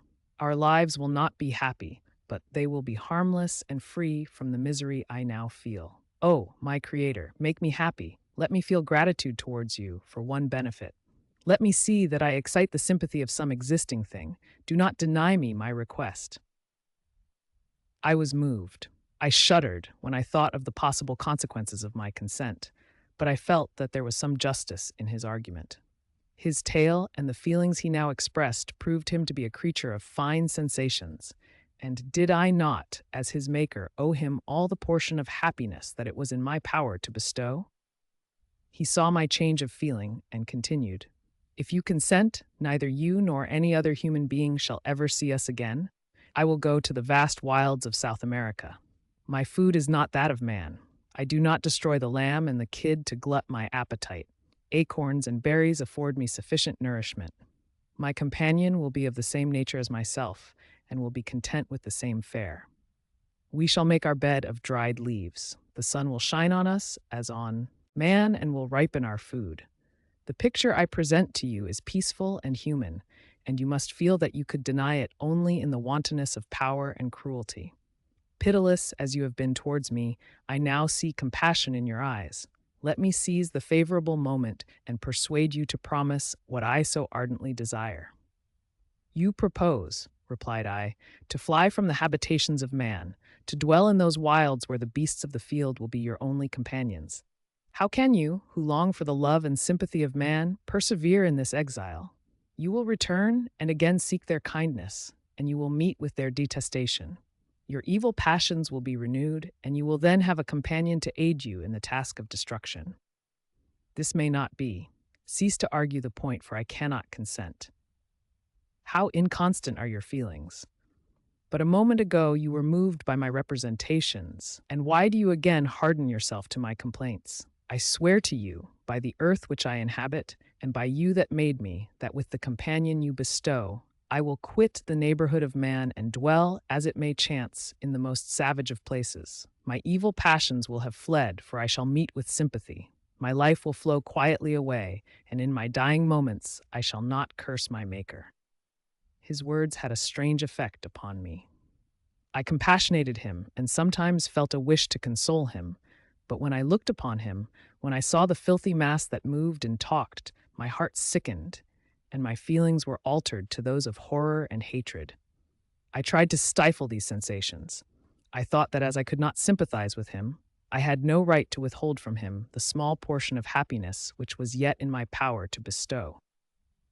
"You swear," I said, "to be harmless, but have you not already shown a degree of malice that should reasonably make me distrust you?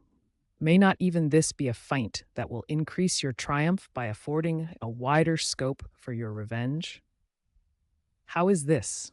I must not be trifled with, and I demand an answer. If I have no ties and no affections, hatred and vice must be my portion. The love of another will destroy the cause of my crimes, and I shall become a thing of whose existence everyone will be ignorant. My vices are the children of a forced solitude that I abhor, and my virtues will necessarily arise when I live in communion with an equal.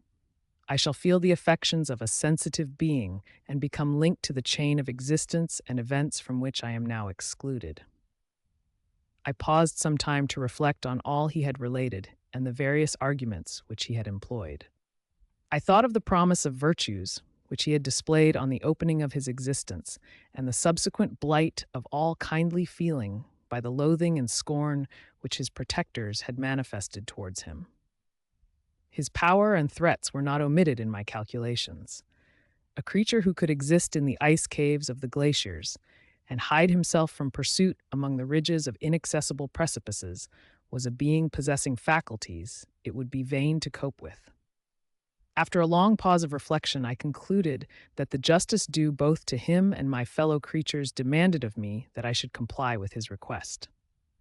Turning to him, therefore, I said, "I consent to your demand, on your solemn oath to quit Europe forever, and every other place in the neighborhood of man, as soon as I shall deliver into your hands a female who will accompany you in your exile." "I swear," he cried, "by the sun, and by the blue sky of heaven, and by the fire of love that burns my heart, that if you grant my prayer, while they exist you shall never behold me again. Depart to your home and commence your labors. I shall watch their progress with unutterable anxiety, and fear not but that when you are ready I shall appear." Saying this, he suddenly quitted me, fearful, perhaps, of any change in my sentiments. I saw him descend the mountain with greater speed than the flight of an eagle, and quickly lost among the undulations of the sea of ice. His tale had occupied the whole day, and the sun was upon the verge of the horizon when he departed. I knew that I ought to hasten my descent towards the valley, as I should soon be encompassed in darkness, but my heart was heavy and my steps slow. The labor of winding among the little paths of the mountain and fixing my feet firmly as I advanced perplexed me, occupied as I was by the emotions which the occurrences of the day had produced. Night was far advanced when I came to the halfway resting place and seated myself beside the fountain. The stars shone at intervals as the clouds passed from over them. The dark pines rose before me, and every here and there a broken tree lay on the ground. It was a scene of wonderful solemnity and stirred strange thoughts within me. I wept bitterly, and clasping my hands in agony, I exclaimed, "Oh, stars and clouds and winds, ye are all about to mock me. If you really pity me, crush sensation and memory. Let me become as naught. But if not, depart, depart, and leave me in darkness." These were wild and miserable thoughts, but I cannot describe to you how the eternal twinkling of the stars weighed upon me, and how I listened to every blast of wind as if it were a dull, ugly siroc on its way to consume me. Morning dawned before I arrived at the village of Chamouni. I took no rest, but returned immediately to Geneva. Even in my own heart, I could give no expression to my sensations. They weighed on me with a mountain's weight, and their excess destroyed my agony beneath them. Thus I returned home, and entering the house, presented myself to the family. My haggard and wild appearance awoke intense alarm, but I answered no questions, scarcely did I speak. I felt as if I were placed under a ban, as if I had no right to claim their sympathies, as if never more might I enjoy companionship with them. Yet even thus, I loved them to adoration, and to save them, I resolved to dedicate myself to my most abhorred task. The prospect of such an occupation made every other circumstance of existence pass before me like a dream, and that thought only had to me the reality of life. Chapter 18. Day after day, week after week, passed away on my return to Geneva, and I could not collect the courage to recommence my work. I feared the vengeance of the disappointed fiend, yet I was unable to overcome my repugnance to the task which was enjoined me. I found that I could not compose a female without again devoting several months to profound study and laborious disquisition. I had heard of some discoveries having been made by an English philosopher, the knowledge of which was material to my success, and I sometimes thought of obtaining my father's consent to visit England for this purpose. But I clung to every pretense of delay and shrank from taking the first step in an undertaking whose immediate necessity began to appear less absolute to me. A change indeed had taken place in me. My health, which had hitherto declined, was now much restored, and my spirits, when unchecked by the memory of my unhappy promise, rose proportionably. My father saw this change with pleasure, and he turned his thoughts towards the best method of eradicating the remains of my melancholy, which every now and then would return by fits, and with a devouring blackness overcast the approaching sunshine. At these moments I took refuge in the most perfect solitude. I passed whole days on the lake alone, in a little boat, watching the clouds and listening to the rippling of the waves, silent and listless. But the fresh air and bright sun seldom failed to restore me to some degree of composure, and on my return I met the salutations of my friends with a readier smile and a more cheerful heart. It was after my return from one of these rambles that my father, calling me aside, thus addressed me. "I am happy to remark, my dear son, that you have resumed your former pleasures and seem to be returning to yourself. And yet you are still unhappy and still avoid our society. For some time I was lost in conjecture as to the cause of this, but yesterday an idea struck me, and if it is well founded, I conjure you to avow it. Reserve on such a point would be not only useless, but draw down treble misery on us all." I trembled violently at his exordium, and my father continued, "I confess, my son, that I have always looked forward to your marriage with our dear Elizabeth as the tie of our domestic comfort and the stay of my declining years. You were attached to each other from your earliest infancy. You studied together, and appeared in dispositions and tastes entirely suited to one another. But so blind is the experience of man that what I conceived to be the best assistance to my plan may have entirely destroyed it. You, perhaps, regard her as your sister, without any wish that she might become your wife. Nay, you may have met with another whom you may love, and considering yourself as bound in honor to Elizabeth, this struggle may occasion the poignant misery which you appear to feel. My dear father, reassure yourself. I love my cousin tenderly and sincerely. I never saw any woman who excited, as Elizabeth does, my warmest admiration and affection. My future hopes and prospects are entirely bound up in the expectation of our union. The expression of your sentiments of this subject, my dear Victor, gives me more pleasure than I have for some time experienced. If you feel thus, we shall assuredly be happy. However, present events may cast a gloom over us. But it is this gloom which appears to have taken so strong a hold of your mind that I wish to dissipate. Tell me, therefore, whether you object to an immediate solemnization of the marriage. We have been unfortunate, and recent events have drawn us from that everyday tranquility befitting my years and infirmities. You are younger, yet I do not suppose, possessed as you are of a competent fortune, that an early marriage would at all interfere with any future plans of honor and utility that you may have formed. Do not suppose, however, that I wish to dictate happiness to you, or that a delay on your flight part would cause me any serious uneasiness. Interpret my words with candor and answer me, I conjure you, with confidence and sincerity. I listened to my father in silence and remained for some time incapable of offering any reply. I revolved rapidly in my mind a multitude of thoughts and endeavored to arrive at some conclusion. Alas! To me, the idea of an immediate union with my Elizabeth was one of horror and dismay. I was bound by a solemn promise which I had not yet fulfilled and dared not break. Or if I did, what manifold miseries might not impend over me and my devoted family? Could I enter into a festival with this deadly weight, yet hanging round my neck and bowing me to the ground?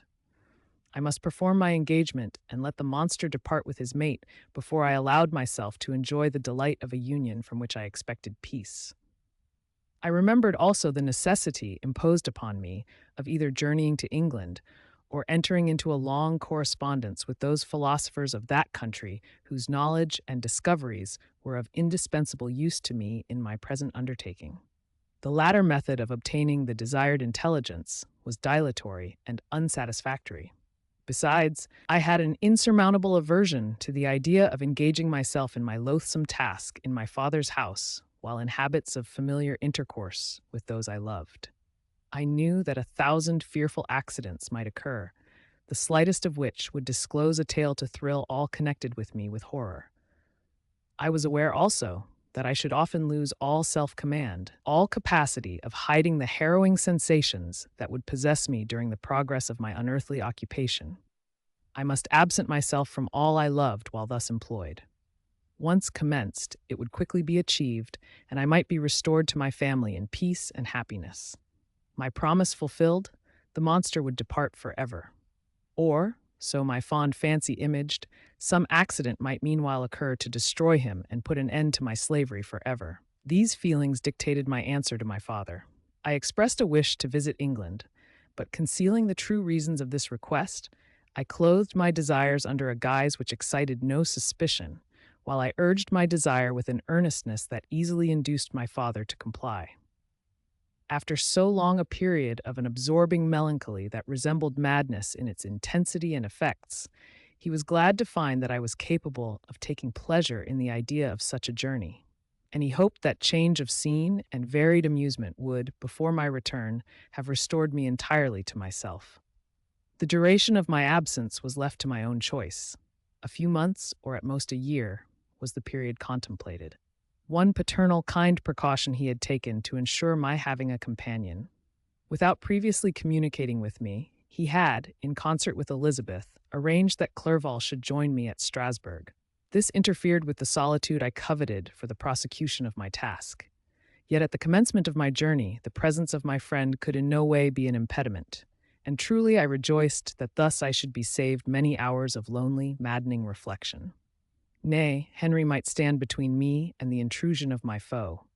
If I were alone, would he not at times force his abhorred presence on me to remind me of my task or to contemplate its progress? To England, therefore, I was bound, and it was understood that my union with Elizabeth should take place immediately on my return.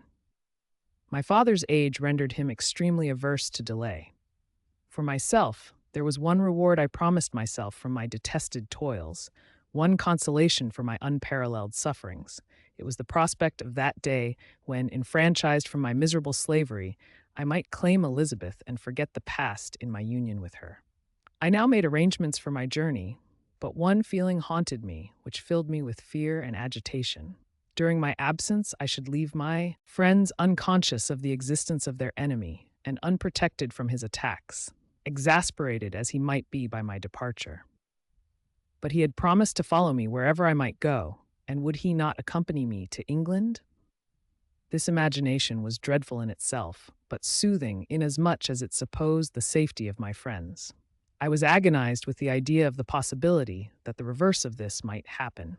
But through the whole period during which I was the slave of my creature, I allowed myself to be governed by the impulses of the moment, and my present sensations strongly intimated that the fiend would follow me and exempt my family from the danger of his machinations.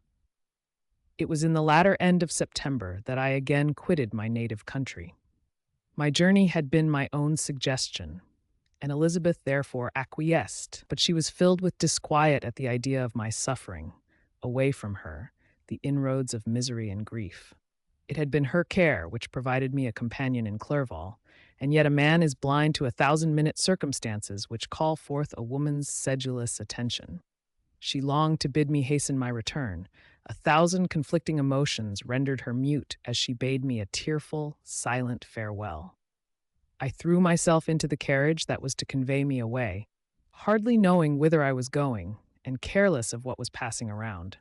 I remembered only, and it was with a bitter anguish that I reflected on it, to order that my chemical instruments should be packed to go with me. Filled with dreary imaginations, I passed through many beautiful and majestic scenes, but my eyes were fixed and unobserving. I could only think of the bourne of my travels and the work which was to occupy me whilst they endured. After some days spent in listless indolence, during which I traversed many leagues, I arrived at Strasbourg, where I waited 2 days for Clerval. He came. Alas, how great was the contrast between us! He was alive to every new scene, joyful when he saw the beauties of the setting sun, and more happy when he beheld it rise and recommence a new day. He pointed out to me the shifting colors of the landscape and the appearances of the sky. "This is what it is to live," he cried. "Now I enjoy existence. But you, my dear Frankenstein, wherefore are you desponding and sorrowful?" In truth, I was occupied by gloomy thoughts and neither saw the descent of the evening star nor the golden sunrise reflected in the Rhine. And you, my friend, would be far more amused with the journal of Clerval, who observed the scenery with an eye of feeling and delight, than in listening to my reflections. I, a miserable wretch, haunted by a curse that shut up every avenue to enjoyment. We had agreed to descend the Rhine in a boat from Strasbourg to Rotterdam, whence we might take shipping for London. During this voyage, we passed many willowy islands and saw several beautiful towns.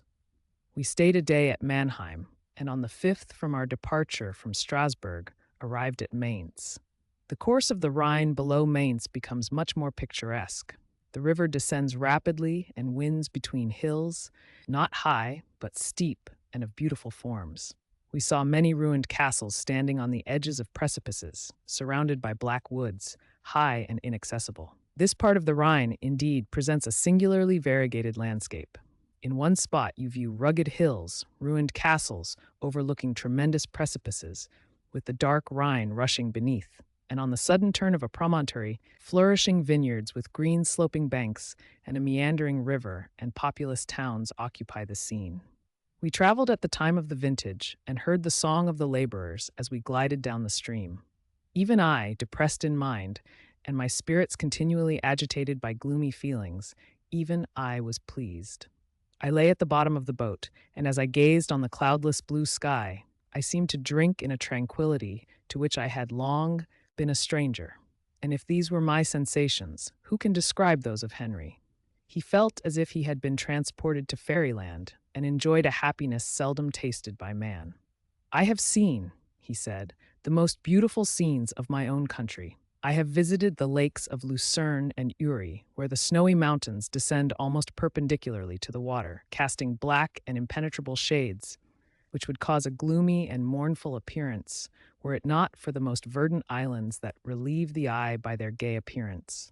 I have seen this lake agitated by a tempest, when the wind tore up whirlwinds of water and gave you an idea of what the waterspout must be on the great ocean.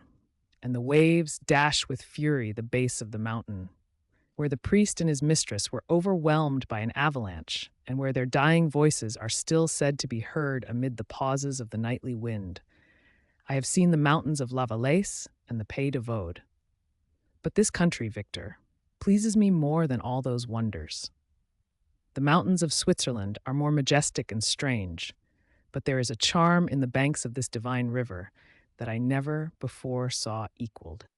Look at that castle which overhangs yon precipice, and that also on the island, almost concealed amongst the foliage of those lovely trees.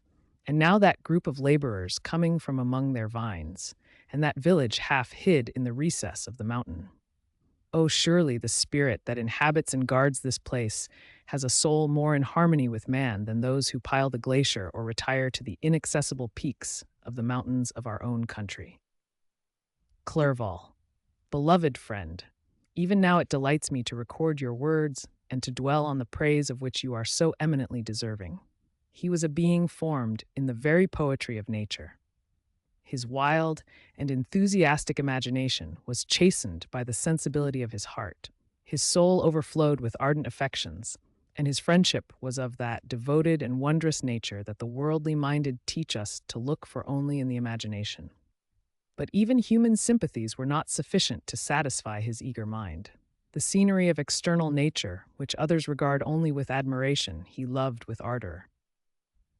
The sounding cataract haunted him like a passion. The tall rock, the mountain, and the deep and gloomy wood, their colors and their forms were then to him an appetite, a feeling, and a love that had no need of a remoter charm, by thought supplied, or any interest unborrowed from the eye. Wordsworth's Tintern Abbey. And where does he now exist? Is this gentle and lovely being lost forever? Has this mind, so replete with ideas, imaginations, fanciful and magnificent, which formed a world whose existence depended on the life of its creator, has this mind perished? Does it now only exist in my memory? No, it is not thus.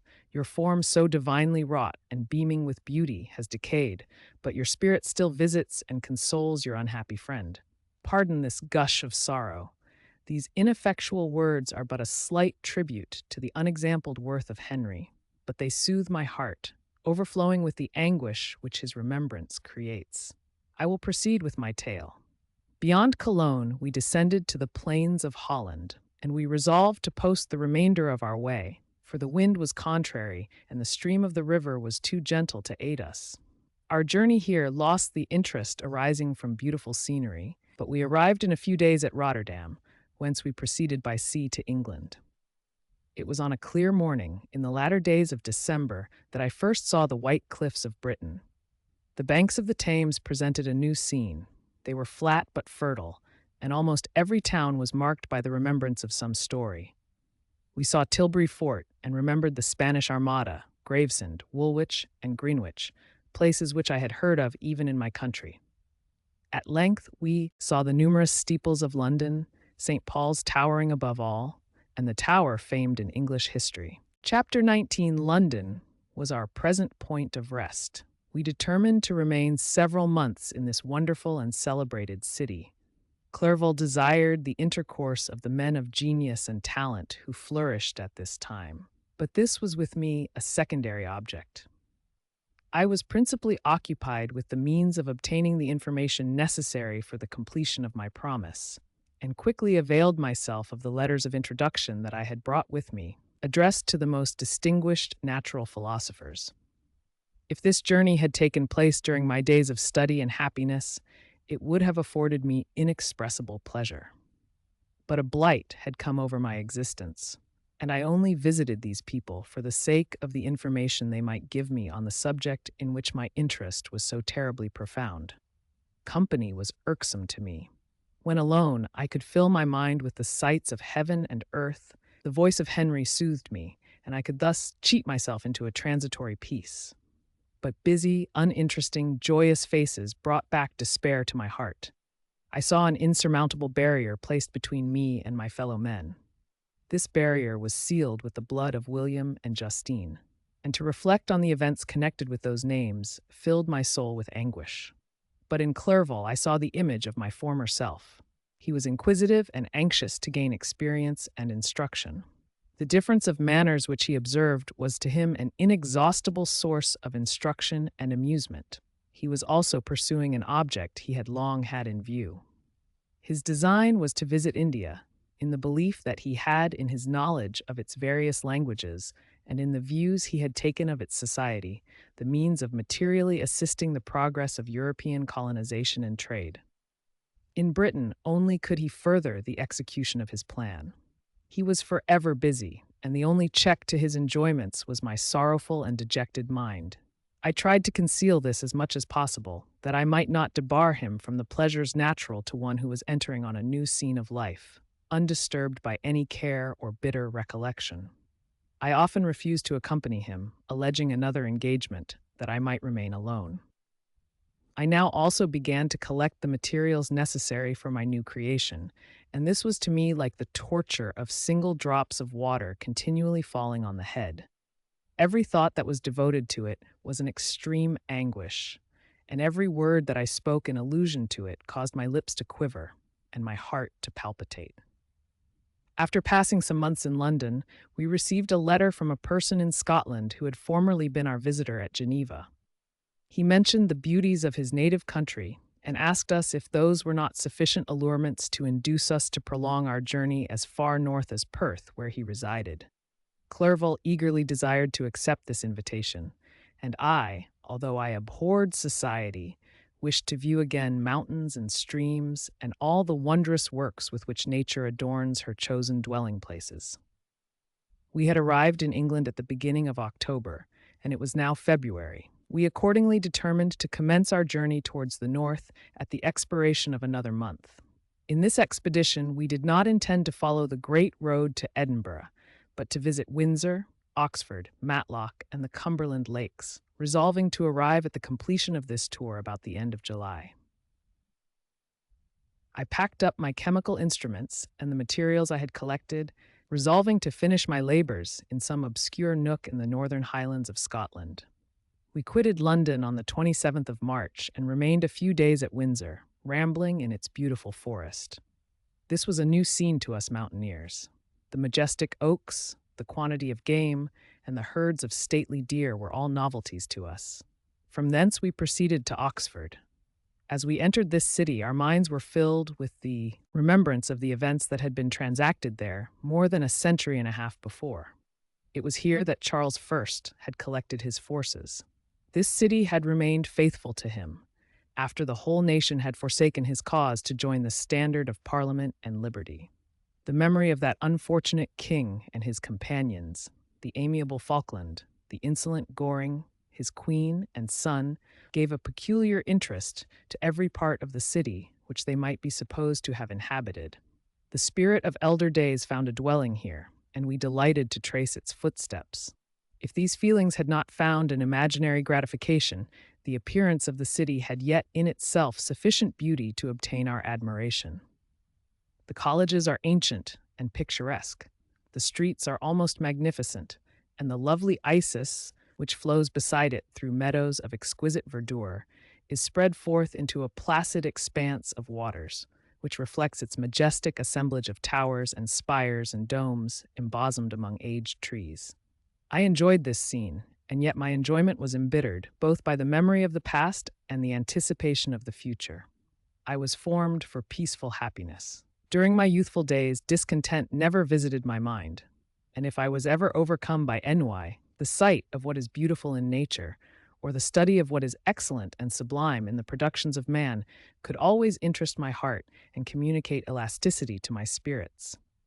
But I am a blasted tree, The bolt has entered my soul, and I felt then that I should survive to exhibit what I shall soon cease to be, a miserable spectacle of wrecked humanity, pitiable to others and intolerable to myself.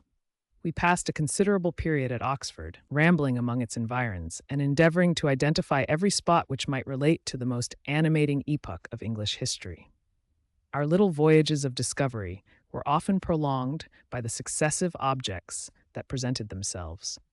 We visited the tomb of the illustrious Hampden and the field on which that patriot fell. For a moment, my soul was elevated from its debasing and miserable fears to contemplate the divine ideas of liberty and self-sacrifice of which these sites were the monuments and the remembrancers. For an instant, I dared to shake off my chains and look around me with a free and lofty spirit, but the iron had eaten into my flesh, and I sank again, trembling and hopeless, into my miserable self. We left Oxford with regret and proceeded to Matlock, which was our next place of rest. The country in the neighborhood of this village resembled to a greater degree the scenery of Switzerland, but everything is on a lower scale, and the green hills want the crown of distant white Alps which always attend on the peony mountains of my native country.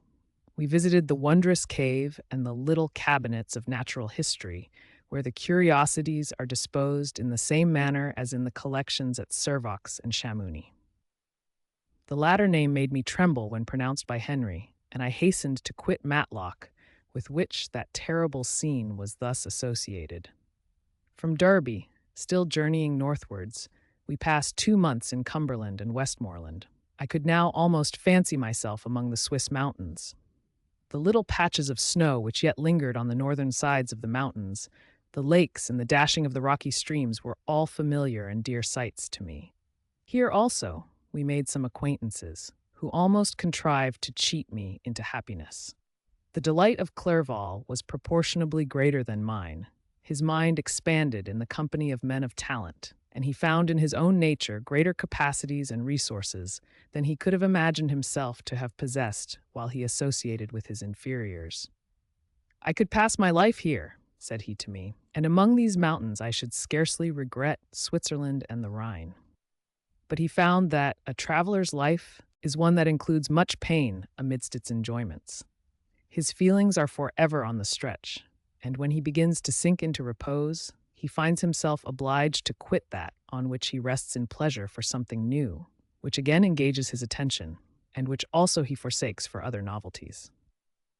We had scarcely visited the various lakes of Cumberland and Westmoreland, and conceived an affection for some of the inhabitants, when the period of our appointment with our Scotch friend approached, and we left them to travel on. For my own part, I was not sorry. I had now neglected my promise for some time, and I feared the effects of the daemon's disappointment. He might remain in Switzerland and wreak his vengeance on my relatives. This idea pursued me and tormented me at every moment, from which I might otherwise have snatched repose and peace. I waited for my letters with feverish impatience. If they were delayed, I was miserable and overcome by 1,000 fears. And when they arrived and I saw the superscription of Elizabeth or my father, I hardly dared to read and ascertain my fate. Sometimes I thought that the fiend followed me and might expedite my remissness by murdering my companion. When these thoughts possessed me, I would not quit Henry for a moment, but followed him as his shadow, to protect him from the fancied rage of his destroyer. I felt as if I had committed some great crime, the consciousness of which haunted me. I was guiltless, but I had indeed drawn down a horrible curse upon my head, as mortal as that of crime. I visited Edinburgh with languid eyes and mind, and yet that city might have interested the most unfortunate being. Clerval did not like it so well as Oxford, for the antiquity of the latter city was more pleasing to him. But the beauty and regularity of the new town of Edinburgh, its romantic castle and its environs, the most delightful in the world, Arthur's Seat, St. Bernard's Well, and the Pentland Hills, compensated him for the change and filled him with cheerfulness and admiration. But I was impatient to arrive at the termination of my journey. We left Edinburgh in a week, passing through Cupar, St. Andrews, and along the banks of the Tay to Perth, where our friend expected us. But I was in no mood to laugh and talk with strangers or enter into their feelings or plans with the good humor expected from a guest. And accordingly, I told Clerval that I wished to make the tour of Scotland alone. "Do you," said I, "enjoy yourself, and let this be our rendezvous. I may be absent a month or two, but do not interfere with my motions, I entreat you. Leave me to peace and solitude for a short time, and when I return, I hope it will be with a lighter heart, more congenial to your own temper." Henry wished to dissuade me, but seeing me bent on this plan, ceased to remonstrate. He entreated me to write often. "I had rather be with you," he said, "in your solitary rambles, than with these Scotch people whom I do not know. Hasten then, my dear friend, to return, that I may again feel myself somewhat at home, which I cannot do in your absence." Having parted from my friend, I determined to visit some remote spot of Scotland and finish my work in solitude. I did not doubt but that the monster followed me and would discover himself to me when I should have finished, that he might receive his companion. With this resolution, I traversed the northern highlands and fixed on one of the remotest of the Orkneys as the scene of my labors. It was a place fitted for such a work, being hardly more than a rock whose high sides were continually beaten upon by the waves. The soil was barren, scarcely affording pasture for a few miserable cows, and oatmeal for its inhabitants, which consisted of 5 persons, whose gaunt and scraggy limbs gave tokens of their miserable fare. Vegetables and bread, when they indulged in such luxuries, and even fresh water, was to be procured from the mainland, which was about 5 miles distant. On the whole island there were but 3 miserable huts, and one of these was vacant when I arrived. This I hired. It contained but 2 rooms, and these exhibited all the squalidness of the most miserable penury. The thatch had fallen in, the walls were unplastered, and the door was off its hinges. I ordered it to be repaired, bought some furniture, and took possession, an incident which would doubtless have occasioned some surprise had not all the senses of the cottagers been benumbed by want and squalid poverty. As it was, I lived ungazed at and unmolested, hardly thanked for the pittance of food and clothes which I gave. So much does suffering blunt even the coarsest sensations of men. In this retreat, I devoted the morning to labor. But in the evening, when the weather permitted, I walked on the stony beach of the sea to listen to the waves as they roared and dashed at my feet. It was a monotonous yet ever-changing scene. I thought of Switzerland. It was far different from this desolate and appalling landscape. Its hills are covered with vines, and its cottages are scattered thickly in the plains. Its fair lakes reflect a blue and gentle sky, and when troubled by the winds, their tumult is but as the play of a lively infant when compared to the roarings of the giant ocean. In this manner, I distributed my occupations when I first arrived, but as I proceeded in my labor, it became every day more horrible and irksome to me. Sometimes I could not prevail on myself to enter my laboratory for several days, and at other times I toiled day and night in order to complete my work. It was indeed a filthy process in which I was engaged. During my first experiment, a kind of enthusiastic frenzy had blinded me to the horror of my employment. My mind was intently fixed on the consummation of my labor, and my eyes were shut to the horror of my proceedings.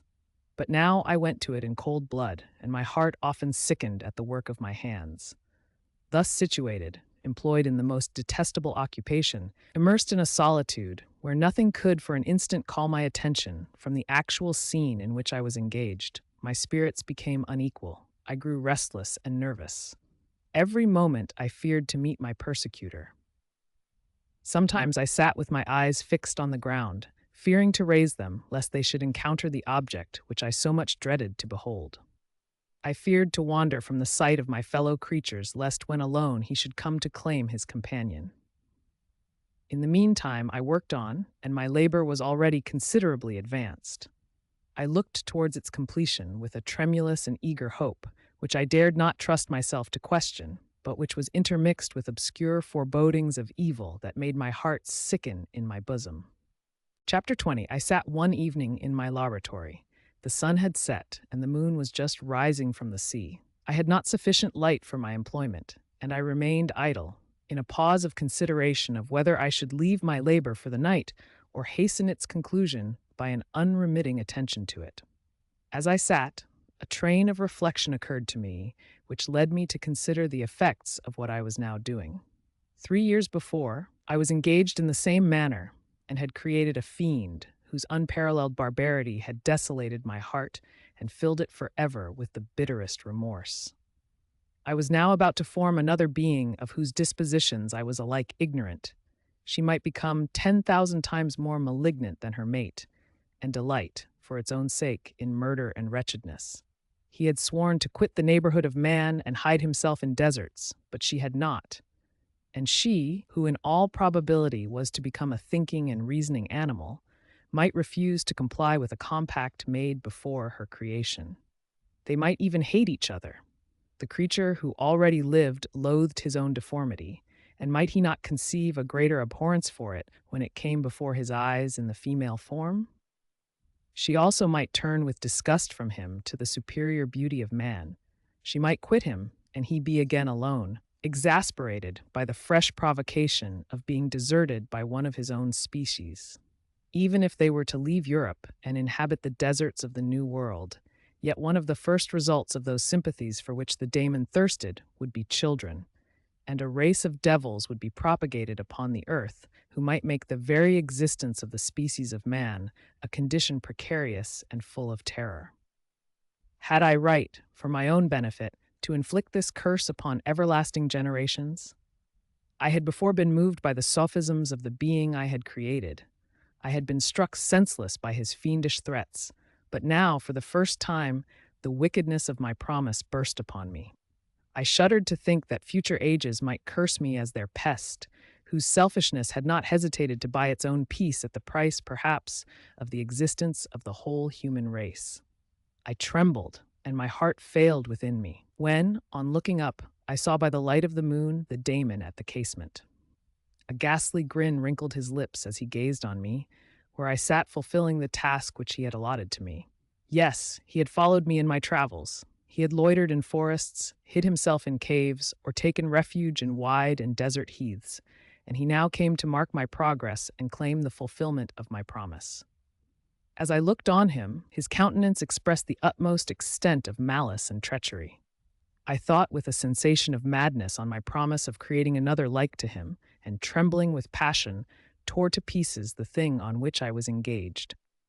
The wretch saw me destroy the creature on whose future existence he depended for happiness, and with a howl of devilish despair and revenge, withdrew. I left the room, and locking the door, made a solemn vow in my own heart never to resume my labors. And then, with trembling steps, I sought my own apartment. I was alone. None were near me to dissipate the gloom and relieve me from the sickening oppression of the most terrible reveries. Several hours passed, and I remained near my window, gazing on the sea. It was almost motionless, for the winds were hushed, and all nature reposed under the eye of the quiet moon. A few fishing vessels alone specked the water, and now and then the gentle breeze wafted the sound of voices as the fishermen called to one another. I felt the silence, although I was hardly conscious of its extreme profundity, until my ear was suddenly arrested by the paddling of oars near the shore, and a person landed close to my house. In a few minutes after, I heard the creaking of my door, as if someone endeavored to open it softly. I trembled from head to foot. I felt a presentiment of who it was and wished to rouse one of the peasants who dwelt in a cottage not far from mine. But I was overcome by the sensation of helplessness, so often felt in frightful dreams, when you in vain endeavor to fly from an impending danger, and was rooted to the spot. Presently I heard the sound of footsteps along the passage. The door opened, and the wretch whom I dreaded appeared. Shutting the door, he approached me and said in a smothered voice, "You have destroyed the work which you began. What is it that you intend? Do you dare to break your promise? I have endured toil and misery. I left Switzerland with you. I crept along the shores of the Rhine, among its willow islands and over the summits of its hills. I have dwelt many months in the heaths of England and among the deserts of Scotland. I have endured incalculable fatigue and cold and hunger. Do you dare destroy my hopes? Begone! I do break my promise. Never will I create another like yourself, equal in deformity and wickedness." Slave, I before reasoned with you, but you have proved yourself unworthy of my condescension. Remember that I have power. You believe yourself miserable, but I can make you so wretched that the light of day will be hateful to you. You are my creator, but I am your master. Obey. The hour of my irresolution is past, and the period of your power is arrived. Your threats cannot move me to do an act of wickedness, but they confirm me in a determination of not creating you a companion in vice. Shall I, in cool blood, set loose upon the earth a daemon whose delight is in death and wretchedness? Begone! I am firm, and your words will only exasperate my rage. The monster saw my determination in my face and gnashed his teeth in the impotence of anger. Shall each man, cried he, find a wife for his bosom, and each beast have his mate, and I be alone? I had feelings of affection, and they were requited by detestation and scorn. Man, you may hate, but beware. Your hours will pass in dread and misery, and soon the bolt will fall, which must ravish from you your happiness forever. Are you to be happy while I grovel in the intensity of my wretchedness? You can blast my other passions, but revenge remains. Revenge, henceforth dearer than light or food. I may die, but first you, my tyrant and tormentor, shall curse the sun that gazes on your misery. Beware, for I am fearless and therefore powerful. I will watch with the wiliness of a snake, that I may sting with its venom. Man, you shall repent of the injuries you inflict. Devil, cease, and do not poison the air with these sounds of malice. I have declared my resolution to you, and I am no coward to bend beneath words. Leave me, I am inexorable. It is well, I go, but remember, I shall be with you on your wedding night. I started forward and exclaimed, Villain! Before you sign my death warrant, be sure that you are yourself safe. I would have seized him, but he eluded me and quitted the house with precipitation. In a few moments I saw him in his boat, which shot across the waters with an arrowy swiftness and was soon lost amidst the waves. All was again silent, but his words rang in my ears. I burned with rage to pursue the murderer of my peace and precipitate him into the ocean. I walked up and down my room hastily and perturbed, while my imagination conjured up 1,000 images to torment and sting me. Why had I not followed him and closed with him in mortal strife? But I had suffered him to depart, and he had directed his course towards the mainland. I shuddered to think who might be the next victim sacrificed to his insatiate revenge. And then I thought again of his words, I will be with you on your wedding night.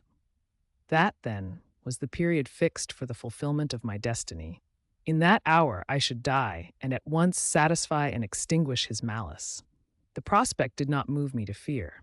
Yet when I thought of my beloved Elizabeth, of her tears and endless sorrow, when she should find her lover so barbarously snatched from her, tears, the first I had shed for many months, streamed from my eyes, and I resolved not to fall before my enemy without a bitter struggle.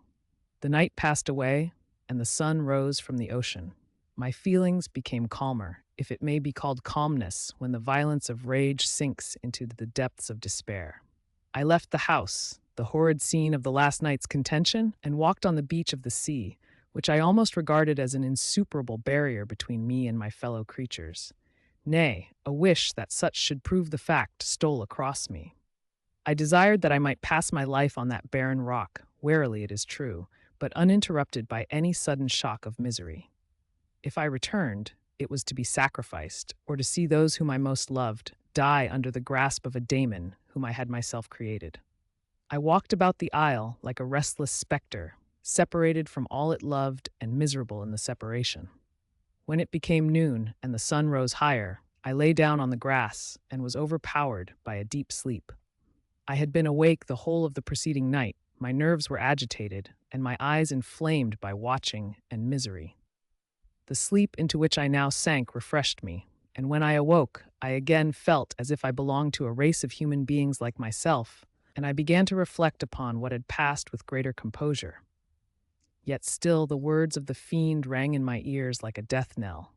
They appeared like a dream, yet distinct and oppressive as a reality. The sun had far descended, and I still sat on the shore, satisfying my appetite, which had become ravenous, with an oaten cake, when I saw a fishing boat land close to me, and one of the men brought me a packet. It contained letters from Geneva and one from Clerval, entreating me to join him.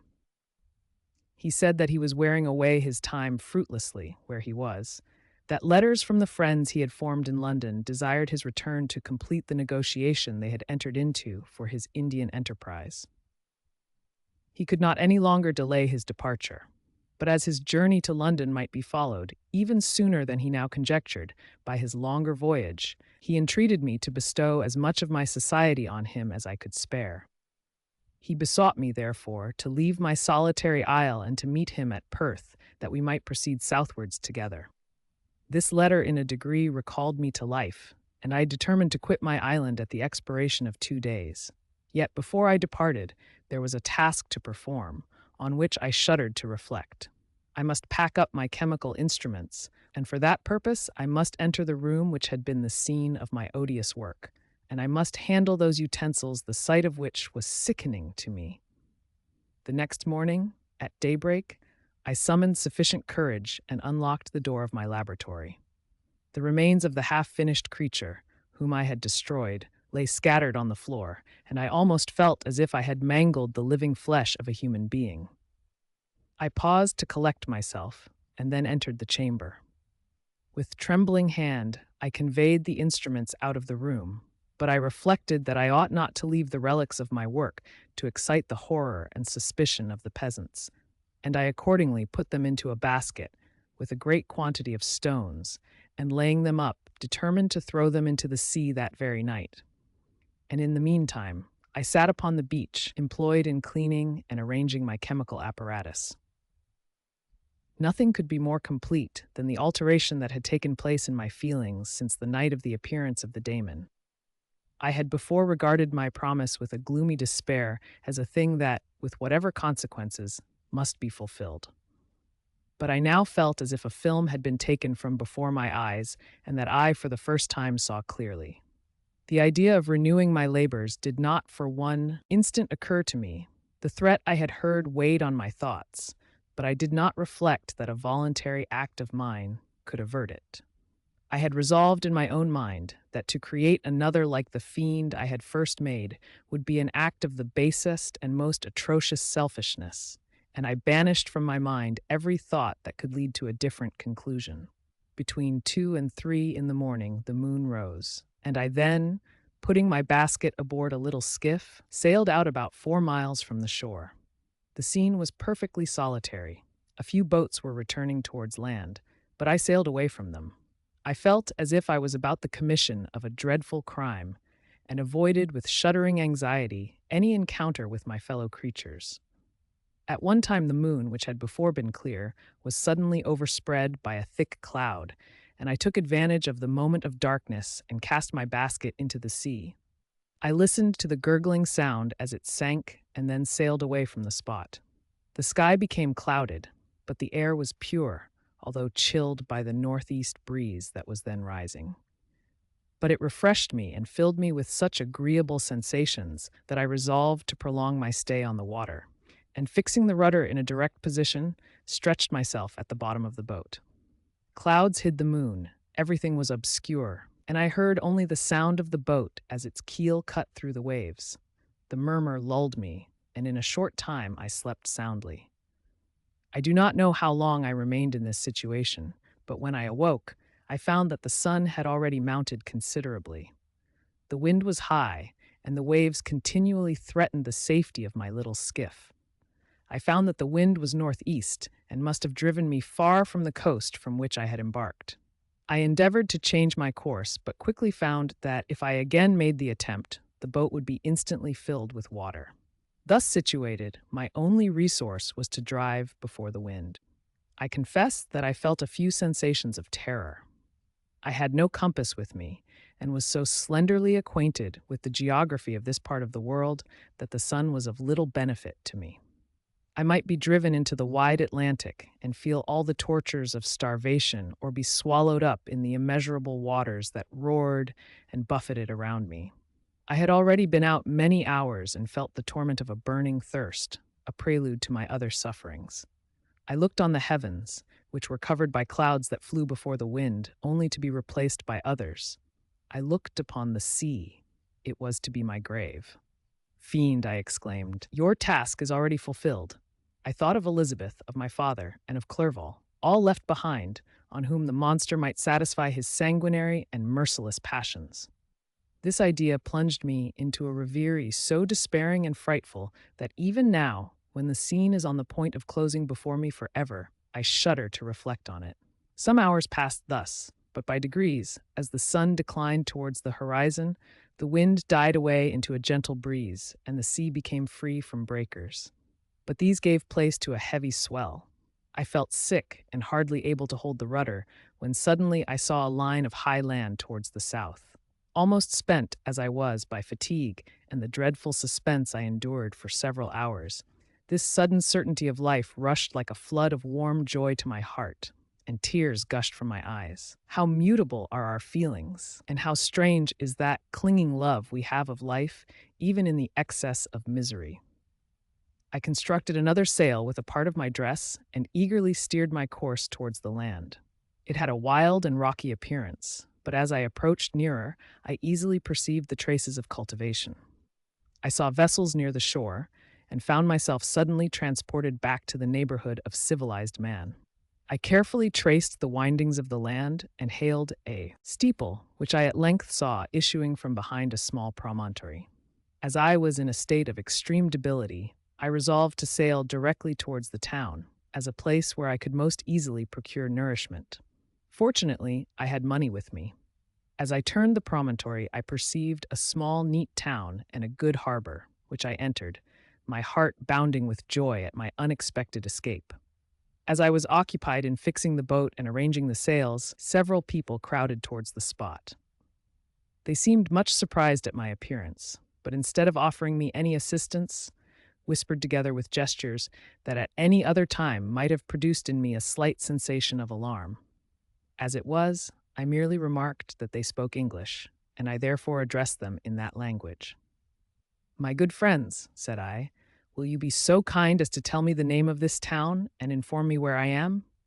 "You will know that soon enough," replied a man with a hoarse voice. "Maybe you are come to a place that will not prove much to your taste, but you will not be consulted as to your quarters, I promise you." I was exceedingly surprised on receiving so rude an answer from a stranger, and I was also disconcerted on perceiving the frowning and angry countenances of his companions. "Why do you answer me so roughly?" I replied. "Surely it is not the custom of Englishmen to receive strangers so inhospitably." "I do not know," said the man, "what the custom of the English may be, but it is the custom of the Irish to hate villains." While this strange dialogue continued, I perceived the crowd rapidly increase. Their faces expressed a mixture of curiosity and anger, which annoyed and in some degree alarmed me. I inquired the way to the inn, but no one replied. I then moved forward, and a murmuring sound arose from the crowd as they followed and surrounded me, when an ill-looking man approaching tapped me on the shoulder and said, "Come, sir, you must follow me to Mr. Kerwin's to give an account of yourself." "Who is Mr. Kerwin? Why am I to give an account of myself? Is not this a free country?"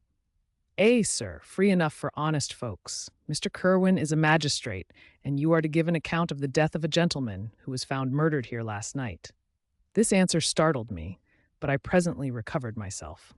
I was innocent. That could easily be proved. Accordingly, I followed my conductor in silence and was led to one of the best houses in the town. I was ready to sink from fatigue and hunger, but being surrounded by a crowd, I thought it politic to rouse all my strength, that no physical debility might be construed into apprehension or conscious guilt. Little did I then expect the calamity that was in a few moments to overwhelm me and extinguish in horror and despair all fear of ignominy or death. I must pause here, for it requires all my fortitude to recall the memory of the frightful events which I am about to relate in proper detail to my recollection. Chapter 21. I was soon introduced into the presence of the magistrate, an old benevolent man with calm and mild manners. He looked upon me, however, with some degree of severity, and then, turning towards my conductors, he asked who appeared as witnesses on this occasion. About half a dozen men came forward, and one being selected by the magistrate, he deposed that he had been out fishing the night before with his son and brother-in-law, Daniel Nugent, when, about 10 o'clock, they observed a strong northerly blast rising, and they accordingly put in for port. It was a very dark night, as the moon had not yet risen. They did not land at the harbor, but, as they had been accustomed, at a creek about 2 miles below. He walked on first, carrying a part of the fishing tackle, and his companions followed him at some distance.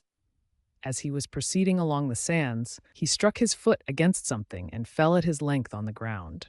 His companions came up to assist him, and by the light of their lantern, they found that he had fallen on the body of a man who was, to all appearance, dead. Their first supposition was that it was the corpse of some person who had been drowned and was thrown on shore by the waves. But on examination, they found that the clothes were not wet and even that the body was not then cold. They instantly carried it to the cottage of an old woman near the spot and endeavored, but in vain, to restore it to life. It appeared to be a handsome young man, about 25 years of age. He had apparently been strangled, for there was no sign of any violence except the black mark of fingers on his neck. The first part of this deposition did not in the least interest me, but when the mark of the fingers was mentioned, I remembered the murder of my brother and felt myself extremely agitated. My limbs trembled, and a mist came over my eyes, which obliged me to lean on a chair for support. The magistrate observed me with a keen eye, and of course drew an unfavorable augury from my manner. The son confirmed his father's account, but when Daniel Nugent was called, he swore positively that just before the fall of his companion, he saw a boat with a single man in it, at a short distance from the shore. And as far as he could judge by the light of a few stars, it was the same boat in which I had just landed.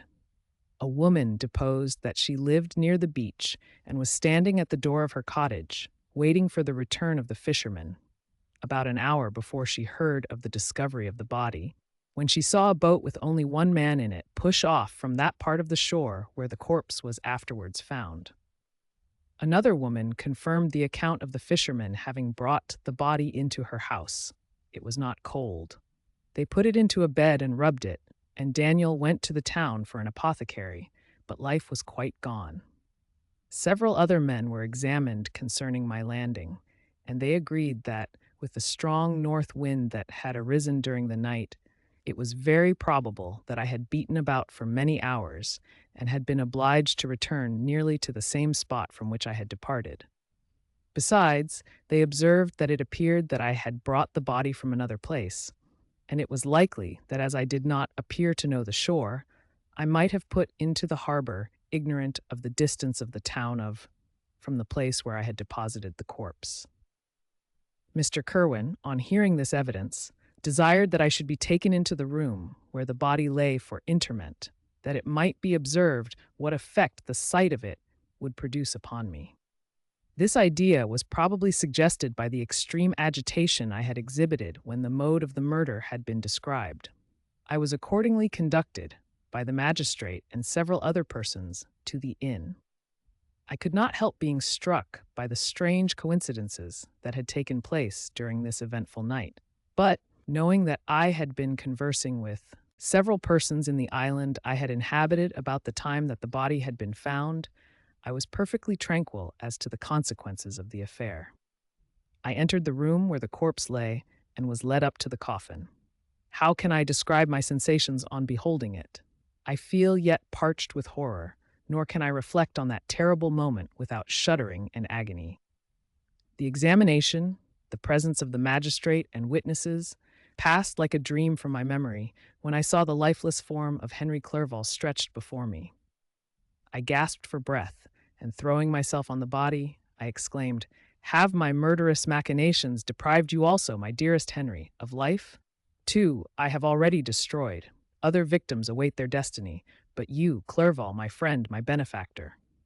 The human frame could no longer support the agonies that I endured, and I was carried out of the room in strong convulsions. A fever succeeded to this. I lay for 2 months on the point of death. My ravings, as I afterwards heard, were frightful. I called myself the murderer of William, of Justine, and of Clerval. Sometimes I entreated my attendants to assist me in the destruction of the fiend by whom I was tormented, and at others I felt the fingers of the monster already grasping my neck, and screamed aloud with agony and terror.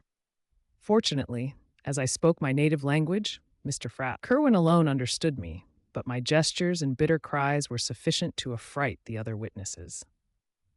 Why did I not die? More miserable than man ever was before, why did I not sink into forgetfulness and rest? Death snatches away many blooming children, the only hopes of their doting parents.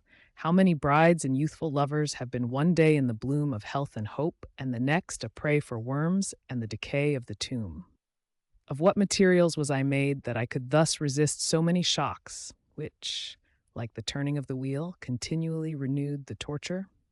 But I was doomed to live, and in 2 months found myself as awaking from a dream, in a prison, stretched on a wretched bed, surrounded by gaolers, turnkeys, bolts, and all the miserable apparatus of a dungeon. It was morning, I remember, when I thus awoke to understanding. I had forgotten the particulars of what had happened, and only felt as if some great misfortune had suddenly overwhelmed me. But when I looked around and saw the barred windows and the squalidness of the room in which I was, all flashed across my memory, and I groaned bitterly. This sound disturbed an old woman who was sleeping in a chair beside me. She was a hired nurse, the wife of one of the turnkeys, and her countenance expressed all those bad qualities which often characterize that class. The lines of her face were hard and rude, like that of persons accustomed to see without sympathizing in sights of misery. Her tone expressed her entire indifference. She addressed me in English, and the voice struck me as one that I had heard during my sufferings. "Are you better now, sir?" said she. I replied in the same language with a feeble voice, "I believe I am, but if it be all true, if indeed I did not dream, I am sorry that I am still alive to feel this misery and horror." "For that matter," replied the old woman, "if you mean about the gentleman you murdered, I believe that it were better for you if you were dead, for I fancy it will go hard with you. However, that's none of my business. I am sent to nurse you and get you well. I do my duty with a safe conscience. It were well if everybody did the same." I turned with loathing from the woman who could utter so unfeeling a speech to a person just saved, on the very edge of death, but I felt languid and unable to reflect on all that had passed. The whole series of my life appeared to me as a dream. I sometimes doubted if indeed it were all true, for it never presented itself to my mind with the force of reality. As the images that floated before me became more distinct, I grew feverish.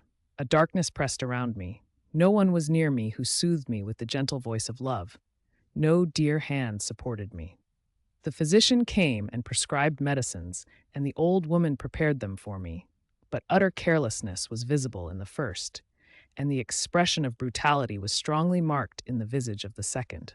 Who could be interested in the fate of a murderer but the hangman who would gain his fee? These were my first reflections, but I soon learned that Mr. Kerwin had shown me extreme kindness. He had caused the best room in the prison to be prepared for me. Wretched indeed was the best, and it was he who had provided a physician and a nurse. It is true, he seldom came to see me, for although he ardently desired to relieve the sufferings of every human creature, he did not wish to be present at the agonies and miserable ravings of a murderer. He came, therefore, sometimes to see that I was not neglected, but his visits were short and with long intervals. One day, while I was gradually recovering, I was seated in a chair, my eyes half open and my cheeks livid like those in death. I was overcome by gloom and misery, and often reflected I had better seek death than desire to remain in a world which to me was replete with wretchedness. At one time I considered whether I should not declare myself guilty and suffer the penalty of the law, less innocent than poor Justine had been. Such were my thoughts when the door of my apartment was opened and Mr. Kerwin entered. His countenance expressed sympathy and compassion. He drew a chair close to mine and addressed me in French. "I fear that this place is very shocking to you. Can I do anything to make you more comfortable?" "I thank you, but all that you mention is nothing to me. On the whole earth there is no comfort which I am capable of receiving.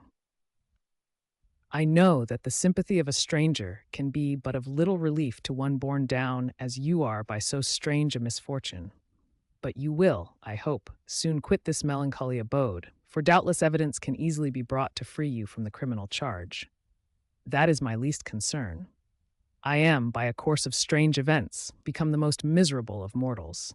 Persecuted and tortured as I am and have been, can death be any evil to me? Nothing indeed could be more unfortunate and agonizing than the strange chances that have lately occurred. You were thrown, by some surprising accident, on this shore, renowned for its hospitality, seized immediately, and charged with murder. The first sight that was presented to your eyes was the body of your friend, murdered in so unaccountable a manner and placed, as it were, by some fiend across your path. As Mr. Kerwin said this, notwithstanding the agitation I endured on this retrospect of my sufferings, I also felt considerable surprise at the knowledge he seemed to possess concerning me. I suppose some astonishment was exhibited in my countenance, for Mr. Kerwin hastened to say, "Immediately upon your being taken ill, all the papers that were on your person were brought me, and I examined them that I might discover some trace by which I could send to your relations an account of your misfortune and illness. I found several letters, and, among others, one which I discovered from its commencement to be from your father. I instantly wrote to Geneva. Nearly 2 months have elapsed since the departure of my letter.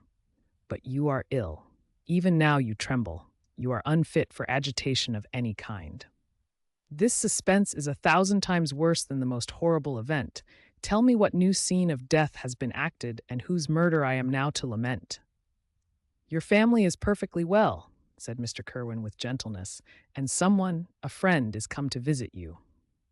I know not by what chain of thought the idea presented itself, but it instantly darted into my mind that the murderer had come to mock at my misery and taunt me with the death of Clerval as a new incitement for me to comply with his hellish desires. I put my hand before my eyes and cried out in agony, "Oh, take him away! I cannot see him. For God's sake, do not let him enter." Mr. Kerwin regarded me with a troubled countenance.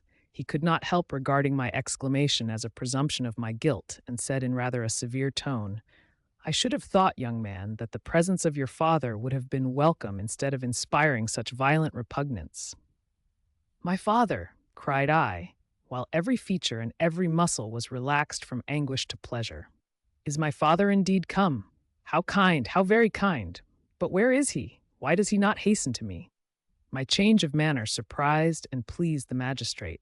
Perhaps he thought that my former exclamation was a momentary return of delirium, and now he instantly resumed his former benevolence. He rose and quitted the room with my nurse, and in a moment my father entered it. Nothing at this moment could have given me greater pleasure than the arrival of my father. I stretched out my hand to him and cried, "Are you then safe, and Elizabeth and Ernest?" My father calmed me with assurances of their welfare, and endeavored, by dwelling on these subjects so interesting to my heart, to raise my desponding spirits, but he soon felt that a prison cannot be the abode of cheerfulness. "What a place is this that you inhabit, my son?" said he, looking mournfully at the barred windows and wretched appearance of the room. "You traveled to seek happiness, but a fatality seems to pursue you. And poor Clerval." The name of my unfortunate and murdered friend was an agitation too great to be endured in my weak state. I shed tears. "Alas, yes, my father," replied I. "Some destiny of the most horrible kind hangs over me, and I must live to fulfill it, or surely I should have died on the coffin of Henry." We were not allowed to converse for any length of time, for the precarious state of my health rendered every precaution necessary that could ensure tranquility. Mr. Kerwin came in and insisted that my strength should not be exhausted by too much exertion. But the appearance of my father was to me like that of my good angel, and I gradually recovered my health. As my sickness quitted me, I was absorbed by a gloomy and black melancholy that nothing could dissipate. The image of Clerval was forever before me, ghastly and murdered. More than once, the agitation into which these reflections threw me made my friends dread a dangerous relapse. Alas, why did they preserve so miserable and detested a life? It was surely that I might fulfill my destiny, which is now drawing to a close. Soon, oh, very soon, will death extinguish these throbbings and relieve me from the mighty weight of anguish that bears me to the dust, and, in executing the award of justice, I shall also sink to rest. Then the appearance of death was distant, although the wish was ever present to my thoughts, and I often sat for hours motionless and speechless, wishing for some mighty revolution that might bury me and my destroyer in its ruins. The season of the assizes approached. I had already been 3 months in prison, and although I was still weak and in continual danger of a relapse, I was obliged to travel nearly 100 miles to the country town where the court was held. Mr. Kerwin charged himself with every care of collecting witnesses and arranging my defense. I was spared the disgrace of appearing publicly as a criminal, as the case was not brought before the court that decides on life and death. The grand jury rejected the bill, on its being proved that I was on the Orkney Islands at the hour the body of my friend was found, and a fortnight after my removal, I was liberated from prison. My father was enraptured on finding me freed from the vexations of a criminal charge, that I was again allowed to breathe the fresh atmosphere and permitted to return to my native country. I did not participate in these feelings, for to me the walls of a dungeon or a palace were alike hateful. The cup of life was poisoned forever, and although the sun shone upon me, as upon the happy and gay of heart, I saw around me nothing but a dense and frightful darkness, penetrated by no light but the glimmer of two eyes that glared upon me. Sometimes they were the expressive eyes of Henry, languishing in death, the dark orbs nearly covered by the lids and the long black lashes that fringed them. Sometimes it was the watery, clouded eyes of the monster, as I first saw them in my chamber at Ingolstadt. My father tried to awaken in me the feelings of affection. He talked of Geneva, which I should soon visit, of Elizabeth and Ernest, but these words only drew deep groans from me. Sometimes, indeed, I felt a wish for happiness and thought with melancholy delight of my beloved cousin, or longed with a devouring malady du pays to see once more the blue lake and rapid Rhone that had been so dear to me in early childhood. But my general state of feeling was a torpor, in which a prison was as welcome a residence as the divinest scene in nature, and these fits were seldom interrupted, but by paroxysms of anguish and despair. At these moments, I often endeavored to put an end to the existence I loathed, and it required unceasing attendance and vigilance to restrain me from committing some dreadful act of violence. Yet one duty remained to me, the recollection of which finally triumphed over my selfish despair. It was necessary that I should return without delay to Geneva, there to watch over the lives of those I so fondly loved, and to lie in wait for the murderer, that if any chance led me to the place of his concealment, or if he dared again to blast me by his presence, I might, with unfailing aim, put an end to the existence of the monstrous image which I had endued with the mockery of a soul still more monstrous. My father still desired to delay our departure, fearful that I could not sustain the fatigues of a journey, for I was a shattered wreck, the shadow of a human being. My strength was gone. I was a mere skeleton, and fever night and day preyed upon my wasted frame. Still, as I urged our leaving Ireland with such inquietude and impatience, my father thought it best to yield. We took our passage on board a vessel bound for Havre de Grace and sailed with a fair wind from the Irish shores. It was midnight. I lay on the deck looking at the stars and listening to the dashing of the waves. I hailed the darkness that shut Ireland from my sight, and my pulse beat with a feverish joy when I reflected that I should soon see Geneva. The past appeared to me in the light of a frightful dream, yet the vessel in which I was, the wind that blew me from the detested shore of Ireland, and the sea which surrounded me, told me too forcibly that I was deceived by no vision, and that Clerval, my friend and dearest companion, had fallen a victim to me and the monster of my creation. I repassed in my memory my whole life, my quiet happiness while residing with my family in Geneva, the death of my mother, and my departure for Ingolstadt. I remembered, shuddering, the mad enthusiasm that hurried me on to the creation of my hideous enemy, and I called to mind the night in which he first lived. I was unable to pursue the train of thought. 1,000 feelings pressed upon me, and I wept bitterly. Ever since my recovery from the fever, I had been in the custom of taking every night a small quantity of laudanum, for it was by means of this drug only that I was enabled to gain the rest necessary for the preservation of life. Oppressed by the recollection of my various misfortunes, I now swallowed double my usual quantity and soon slept profoundly. But sleep did not afford me respite from thought and misery.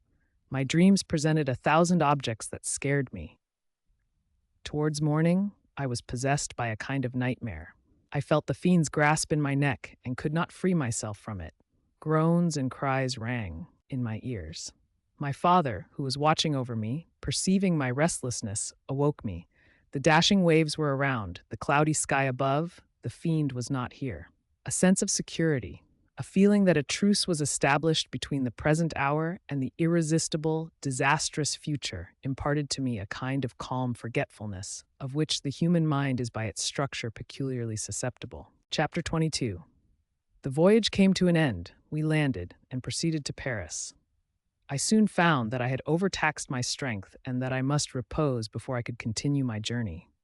My father's care and attentions were indefatigable, but he did not know the origin of my sufferings and sought erroneous methods to remedy the incurable ill. He wished me to seek amusement in society. I abhorred the face of man. Oh, not abhorred. They were my brethren, my fellow beings, and I felt attracted even to the most repulsive among them, as to creatures of an angelic nature and celestial mechanism. But I felt that I had no right to share their intercourse. I had unchained an enemy among them whose joy it was to shed their blood and to revel in their groans.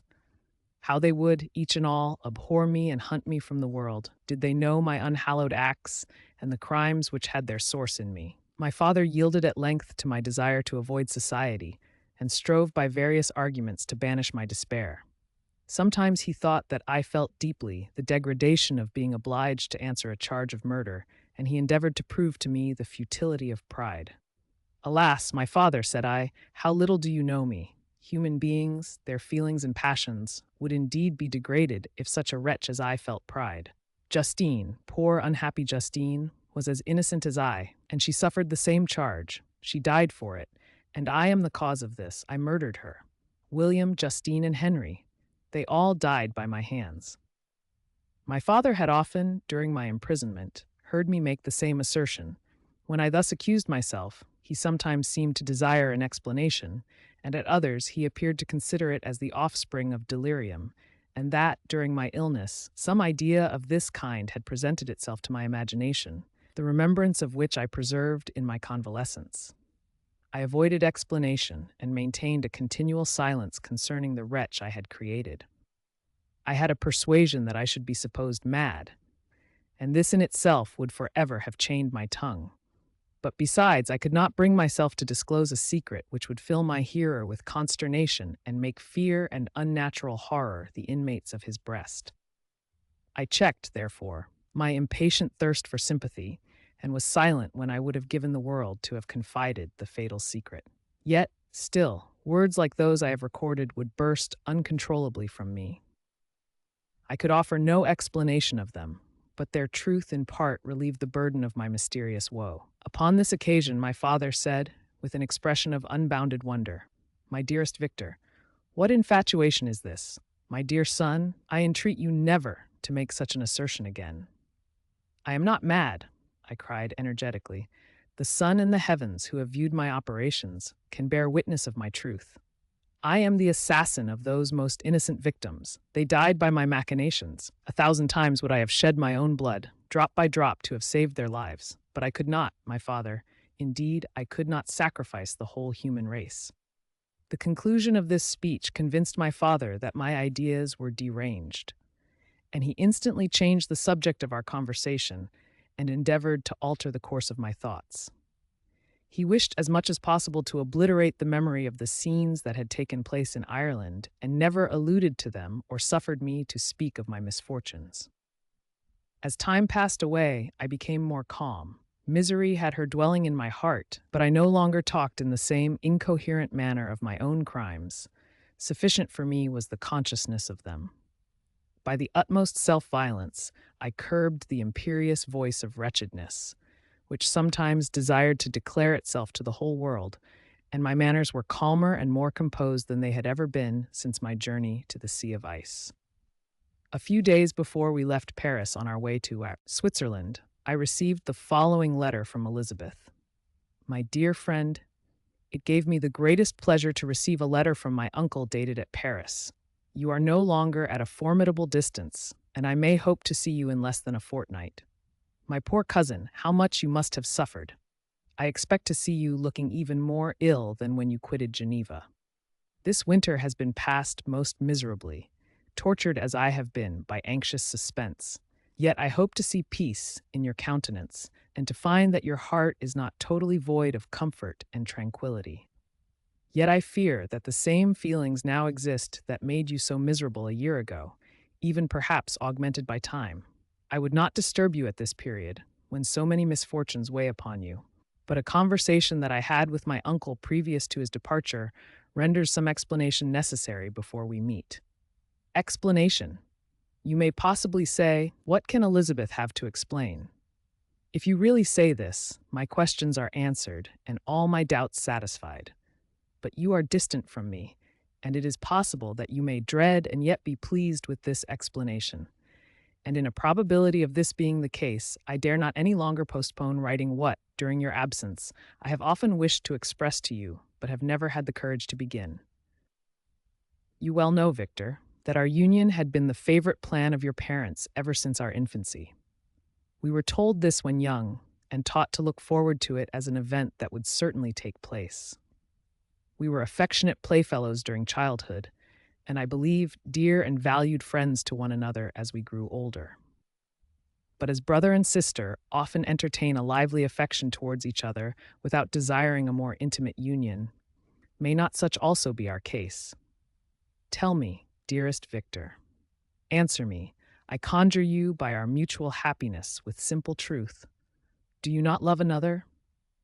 You have traveled. You have spent several years of your life at Ingolstadt, and I confess to you, my friend, that when I saw you last autumn so unhappy, flying to solitude from the society of every creature, I could not help supposing that you might regret our connection and believe yourself bound in honor to fulfill the wishes of your parents, although they opposed themselves to your inclinations. But this is false reasoning. I confess to you, my friend, that I love you, and that in my airy dreams of futurity, you have been my constant friend and companion. But it is your happiness I desire as well as my own when I declare to you that our marriage would render me eternally miserable unless it were the dictate of your own free choice. Even now, I weep to think that, borne down as you are by the cruelest misfortunes, you may stifle, by the word honor, all hope of that love and happiness which would alone restore you to yourself. I, who have so disinterested an affection for you, may increase your miseries tenfold by being an obstacle to your wishes. Ah, Victor, be assured that your cousin and playmate has too sincere a love for you not to be made miserable by this supposition. Be happy, my friend, and if you obey me in this one request, remain satisfied that nothing on earth will have the power to interrupt my tranquility. Do not let this letter disturb you. Do not answer tomorrow or the next day, or even until you come, if it will give you pain. My uncle will send me news of your health, and if I see but one smile on your lips when we meet, occasioned by this or any other exertion of mine, I shall need no other happiness. Elizabeth Lavenza. Geneva, May 18th, 7t. This letter revived in my memory what I had before forgotten, the threat of the fiend. I will be with you on your wedding night. Such was my sentence.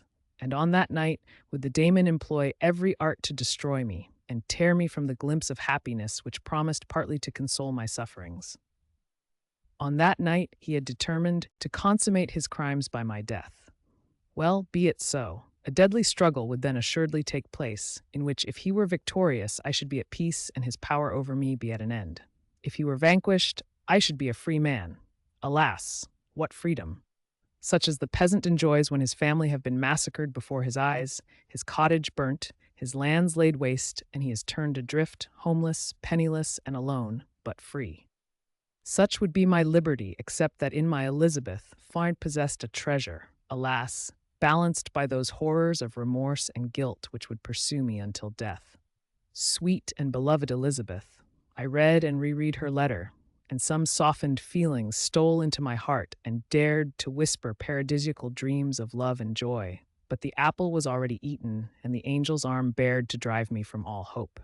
Yet I would die to make her happy. If the monster executed his threat, death was inevitable.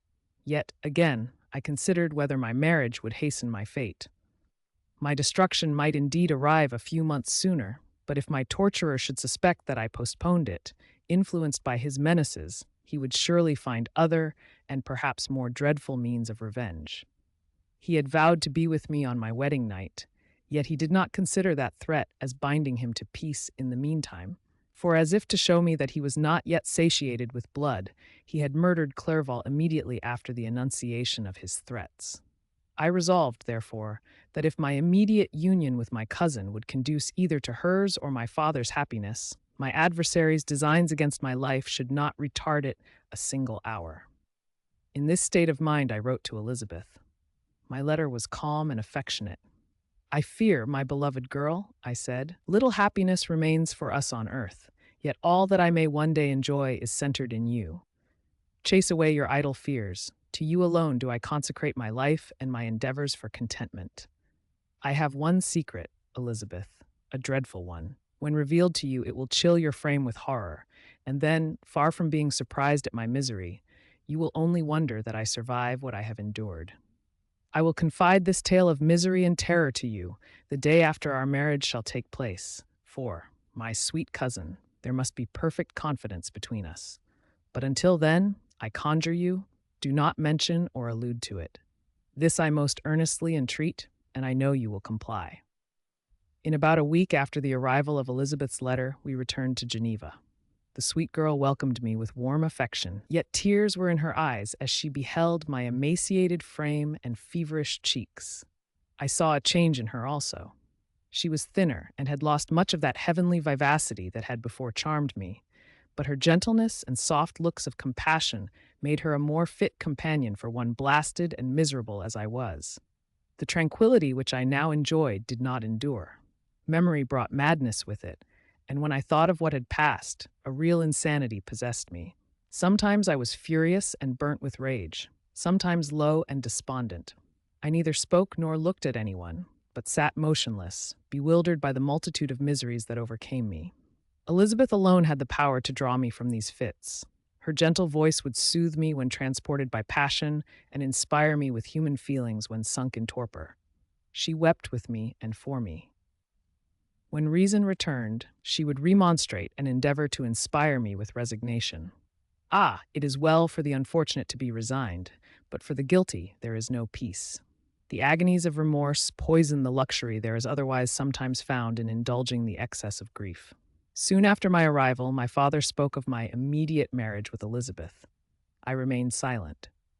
"Have you, then, some other attachment?" "None on earth. I love Elizabeth and look forward to our union with delight. Let the day, therefore, be fixed, and on it I will consecrate myself, in life or death, to the happiness of my cousin." "My dear Victor, do not speak thus. Heavy misfortunes have befallen us, but let us only cling closer to what remains, and transfer our love for those whom we have lost to those who yet live. Our circle will be small but bound close by the ties of affection and mutual misfortune. And when time shall have softened your despair, new and dear objects of care will be born to replace those of whom we have been so cruelly deprived." Such were the lessons of my father. But to me the remembrance of the threat returned. Nor can you wonder that, omnipotent as the fiend had yet been in his deeds of blood, I should almost regard him as invincible, and that when he had pronounced the words, "I shall be with you on your wedding night," I should regard the threatened fate as unavoidable. But death was no evil to me if the loss of Elizabeth were balanced with it, and I therefore, with a contented and even cheerful countenance, agreed with my father that if my cousin would consent, the ceremony should take place in 10 days, and thus put, as I imagined, the seal to my fate. Great God! If for one instant I had thought what might be the hellish intention of my fiendish adversary, I would rather have banished myself forever from my native country and wandered a friendless outcast over the earth than have consented to this miserable marriage. But as if possessed of magic powers, the monster had blinded me to his real intentions, and when I thought that I had prepared only my own death, I hastened that of a far dearer victim. As the period fixed for our marriage drew nearer, whether from cowardice or a prophetic feeling, I felt my heart sink within me. But I concealed my feelings by an appearance of hilarity, that brought smiles and joy to the countenance of my father, but hardly deceived the ever-watchful and nicer eye of Elizabeth. She looked forward to our union with placid contentment, not unmingled with a little fear, which past misfortunes had impressed, that what now appeared certain and tangible happiness might soon dissipate into an airy dream and leave no trace but deep and everlasting regret. Preparations were made for the event, congratulatory visits were received, and all wore a smiling appearance. I shut up, as well as I could, in my own heart, the anxiety that preyed there and entered with seeming earnestness into the plans of my father, although they might only serve as the decorations of my tragedy. Through my father's exertions, a part of the inheritance of Elizabeth had been restored to her by the Austrian government. A small possession on the shores of Como belonged to her.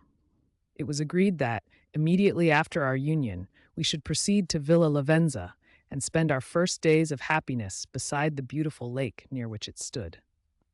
In the meantime, I took every precaution to defend my person in case the fiend should openly attack me. I carried pistols and a dagger constantly about me, and was ever on the watch to prevent artifice, and by these means gained a greater degree of tranquillity.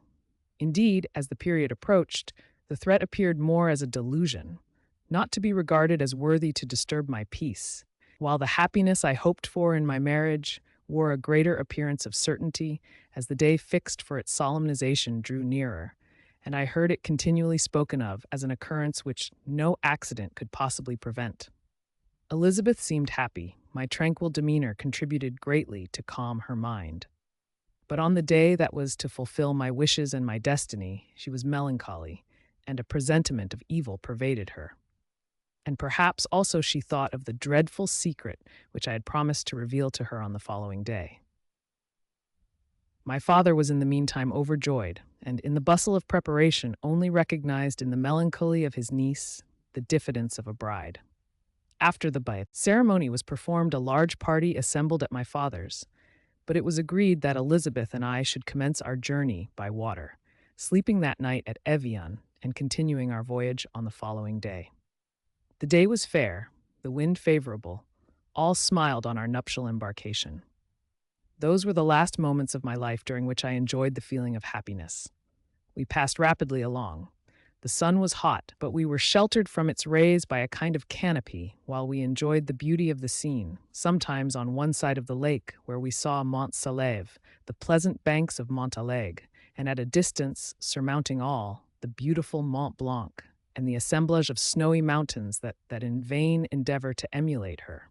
Sometimes coasting the opposite banks, we saw the mighty Jura opposing its dark side to the ambition that would quit its native country, and an almost insurmountable barrier to the invader who should wish to enslave it. I took the hand of Elizabeth. "You are sorrowful, my love. Ah, if you knew what I have suffered and what I may yet endure, you would endeavor to let me taste the quiet and freedom from despair that this one day at least permits me to enjoy." "Be happy, my dear Victor," replied Elizabeth. "There is, I hope, nothing to distress you, and be assured that if a lively joy is not painted in my face, my heart is contented. Something whispers to me not to depend too much on the prospect that is opened before us, but I will not listen to such a sinister voice. Observe how fast we move along, and how the clouds, which sometimes obscure and sometimes rise of the dome of Mont Blanc, render this scene of beauty still more interesting. Look also at the innumerable fish that are swimming in the clear waters, where we can distinguish every pebble that lies at the bottom. What a divine day! How happy and serene all nature appears!" Thus Elizabeth endeavored to divert her thoughts and mine from all reflection upon melancholy subjects. But her temper was fluctuating. Joy for a few instants shone in her eyes, but it continually gave place to distraction and reverie. The sun sank lower in the heavens. We passed the river Drance and observed its path through the chasms of the higher and the glens of the lower hills. The Alps here come closer to the lake, and we approached the amphitheater of mountains which forms its eastern boundary. The spire of Evian shone under the woods that surrounded it, and the range of mountain above mountain by which it was overhung. The wind, which had hitherto carried us along with amazing rapidity, sank at sunset to a light breeze. The soft air just ruffled the water and caused a pleasant motion among the trees as we approached the shore, from which it wafted the most delightful scent of flowers and hay. The sun sank beneath the horizon as we landed, and as I touched the shore, I felt those cares and fears revive, which soon were to clasp me and cling to me forever. Chapter 23. It was 8 o'clock when we landed. We walked for a short time on the shore, enjoying the transitory light, and then retired to the inn and contemplated the lovely scene of waters, woods, and mountains, obscured in darkness, yet still displaying their black outlines. The wind, which had fallen in the south, now rose with great violence in the west. The moon had reached her summit in the heavens and was beginning to descend. The clouds swept across it swifter than the flight of the vulture and dimmed her rays, while the lake reflected the scene of the busy heavens, rendered still busier by the restless waves that were beginning to rise. Suddenly, a heavy storm of rain descended. I had been calm during the day, but so soon as night obscured the shapes of objects, 1,000 fears arose in my mind. I was anxious and watchful, while my right hand grasped a pistol which was hidden in my bosom. Every sound terrified me, but I resolved that I would sell my life dearly and not shrink from the conflict until my own life or that of my adversary was extinguished. Elizabeth observed my agitation for some time in timid and fearful silence, but there was something in my glance which communicated terror to her, and trembling, she asked, "What is it that agitates you, my dear Victor? What is it you fear?" "Oh, peace, peace, my love," replied I. "This night, and all will be safe, but this night is dreadful, very dreadful." I passed an hour in this state of mind, when suddenly I reflected how fearful the combat which I momentarily expected would be to my wife, and I earnestly entreated her to retire, resolving not to join her until I had obtained some knowledge as to the situation of my enemy. She left me, and I continued some time walking up and down the passages of the house and inspecting every corner that might afford a retreat to my adversary. But I discovered no trace of him, and was beginning to conjecture that some fortunate chance had intervened to prevent the execution of his menaces, when suddenly I heard a shrill and dreadful scream. It came from the room into which Elizabeth had retired. As I heard it, the whole truth rushed into my mind. My arms dropped. The motion of every muscle and fiber was suspended. I could feel the blood trickling in my veins and tingling in the extremities of my limbs. This state lasted but for an instant. The scream was repeated, and I rushed into the room. Great God, why did I not then expire? Why am I here to relate the destruction of the best hope and the purest creature on earth? She was there, lifeless and inanimate, thrown across the bed, her head hanging down and her pale and distorted features half covered by her hair. Everywhere I turn, I see the same figure, her bloodless arms and relaxed form flung by the murderer on its bridal bier. Could I behold this and live? Alas, life is obstinate and clings closest where it is most hated. For a moment only did I lose recollection. I fell senseless on the ground. When I recovered, I found myself surrounded by the people of the inn. Their countenances expressed a breathless terror, but the horror of others appeared only as a mockery, a shadow of the feelings that oppressed me. I escaped from them to the room where lay the body of Elizabeth, my love, my wife, so lately living, so dear, so worthy. She had been moved from the posture in which I had first beheld her, and now, as she lay, her head upon her arm and a handkerchief thrown across her face and neck, I might have supposed her asleep. I rushed towards her and embraced her with ardor, but the deadly languor and coldness of the limbs told me that what I now held in my arms had ceased to be the Elizabeth whom I had loved and cherished. The murderous mark of the fiend's grasp was on her neck, and the breath had ceased to issue from her lips. While I still hung over her in the agony of despair, I happened to look up. The windows of the room had before been darkened, and I felt a kind of panic on seeing the pale yellow light of the moon illuminate the chamber. The shutters had been thrown back, and with a sensation of horror not to be described, I saw at the open window a figure the most hideous and abhorred. A grin was on the face of the monster. He seemed to jeer, as with his fiendish finger he pointed towards the corpse of my wife. I rushed towards the window, and drawing a pistol from my bosom, fired, but he eluded me, leaped from his station, and running with the swiftness of lightning, plunged into the lake. The report of the pistol brought a crowd into the room. I pointed to the spot where he had disappeared, and we followed the track with boats. Nets were cast, but in vain. After passing several hours, we returned hopeless, most of my companions believing it to have been a form conjured up by my fancy. After having landed, they proceeded to search the country, parties going in different directions among the woods and vines. I attempted to accompany them and proceeded a short distance from the house, but my head whirled round, my steps were like those of a drunken man. I fell at last in a state of utter exhaustion. A film covered my eyes, and my skin was parched with the heat of fever. In this state, I was carried back and placed on a bed, hardly conscious of what had happened. My eyes wandered round the room as if to seek something that I had lost. After an interval, I arose, and as if by instinct, crawled into the room where the corpse of my beloved lay. There were women weeping around. I hung over it and joined my sad tears to theirs. All this time, no distinct idea presented itself to my mind, but my thoughts rambled to various subjects, reflecting confusedly on my misfortunes and their cause. I was bewildered, in a cloud of wonder and horror. The death of William, the execution of Justine, the murder of Clerval, and lastly of my wife. Even at that moment I knew not that my only remaining friends were safe from the malignity of the fiend. My father even now might be writhing under his grasp, and Ernest might be dead at his feet. This idea made me shudder and recalled me to action. I started up and resolved to return to Geneva with all possible speed. There were no horses to be procured, and I must return by the lake. But the wind was unfavorable, and the rain fell in torrents. However, it was hardly morning, and I might reasonably hope to arrive by night. I hired men to row and took an oar myself, for I had always experienced relief from mental torment in bodily exercise. But the overflowing misery I now felt, and the excess of agitation that I endured, rendered me incapable of any exertion. I threw down the oar, and leaning my head upon my hands, gave way to every gloomy idea that arose.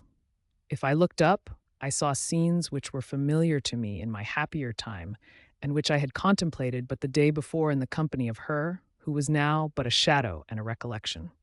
Tears streamed from my eyes. The rain had ceased for a moment, and I saw the fish play in the waters as they had done a few hours before. They had then been observed by Elizabeth. Nothing is so painful to the human mind as a great and sudden change. The sun might shine or the clouds might lower, but nothing could appear to me as it had done the day before. A fiend had snatched from me every hope of future happiness. No creature had ever been so miserable as I was. So frightful an event is single in the history of man. But why should I dwell upon the incidents that followed this last overwhelming event? Mine has been a tale of horrors. I have reached their acme, and what I must now relate can but be tedious to you.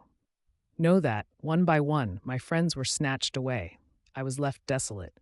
My own strength is exhausted, and I must tell in a few words what remains of my hideous narration. I arrived at Geneva. My father and Ernest yet lived, but the former sunk under the tidings that I bore. I see him now, excellent and venerable old man. His eyes wandered in vacancy, for they had lost their charm and their delight.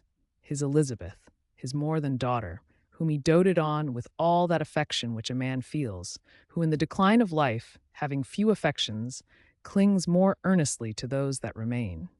Cursed be the fiend that brought misery on his gray hairs and doomed him to waste in wretchedness. He could not live under the horrors that were accumulated around him. The springs of existence suddenly gave way. He was unable to rise from his bed, and in a few days he died in my arms. What then became of me? I know not. I lost sensation, and chains and darkness were the only objects that pressed upon me. Sometimes, indeed, I dreamt that I wandered in flowery meadows and pleasant vales with the friends of my youth, but I awoke and found myself in a dungeon. Melancholy followed, but by degrees I gained a clear conception of my miseries and situation, and was then released from my prison. For they had called me mad, and during many months, as I understood, a solitary cell had been my habitation. Liberty, however, had been a useless gift to me, had I not, as I awakened to reason, at the same time awakened to revenge. As the memory of past misfortunes pressed upon me, I began to reflect on their cause. the monster whom I had created, the miserable daemon whom I had sent abroad into the world for my destruction. I was possessed by a maddening rage when I thought of him, and desired and ardently prayed that I might have him within my grasp to wreak a great and signal revenge on his cursed head. Nor did my hate long confine itself to useless wishes. I began to reflect on the best means of securing him, and for this purpose, about a month after my release, I repaired to a criminal judge in the town and told him that I had an accusation to make, that I knew the destroyer of my family, and that I required him to exert his whole authority for the apprehension of the murderer. The magistrate listened to me with attention and kindness. "Be assured, sir," said he, "no pains or exertions on my part shall be spared to discover the villain." "I thank you," replied I. "Listen, therefore, to the deposition that I have to make. It is indeed a tale so strange that I should fear you would not credit it were there not something in truth which, however wonderful, forces conviction. The story is too connected to be mistaken for a dream, and I have no motive for falsehood." My manner as I thus addressed him was impressive but calm. I had formed in my own heart a resolution to pursue my destroyer to death, and this purpose quieted my agony, and for an interval reconciled me to life. I now related my history briefly but with firmness and precision, marking the dates with accuracy and never deviating into invective or exclamation. The magistrate appeared at first perfectly incredulous, but as I continued, he became more attentive and interested. I saw him sometimes shudder with horror. At others, a lively surprise, unmingled with disbelief, was painted on his countenance. When I had concluded my narration, I said, "This is the being whom I accuse, and for whose seizure and punishment I call upon you to exert your whole power. It is your duty as a magistrate, and I believe and hope that your feelings as a man will not revolt from the execution of those functions on this occasion." This address caused a considerable change in the physiognomy of my own auditor. He had heard my story with that half kind of belief that is given to a tale of spirits and supernatural events. But when he was called upon to act officially in consequence, the whole tide of his incredulity returned. He, however, answered mildly, "I would willingly afford you every aid in your pursuit, but the creature of whom you speak appears to have powers which would put all my exertions to defiance. Who can follow an animal which can traverse the sea of ice and inhabit caves and dens where no man would venture to intrude? Besides, some months have elapsed since the commission of his crimes, and no one can conjecture to what place he has wandered or what region he may now inhabit. I do not doubt that he hovers near the spot which I inhabit, and if he has indeed taken refuge in the Alps, he may be hunted like the chamois and destroyed as a beast of prey. But I perceive your thoughts.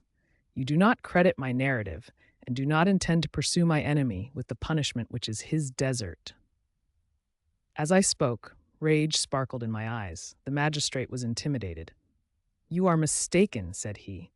"I will exert myself, and if it is in my power to seize the monster, be assured that he shall suffer punishment proportionate to his crimes. But I fear, from what you have yourself described to be his properties, that this will prove impracticable, and thus, while every proper measure is pursued, you should make up your mind to disappointment. That cannot be, but all that I can say will be of little avail. My revenge is of no moment to you. Yet, while I allow it to be a vice, I confess that it is the devouring and only passion of my soul. My rage is unspeakable when I reflect that the murderer, whom I have turned loose upon society, still exists. You refuse my just demand. I have but one resource, and I devote myself, either in my life or death, to his destruction."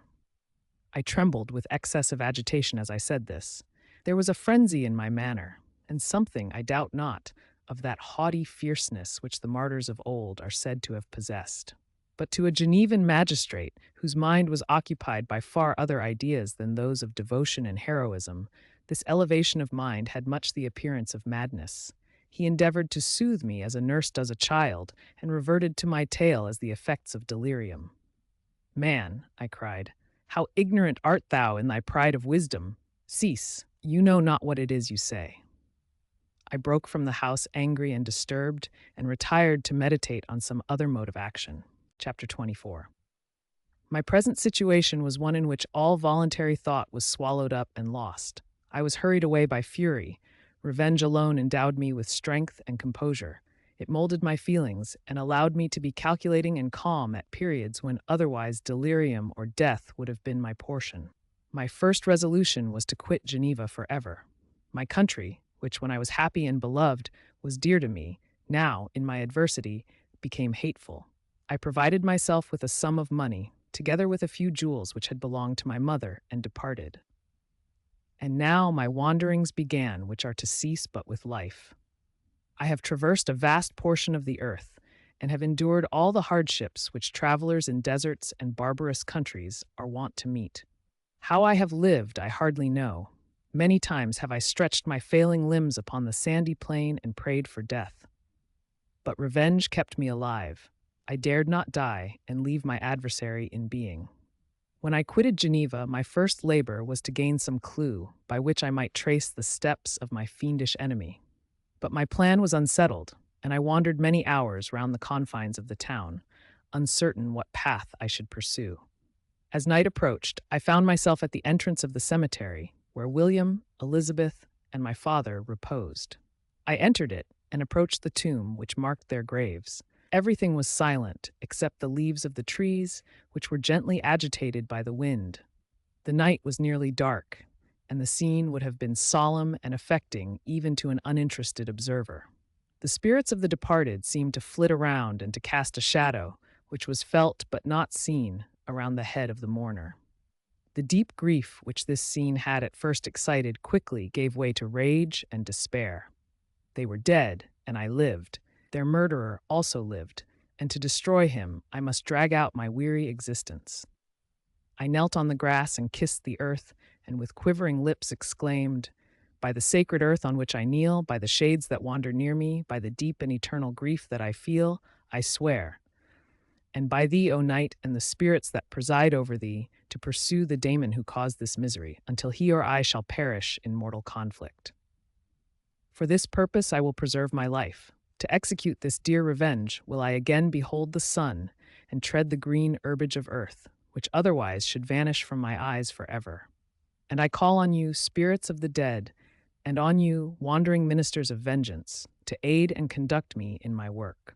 Let the cursed and hellish monster drink deep of agony. Let him feel the despair that now torments me." I had begun my adjuration with solemnity and an awe which almost assured me that the shades of my murdered friends heard and approved my devotion, but the furies possessed me as I concluded, and rage choked my utterance. I was answered through the stillness of night by a loud and fiendish laugh. It rang on my ears long and heavily. The mountains re-echoed it, and I felt as if all hell surrounded me with mockery and laughter. Surely in that moment I should have been possessed by frenzy and have destroyed my miserable existence, but that my vow was heard and that I was reserved for vengeance. The laughter died away when a well-known and abhorred voice, apparently close to my ear, addressed me in an audible whisper. "I am satisfied, miserable wretch. You have determined to live, and I am satisfied." I darted towards the spot from which the sound proceeded, but the devil eluded my grasp. Suddenly, the broad disk of the moon arose and shone full upon his ghastly and distorted shape as he fled with more than mortal speed. I pursued him, and for many months this has been my task. Guided by a slight clue, I followed the windings of the Rhone, but vainly. The blue Mediterranean appeared, and by a strange chance, I saw the fiend enter by night and hide himself in a vessel, bound for the Black Sea. I took my passage in the same ship, but he escaped, I know not how. Amidst the wilds of Tartary and Russia, although he still evaded me, I have ever followed in his track. Sometimes the peasants, scared by this horrid apparition, informed me of his path. Sometimes he himself, who feared that if I lost all trace of him, I should despair and die, left some mark to guide me. The snows descended on my head, and I saw the print of his huge step on the white plain. To you first entering on life, to whom care is new and agony unknown, how can you understand what I have felt and still feel? Cold, want, and fatigue were the least pains which I was destined to endure. I was cursed by some devil and carried about with me my eternal hell. Yet still a spirit of good followed and directed my steps, and when I most murmured, would suddenly extricate me from seemingly insurmountable difficulties. Sometimes, when nature, overcome by hunger, sank under the exhaustion, a repast was prepared for me in the desert that restored and inspired me. The fare was indeed coarse, such as the peasants of the country ate, but I will not doubt that it was set there by the spirits that I had invoked to aid me. Often, when all was dry, the heavens cloudless, and I was parched by thirst, a slight cloud would bedim the sky, shed the few drops that revived me, and vanish. I followed, when I could, the courses of the rivers, but the daemon generally avoided these, as it was here that the population of the country chiefly collected. In other places human beings were seldom seen, and I generally subsisted on the wild animals that crossed my path. I had money with me, and gained the friendship of the villagers by distributing it, or I brought with me some food that I had killed, which, after taking a small part, I always presented to those who had provided me with fire and utensils for cooking. My life, as it passed thus, was indeed hateful to me, and it was during sleep alone that I could taste joy. O blessed sleep! Often, when most miserable, I sank to repose, and my dreams lulled me even to rapture. The spirits that guarded me had provided these moments, or rather hours of happiness, that I might retain strength to fulfill my pilgrimage. Deprived of this respite, I should have sunk under my hardships. During the day, I was sustained and inspirited by the hope of night, for in sleep I saw my friends, my wife, and my beloved country. Again I saw the benevolent countenance of my father, heard the silver tones of my Elizabeth's voice, and beheld Clerval enjoying health and youth. Often, when wearied by a toilsome march, I persuaded myself that I was dreaming until night should come, and that I should then enjoy reality in the arms of my dearest friends. What agonizing fondness did I feel for them! How did I cling to their dear forms, as sometimes they haunted even my waking hours, and persuade myself that they still lived. At such moments vengeance, that burned within me, died in my heart, and I pursued my path towards the destruction of the daemon, more as a task enjoined by heaven, as the mechanical impulse of some power of which I was unconscious, than as the ardent desire of my soul. What his feelings were whom I pursued, I cannot know. Sometimes, indeed, he left marks in writing on the barks of the trees, or cut in stone that guided me and instigated my fury. My reign is not yet over. These words were legible in one of these inscriptions. You live, and my power is complete. Follow me. I seek the everlasting ices of the north, where you will feel the misery of cold and frost, to which I am impassive. You will find near this place, if you follow not too tardily, a dead hare. Eat and be refreshed. Come on, my enemy. We have yet to wrestle for our lives, but many hard and miserable hours must you endure until that period shall arrive. Scoffing devil, again do I vow vengeance. Again do I devote thee, miserable fiend, to torture and death. Never will. I give up my search until he or I perish. And then with what ecstasy shall I join my Elizabeth and my departed friends, who even now prepare for me the reward of my tedious toil and horrible pilgrimage. As I still pursued my journey to the northward, the snows thickened and the cold increased in a degree almost too severe to support. The peasants were shut up in their hovels, and only a few of the most hardy ventured forth to seize the animals whom starvation had forced from their hiding places to seek for prey. The rivers were covered with ice, and no fish could be procured, and thus I was cut off from my chief article of maintenance. The triumph of my enemy increased with the difficulty of my labors. One inscription that he left was in these words: Prepare. Your toils only begin. Wrap yourself in furs and provide food, for we shall soon enter upon a journey where your sufferings will satisfy my everlasting hatred.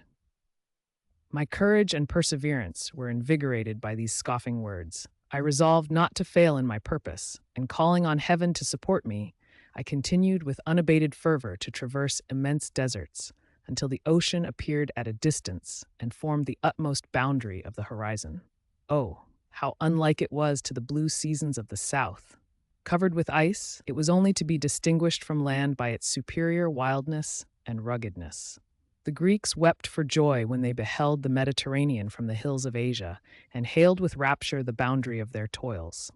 I did not weep, but I knelt down and with a full heart thanked my guiding spirit for conducting me in safety to the place where I hoped, notwithstanding my adversary's jibe, to meet and grapple with him. Some weeks before this period, I had procured a sledge and dogs, and thus traversed the snows with inconceivable speed.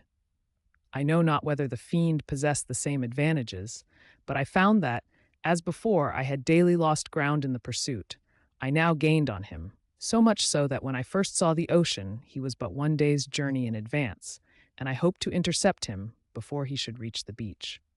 With new courage, therefore, I pressed on, and in 2 days arrived at a wretched hamlet on the seashore. I inquired of the inhabitants concerning the fiend, and gained accurate information. A gigantic monster, they said, had arrived the night before, armed with a gun and many pistols, putting to flight the inhabitants of a solitary cottage through fear of his terrific appearance.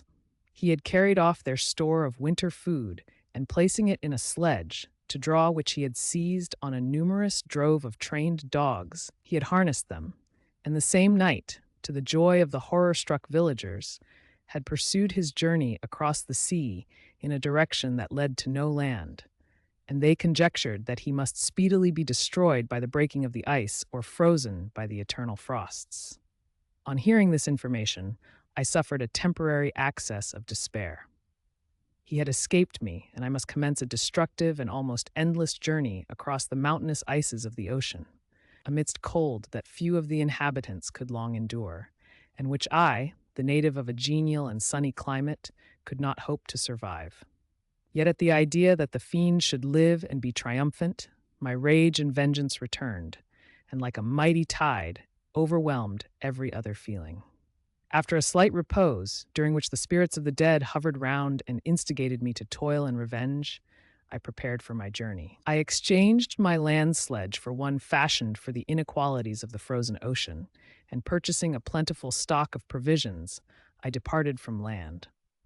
I cannot guess how many days have passed since then, but I have endured misery which nothing but the eternal sentiment of a just retribution burning within my heart could have enabled me to support. Immense and rugged mountains of ice often barred up my passage, and I often heard the thunder of the ground sea, which threatened my destruction. But again the frost came and made the paths of the sea secure. By the quantity of provision which I had consumed, I should guess that I had passed 3 weeks in this journey, and the continual protraction of hope, returning back upon the heart, often wrung bitter drops of despondency and grief from my eyes. Despair had indeed almost secured her prey, and I should soon have sunk beneath this misery. Once, after the poor animals that conveyed me had with incredible toil gained the summit of a sloping ice mountain, and one, sinking under his fatigue, died, I viewed the expanse before me with anguish, when suddenly my eye caught a dark speck upon the dusky plain. I strained my sight to discover what it could be, and uttered a wild cry of ecstasy when I distinguished a sledge and the distorted proportions of a well-known form within. Oh, with what a burning gush did hope revisit my heart! Warm tears filled my eyes, which I hastily wiped away, that they might not intercept the view I had of the daemon, but still my sight was dimmed by the burning drops, until, giving way to the emotions that oppressed me, I wept aloud. But this was not the time for delay.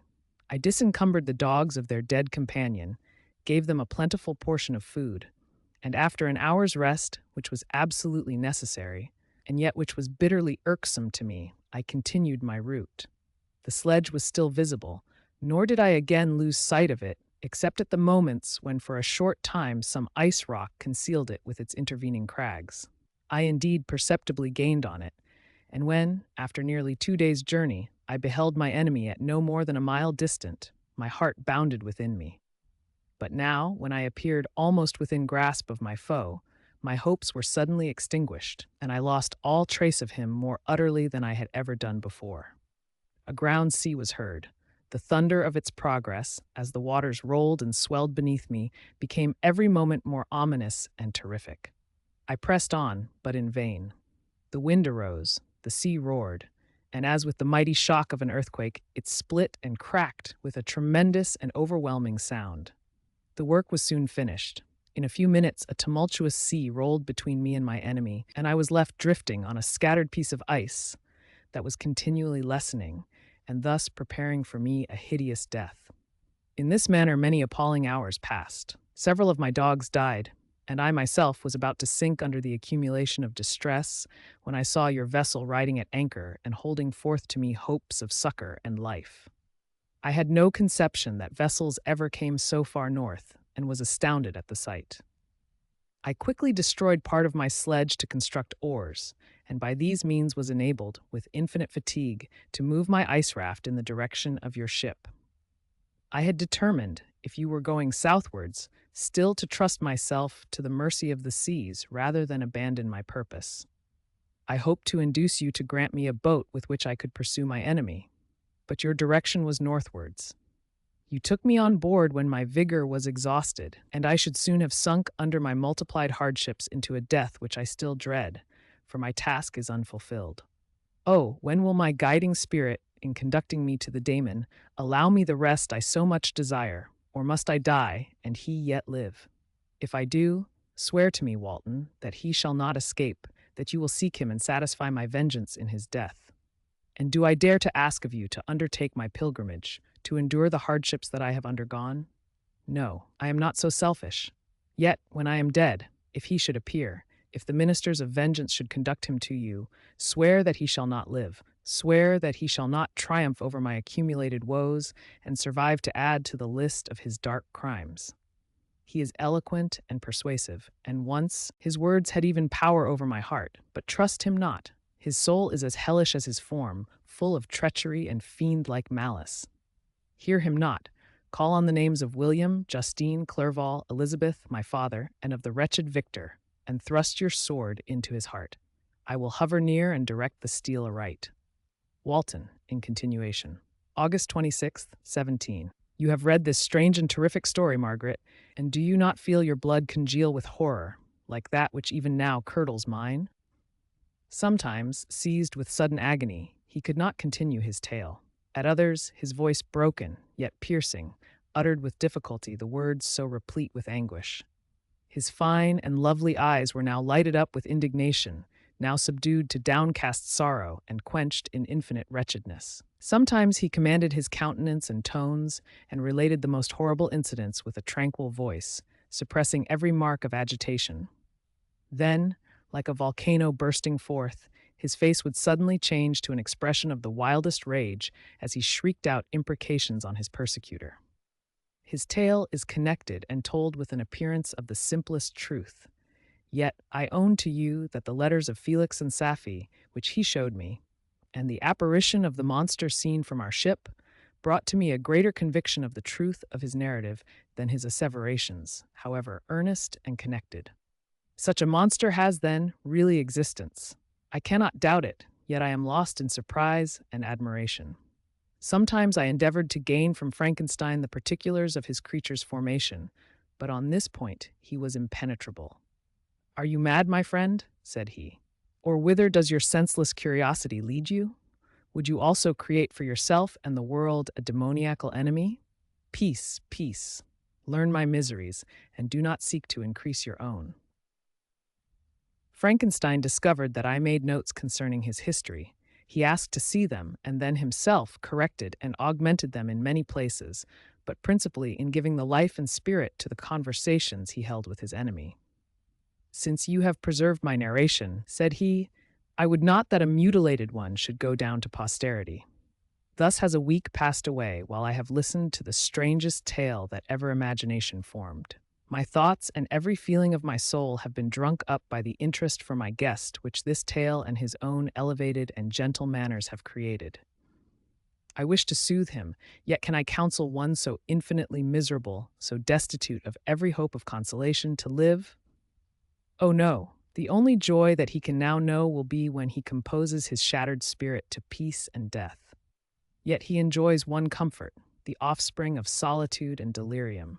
He believes that when in dreams he holds converse with his friends and derives from that communion consolation for his miseries or excitements to his vengeance, that they are not the creations of his fancy, but the beings themselves who visit him from the regions of a remote world.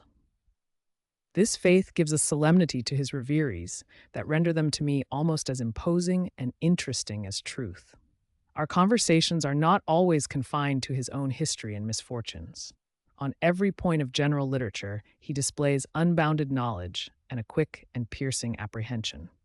His eloquence is forcible and touching, nor can I hear him when he relates a pathetic incident or endeavors to move the passions of pity or love without tears. What a glorious creature must he have been in the days of his prosperity, when he is thus noble and godlike in ruin. He seems to feel his own worth and the greatness of his fall. "When younger," said he, "I believed myself destined for some great enterprise.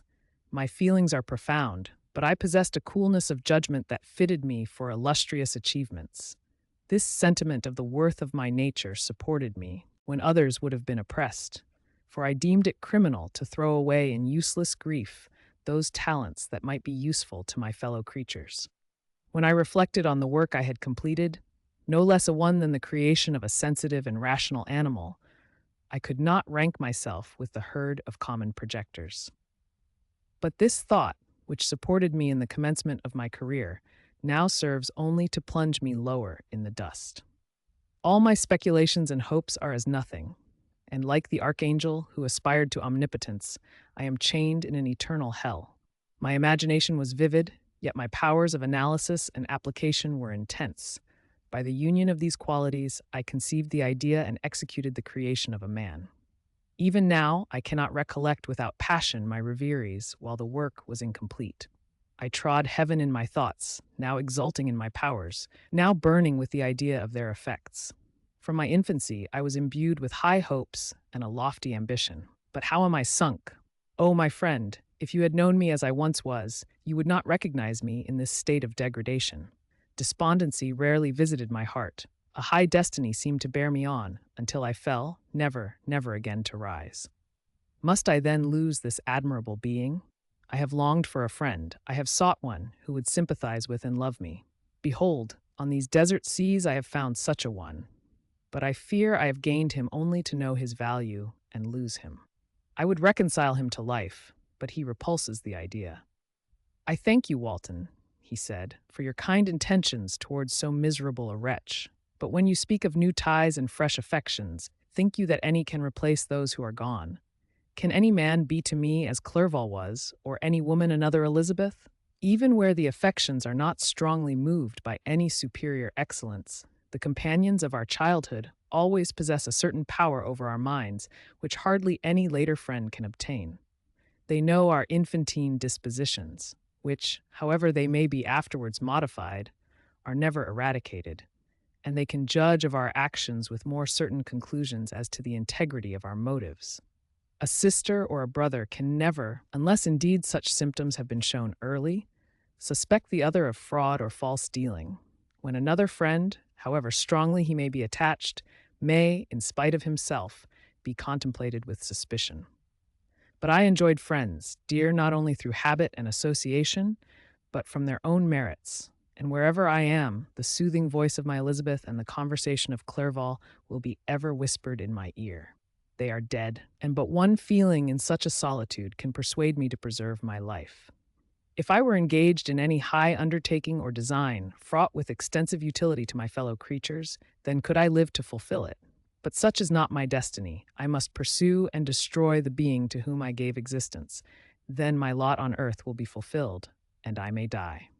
My beloved sister, September 2nd. I write to you, encompassed by peril and ignorant, whether I am ever doomed to see again dear England and the dearer friends that inhabit it. I am surrounded by mountains of ice which admit of no escape and threaten every moment to crush my vessel. The brave fellows whom I have persuaded to be my companions look towards me for aid, but I have none to bestow. There is something terribly appalling in our situation, yet my courage and hopes do not desert me. Yet it is terrible to reflect that the lives of all these men are endangered through me. If we are lost, my mad schemes are the cause. And what, Margaret, will be the state of your mind? You will not hear of my destruction, and you will anxiously await my return. Years will pass, and you will have visitings of despair and yet be tortured by hope. Oh, my beloved sister, the sickening failing of your heartfelt expectations is, in prospect, more terrible to me than my own death. But you have a husband and lovely children. You may be happy. Heaven bless you and make you so. My unfortunate guest regards me with the tenderest compassion. He endeavors to fill me with hope and talks as if life were a possession which he valued. He reminds me how often the same accidents have happened to other navigators who have attempted this sea, and in spite of myself, he fills me with cheerful auguries. Even the sailors feel the power of his eloquence. When he speaks, they no longer despair. He rouses their energies, and while they hear his voice, they believe these vast mountains of ice are molehills which will vanish before the resolutions of man. These feelings are transitory. Each day of expectation delayed fills them with fear, and I almost dread a mutiny caused by this despair. September 5th. A scene has just passed of such uncommon interest that, although it is highly probable that these papers may never reach you, yet I cannot forbear recording it. We are still surrounded by mountains of ice, still in imminent danger of being crushed in their conflict. The cold is excessive, and many of my unfortunate comrades have already found a grave amidst this scene of desolation. Frankenstein has daily declined in health. A feverish fire still glimmers in his eyes, but he is exhausted, and when suddenly roused to any exertion, he speedily sinks again into apparent lifelessness. I mentioned in my last letter the fears I entertained of a mutiny. This morning, as I sat watching the wan countenance of my friend, his eyes half closed and his limbs hanging listlessly, I was roused by half a dozen of the sailors who demanded admission into the cabin. They entered, and their leader addressed me. He told me that he and his companions had been chosen by the other sailors to come in deputation to me to make me a requisition, which, in justice, I could not refuse. We were immured in ice and should probably never escape, but they feared that if, as was possible, the ice should dissipate and a free passage be opened, I should be rash enough to continue my voyage and lead them into fresh dangers, after they might happily have surmounted this. They insisted, therefore, that I should engage with a solemn promise that if the vessel should be freed, I would instantly direct my course southwards. This speech troubled me. I had not despaired, nor had I yet conceived the idea of returning if set free. Yet could I, in justice or even in possibility, refuse this demand? I hesitated before I answered, when Frankenstein, who had at first been silent, and indeed appeared hardly to have force enough to attend, now roused himself.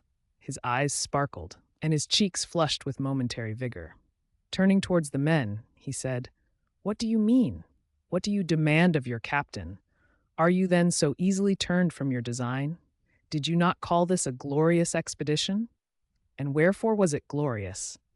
Not because the way was smooth and placid as a southern sea, but because it was full of dangers and terror, because at every new incident your fortitude was to be called forth and your courage exhibited, because danger and death surrounded it, and these you were to brave and overcome. For this was it an honorable undertaking. You were hereafter to be hailed as the benefactors of your species, your names adored as belonging to brave men who encountered death for honor and the benefit of mankind. And now behold, with the first imagination of danger, or if you will, the first mighty and terrific trial of your courage, you shrink away and are content to be handed down as men who had not strength enough to endure cold and peril. And so, poor souls, they were chilly and returned to their warm firesides. Why, that requires not this preparation. Ye need not have come thus far and dragged your captain to the shame of a defeat merely to prove yourselves cowards. Oh, be men, or be more than men. Be steady to your purposes and firm as a rock. This ice is not made of such stuff as your hearts may be. It is mutable and cannot withstand you if you say that it shall not. Do not return to your families with the stigma of disgrace marked on your brows. Return as heroes who have fought and conquered, and who know not what it is to turn their backs on the foe." He spoke this with a voice so modulated to the different feelings expressed in his speech, with an eye so full of lofty design and heroism, that can you wonder that these men were moved? They looked at one another and were unable to reply. I spoke. I told them to retire and consider of what had been said, that I would not lead them farther north if they strenuously desired the contrary, but that I hoped that, with reflection, their courage would return. They retired, and I turned towards my friend, but he was sunk in languor and almost deprived of life. How all this will terminate, I know not, but I had rather die than return shamefully, my purpose unfulfilled. Yet I fear such will be my fate. The men, unsupported by ideas of glory and honor, can never willingly continue to endure their present hardships. September 7th. The die is cast. I have consented to return if we are not destroyed. Thus are my hopes blasted by cowardice and indecision. I come back ignorant and disappointed. It requires more philosophy than I possess to bear this injustice with patience. September 12th.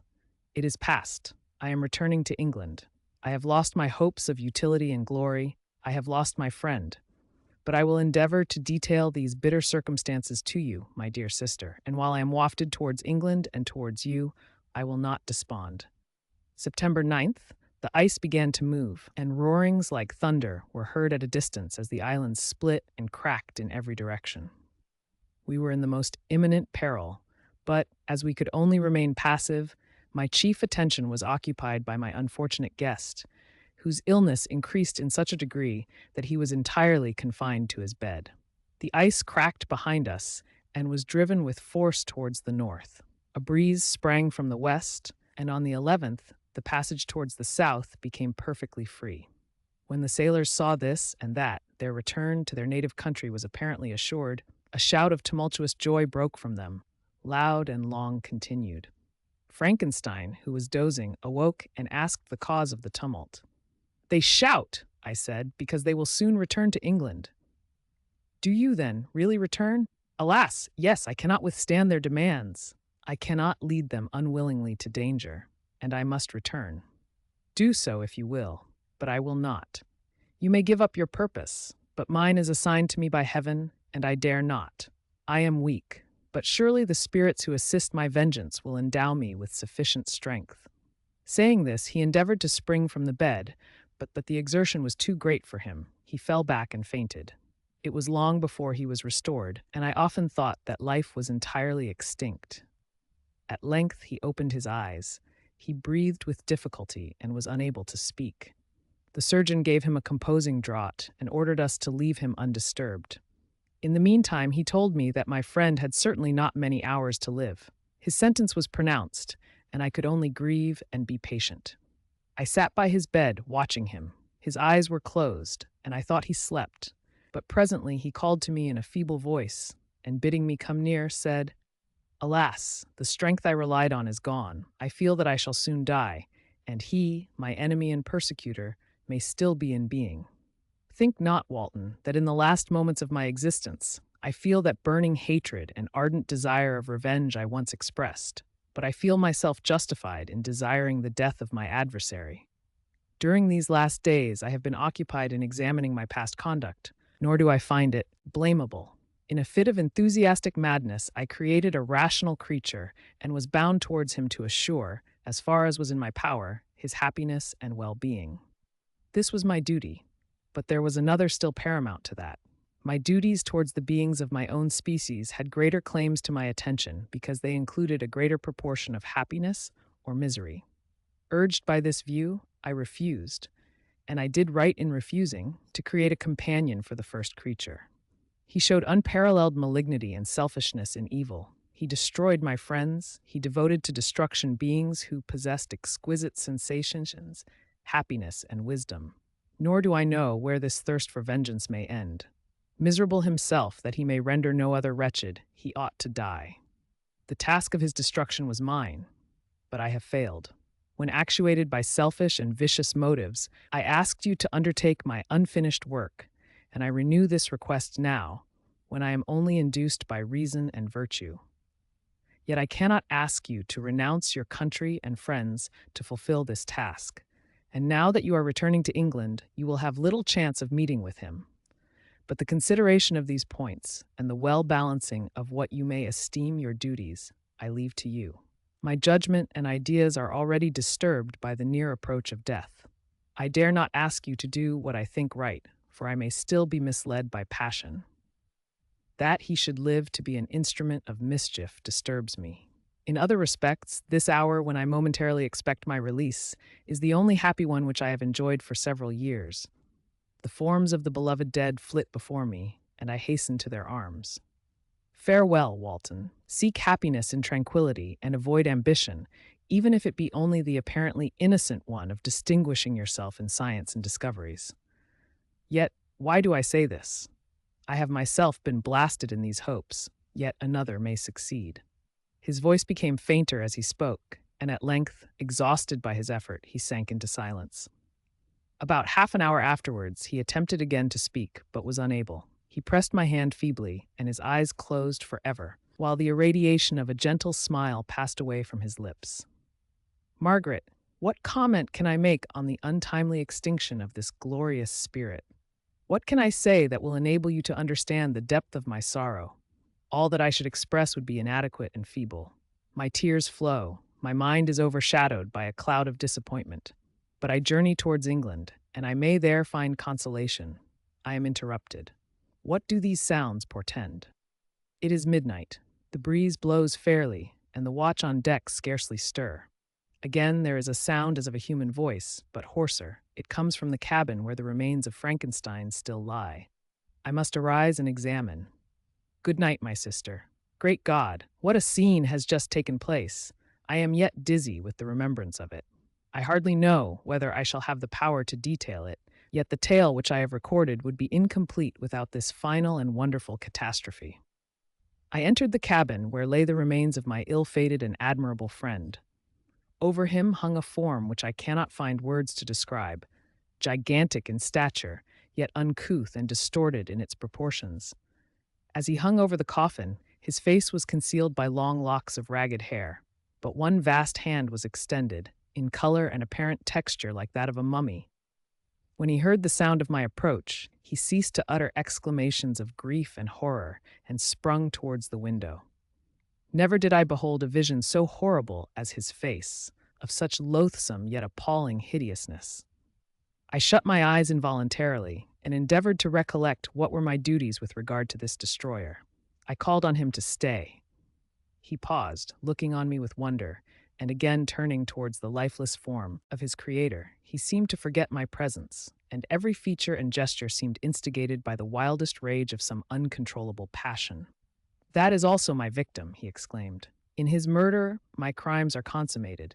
The miserable series of my being is wound to its close. O Frankenstein, generous and self-devoted being, what does it avail that I now ask thee to pardon me? I, who irretrievably destroyed thee by destroying all thou lovedst. Alas, he is cold. He cannot answer me." His voice seemed suffocated, and my first impulses, which had suggested to me the duty of obeying the dying request of my friend in destroying his enemy, were now suspended by a mixture of curiosity and compassion. I approached this tremendous being. I dared not again raise my eyes to his face. There was something so scaring and unearthly in his ugliness. I attempted to speak, but the words died away on my lips. The monster continued to utter wild and incoherent self-reproaches. At length, I gathered resolution to address him in a pause of the tempest of his passion. "Your repentance," I said, "is now superfluous. If you had listened to the voice of conscience and heeded the stings of remorse before you had urged your diabolical vengeance to this extremity, Frankenstein would yet have lived." "And do you dream?" said the daemon. "Do you think that I was then dead to agony and remorse? He continued, pointing to the corpse, he suffered not in the consummation of the deed. Oh, not the 10,000th portion of the anguish that was mine during the lingering detail of its execution. A frightful selfishness hurried me on, while my heart was poisoned with remorse. Think you that the groans of Clerval were music to my ears? My heart was fashioned to be susceptible of love and sympathy, and when wrenched by misery to vice and hatred, it did not endure the violence of the change without torture, such as you cannot even imagine. After the murder of Clerval, I returned to Switzerland, heartbroken and overcome. I pitied Frankenstein. My pity amounted to horror. I abhorred myself. But when I discovered that he, the author at once of my existence and of its unspeakable torments, dared to hope for happiness, that while he accumulated wretchedness and despair upon me, he sought his own enjoyment in feelings and passions, from the indulgence of which I was forever barred, then impotent envy and bitter indignation filled me with an insatiable thirst for vengeance. I recollected my threat and resolved that it should be accomplished. I knew that I was preparing for myself a deadly torture, but I was the slave, not the master, of an impulse which I detested yet could not disobey. Yet when she died, nay, then I was not miserable. I had cast off all feeling, subdued all anguish, to riot in the excess of my despair. Evil thenceforth became my good. Urged thus far, I had no choice but to adapt my nature to an element which I had willingly chosen. The completion of my demoniacal design became an insatiable passion, and now it is ended. There is my last victim. I was at first touched by the expressions of his misery, yet, when I called to mind what Frankenstein had said of his powers of eloquence and persuasion, and when I again cast my eyes on the lifeless form of my friend, indignation was rekindled within me. "Wretch," I said, "it is well that you come here to whine over the desolation that you have made. You throw a torch into a pile of buildings, and when they are consumed, you sit among the ruins and lament the fall. Hypocritical fiend! If he whom you mourn still lived, still would he be the object. Again would he become the prey of your accursed vengeance. It is not pity that you feel. You lament only because the victim of your malignity is withdrawn from your power." "Oh, it is not thus, not thus," interrupted the being. "Yet such must be the impression conveyed to you by what appears to be the purport of my actions. Yet I seek not a fellow feeling in my misery. No sympathy may I ever find. When I first sought it, it was the love of virtue, the feelings of happiness and affection with which my whole being overflowed, that I wished to be participated. But now that virtue has become to me a shadow, and that happiness and affection are turned into bitter and loathing despair, in what should I seek for sympathy? I am content to suffer alone while my sufferings shall endure. When I die, I am well satisfied that abhorrence and opprobrium should load my memory. Once my fancy was soothed with dreams of virtue, of fame, and of enjoyment. Once I falsely hoped to meet with beings who, pardoning my outward form, would love me for the excellent qualities which I was capable of unfolding. I was nourished with high thoughts of honor and devotion, but now crime has degraded me beneath the meanest animal. No guilt, no mischief, no malignity, no misery can be found comparable to mine. When I run over the frightful catalogue of my sins, I cannot believe that I am the same creature whose thoughts were once filled with sublime and transcendent visions of the beauty and the majesty of goodness. But it is even so. The fallen angel becomes a malignant devil. Yet even that enemy of God and man had friends and associates in his desolation. I am alone. You, who call Frankenstein your friend, seem to have a knowledge of my crimes and his misfortunes. But in the detail which he gave you of them, he could not sum up the hours and months of misery which I endured wasting in impotent passions. For while I destroyed his hopes, I did not satisfy my own desires. They were forever ardent and craving. Still I desired love and fellowship, and I was still spurned. Was there no injustice in this? Am I to be thought the only criminal when all humankind sinned against me? Why do you not hate Felix, who drove his friend from his door with contumely? Why do you not execrate the rustic who sought to destroy the savior of his child? Nay, these are virtuous and immaculate beings. I, the miserable and the abandoned, am an abortion, to be spurned at and kicked and trampled on. Even now my blood boils at the recollection of this injustice. But it is true that I am a wretch. I have murdered the lovely and the helpless. I have strangled the innocent as they slept and grasped to death his throat, who never injured me or any other living thing. I have devoted my Creator, the select specimen of all that is worthy of love and admiration among men, to misery. I have pursued him even to that irremediable ruin. There he lies, white and cold in death. You hate me, but your abhorrence cannot equal that with which I regard myself. I look on the hands which executed the deed. I think on the heart in which the imagination of it was conceived, and long for the moment when these hands will meet my eyes, when that imagination will haunt my thoughts no more. Fear not that I shall be the instrument of future mischief. My work is nearly complete. Neither yours nor any man's death is needed to consummate the series of my being and accomplish that which must be done, but it requires my own.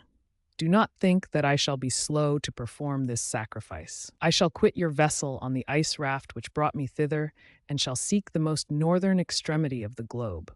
I shall collect my funeral pile and consume to ashes this miserable frame, that its remains may afford no light to any curious and unhallowed wretch who would create such another as I have been.